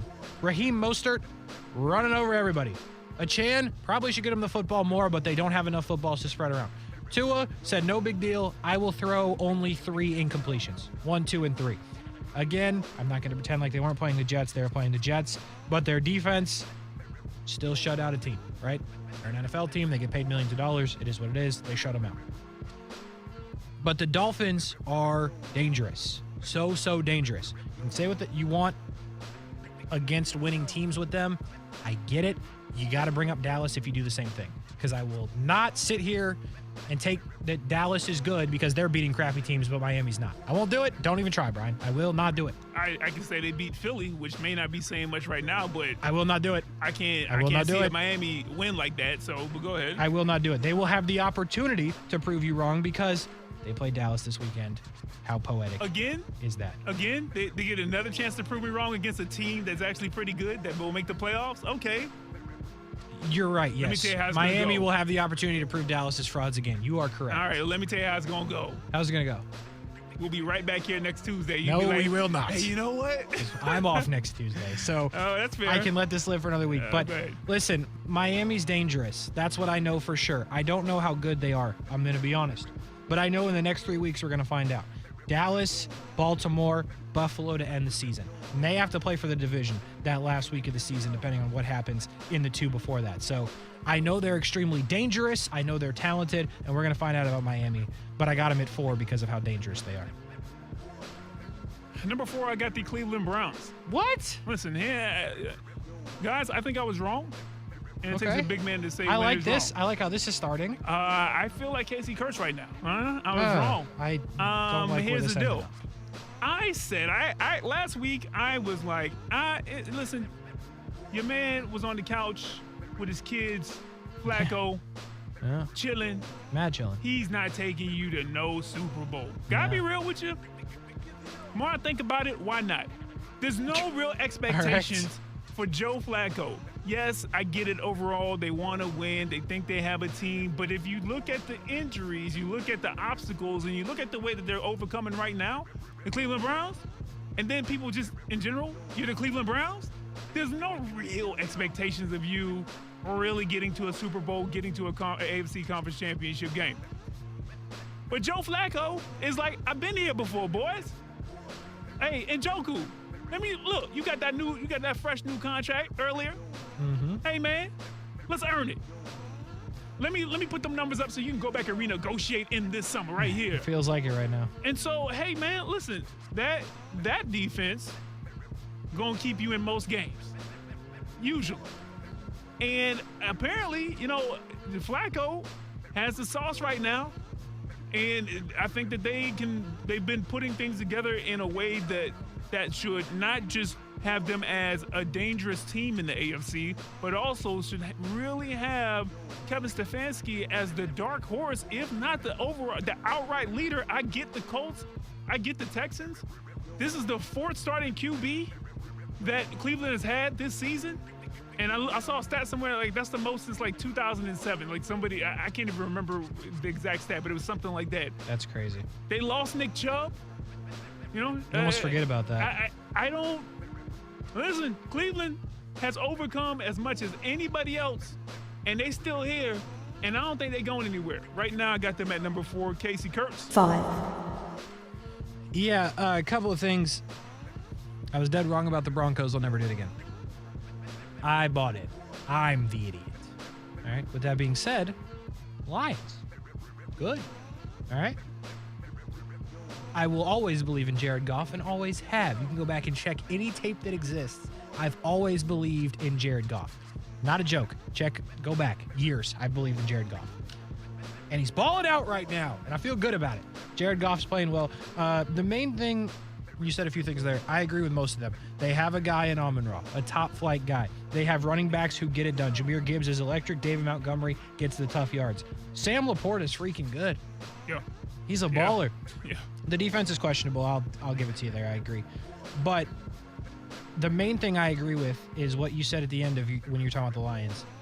I think they're playing for the conference championship as well. I think it'll be them in San Francisco. I think that's where that's going to live.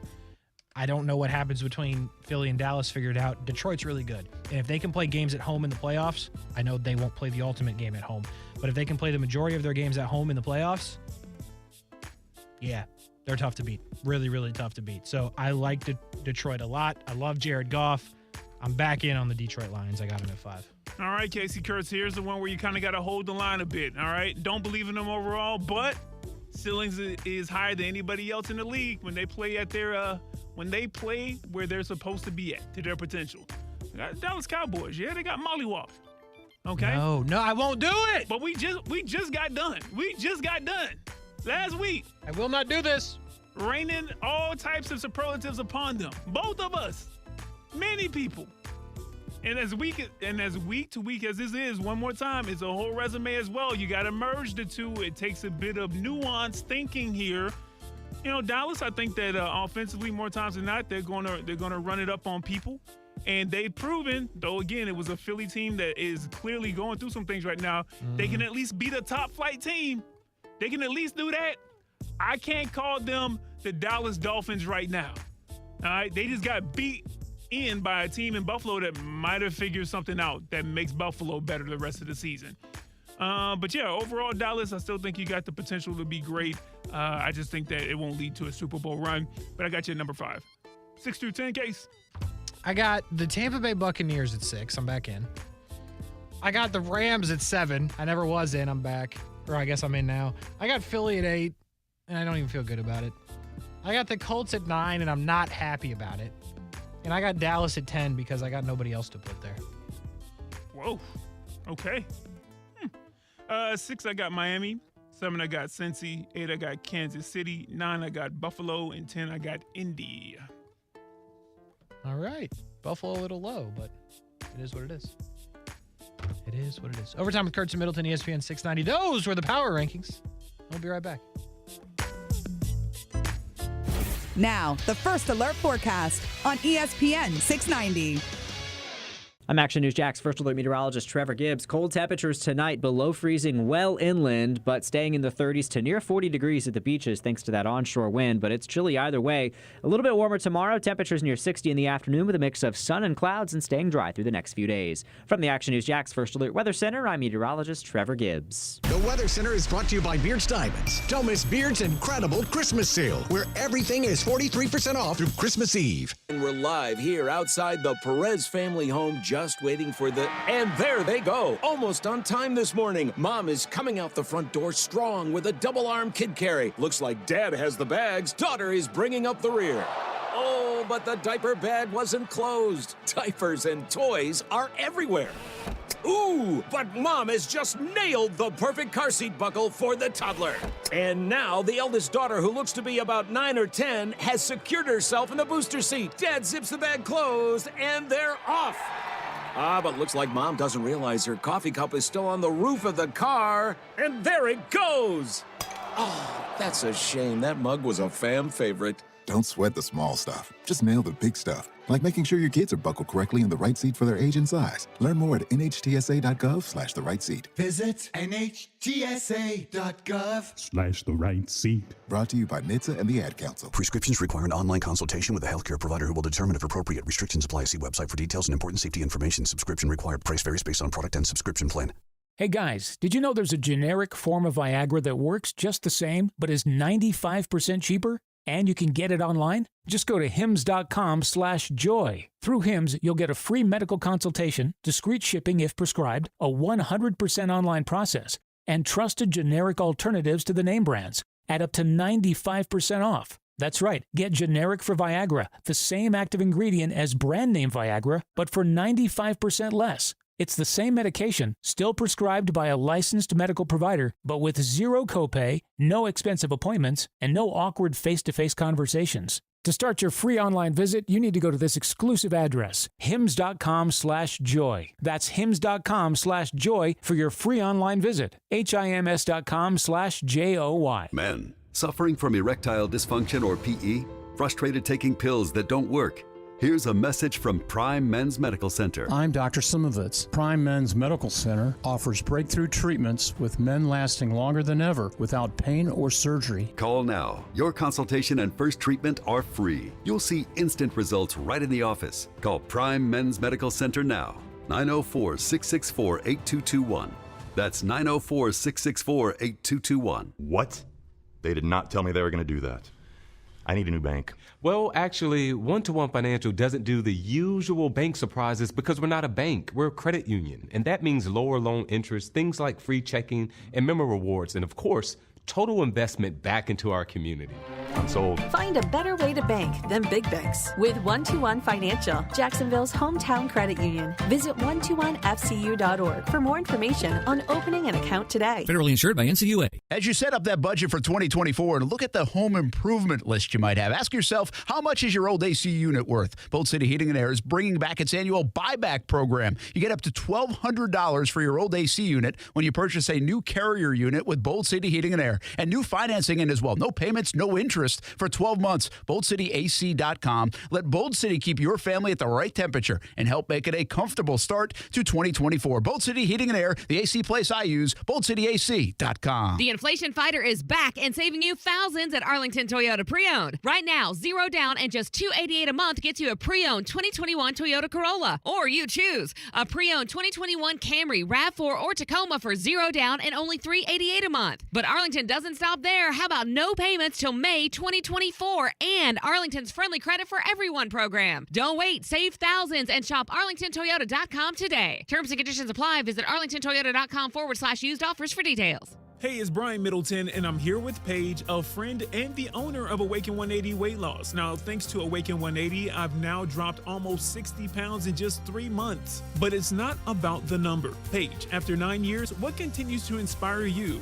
It's so inspiring to hear people change their lives and to be a part of that every day. The more people who can transform their lives and feel better and be more confident and be happier and see that change come through in every aspect of their life, not just in their weight or how they look or the clothes that they wear, but in their career and in their family and how they inspire their kids. That's why we do this. Thanks, Paige. Changing lives without medications, the gym, or fasting. If you're ready to make a 180 with your health, choose the solution for weight loss. Awaken 180 Weight Loss. Call 844-346-1800. That's 844-346-1800 or online at awaken180weightloss.com. Koala Insulation. Hey, this is Bruce. And I'm Carrie. We're the owners of Koala Insulation. It's a great time of year to invest in energy-efficient improvements to your home. With our competitive rates and new tax credits for insulation upgrades, you can get huge savings to improve your insulation today and see long-term savings every month going forward. Give us a call and set up your free evaluation at 679-6282 or find us online at koalainsulation.com. Prescriptions require an online consultation with a healthcare provider who will determine if appropriate. Restrictions apply. See website for details and important safety information. Subscription required. Price varies based on product and subscription plan. Hey guys, did you know there's a generic form of Viagra that works just the same, but is 95% cheaper? And you can get it online? Go to hims.com/joy. Through Hims, you'll get a free medical consultation, discreet shipping if prescribed, and the process is 100% online. To start your free online visit, go to hims.com/joy. That's HIMS.com/JOY. It's a great time of year. Football, family, fun, and, of course, food. Make the holiday season easy with Bono's Pit Barbecue. Order your smoked turkey and smoked country hams right now. Serving anywhere from 10 to 22 people around the holidays. Bono's Pit Barbecue, locally smoked since 1949. Almost 20 locations around Jacksonville. Make it easy at the holidays. Order that turkey and ham now at bonosbarbq.com. That's bonosbarbq.com. Bono's Pit Barbecue. If you don't see a pit, it ain't legit. With stores in San Marco, Avondale, and the shops of Ponte Vedra, Underwoods has the largest American Gym Society credentialed staff east of the Mississippi River. I'm Mark Anajar. I'm Glenn Levine. I'm Ellie Anajar. Together, we're Anajar and Levine. If you've been hurt in a car crash, we'll fight to get you the maximum compensation you deserve. Call Anajar and Levine for your free consultation. 1-800-747-FREE. Main office, Jacksonville. Psst. Psst. You know, Jim was right. American Window Products does have it all for my window replacement. Quality, selection, service, and great installers. But the best thing is their prices. AmericanWindowProducts.com. Call them, 731-2247. Stay with ESPN 690 for your chance to see and hear our special events in the Farah and Farah Performance Studio throughout 2023. Powered by Farah and Farah and ESPN 690, Jacksonville's home for ESPN Radio. This holiday, see, I just came to say Merry Christmas, Merry Christmas, Merry Christmas, Merry Christmas, oh yeah. This holiday, see, I just came to say Merry Christmas, Merry Christmas, Merry Christmas, Merry Christmas. It's all about love over here. Welcome back to Overtime with Kurtz and Middleton here on ESPN 690, keeping the holiday music going. Merry Christmas.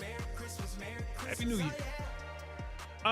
Listen, normally when we start off the show, and this is my routine, whenever I, Brian Middleton, tell you that if I'm the first voice that you hear, that means that my co-host, the ivory to my ebony, decided not to come to work today.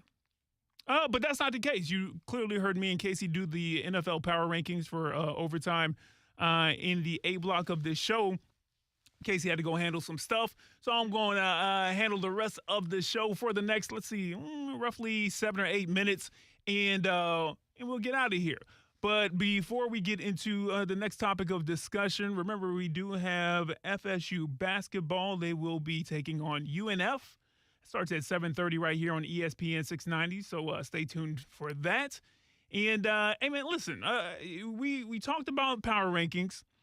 We touched on lightly the Monday Night Football game, and I just had a couple of more thoughts before I get into the final topic. So with the Philadelphia Eagles and the Jacksonville Jaguars, I've always said there's been some parallels there over the last season and a half or season and 3/4 where we're at right now.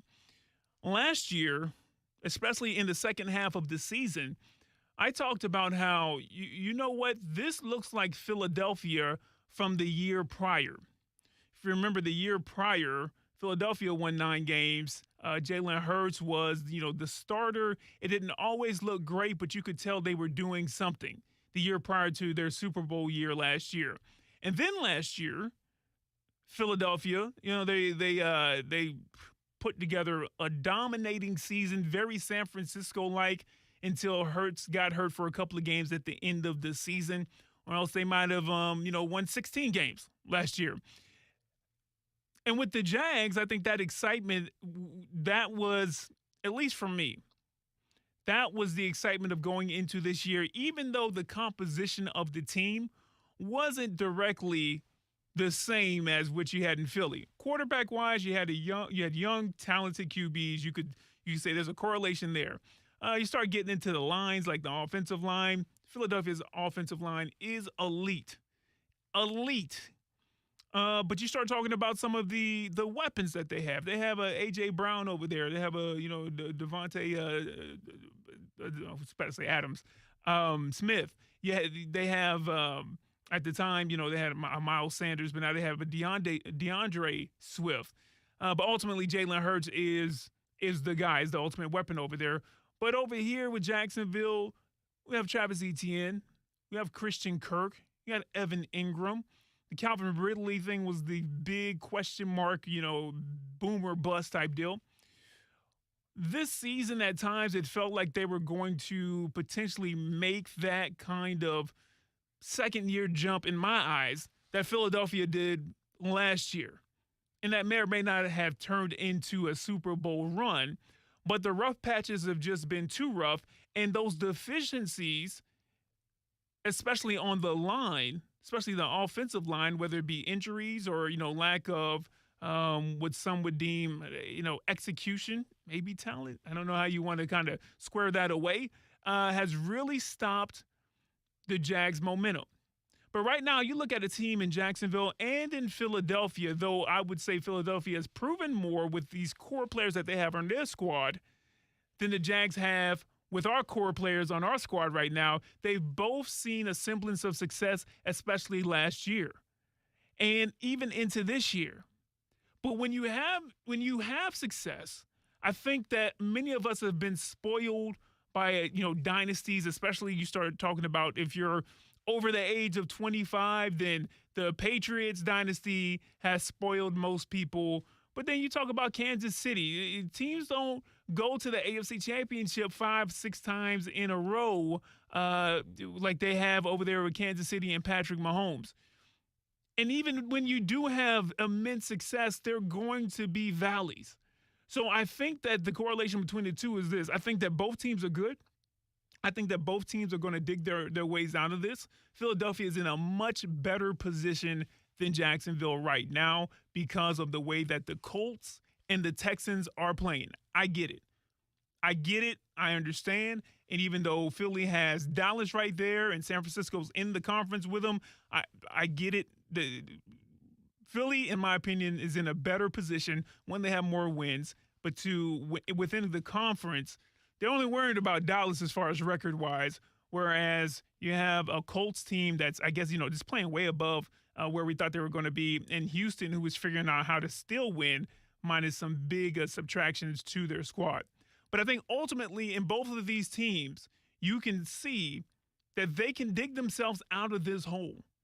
This adversity doesn't mean that they are going to lose the next 3 games and go, and miss the playoffs on a 6-game losing streak. The possibility of that happening, I can't even fathom something like that happening for the Jacksonville Jaguars. But I just think that is an interesting, relationship between the two in my mind, because I really used to put that kind of that like they kind of were mirroring each other, or the Jags were following right in their footsteps with Philadelphia. But I just think right now for this season, when you have those rough patches, especially when you have so much expectation, everything feels like the sky is falling. Yes, we can critique. Yeah, criticism is fine, but the sky isn't falling yet, though urgency needs to be there. Couple of minutes left here on Overtime with Kurtz and Middleton on ESPN 690. I'm going to get some NBA in because we haven't gotten a lot of NBA in, and we only have a couple of more shows left before the year ends out. And the NBA is really just starting to crank up, even though they started their season at the end of October. Ja Morant, first game back after his 25-game suspension. And listen, I got to be real with you. Just a few thoughts. Ja Morant, I love the way he plays the game. I love the way that he plays the game. He is Russell Westbrook. He is Derrick Rose. And kids, if you don't know what I'm talking about with Derrick Rose, in the sense of explosion, in the sense of the pressure is always on. When I have the ball in my hand, pushing the ball up court, in transition especially, but even if I'm just bringing the ball up, the pressure on the other 5 men on the opposing team to get back on defense and to hopefully get somebody in front of me, again, is so great. It's a part of his greatness. This kid's only 23 years old, I believe. And he's made, he's made some mistakes in the sense of, when you're working for a company, for a private company, the NBA, you can't make them. But he has done the things that the commissioner, Adam Silver, wants him to do.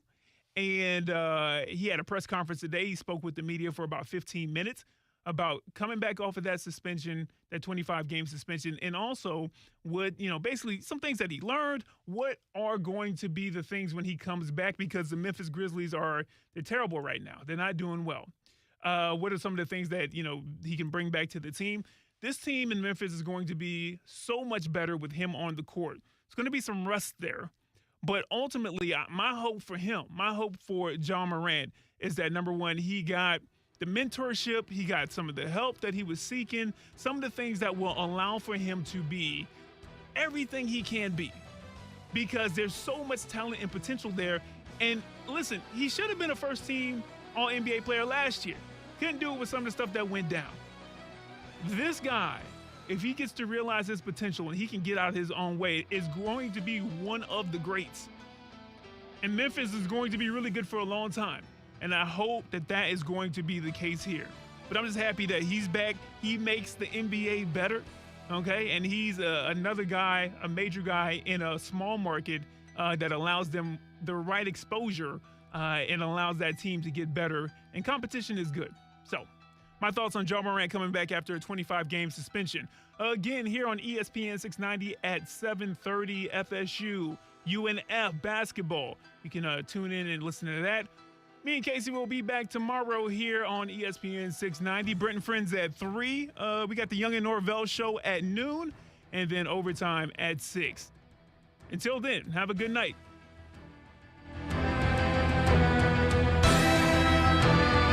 I want to eat a spicy chicken in my Tesla. Is it too much to ask? Men suffering from erectile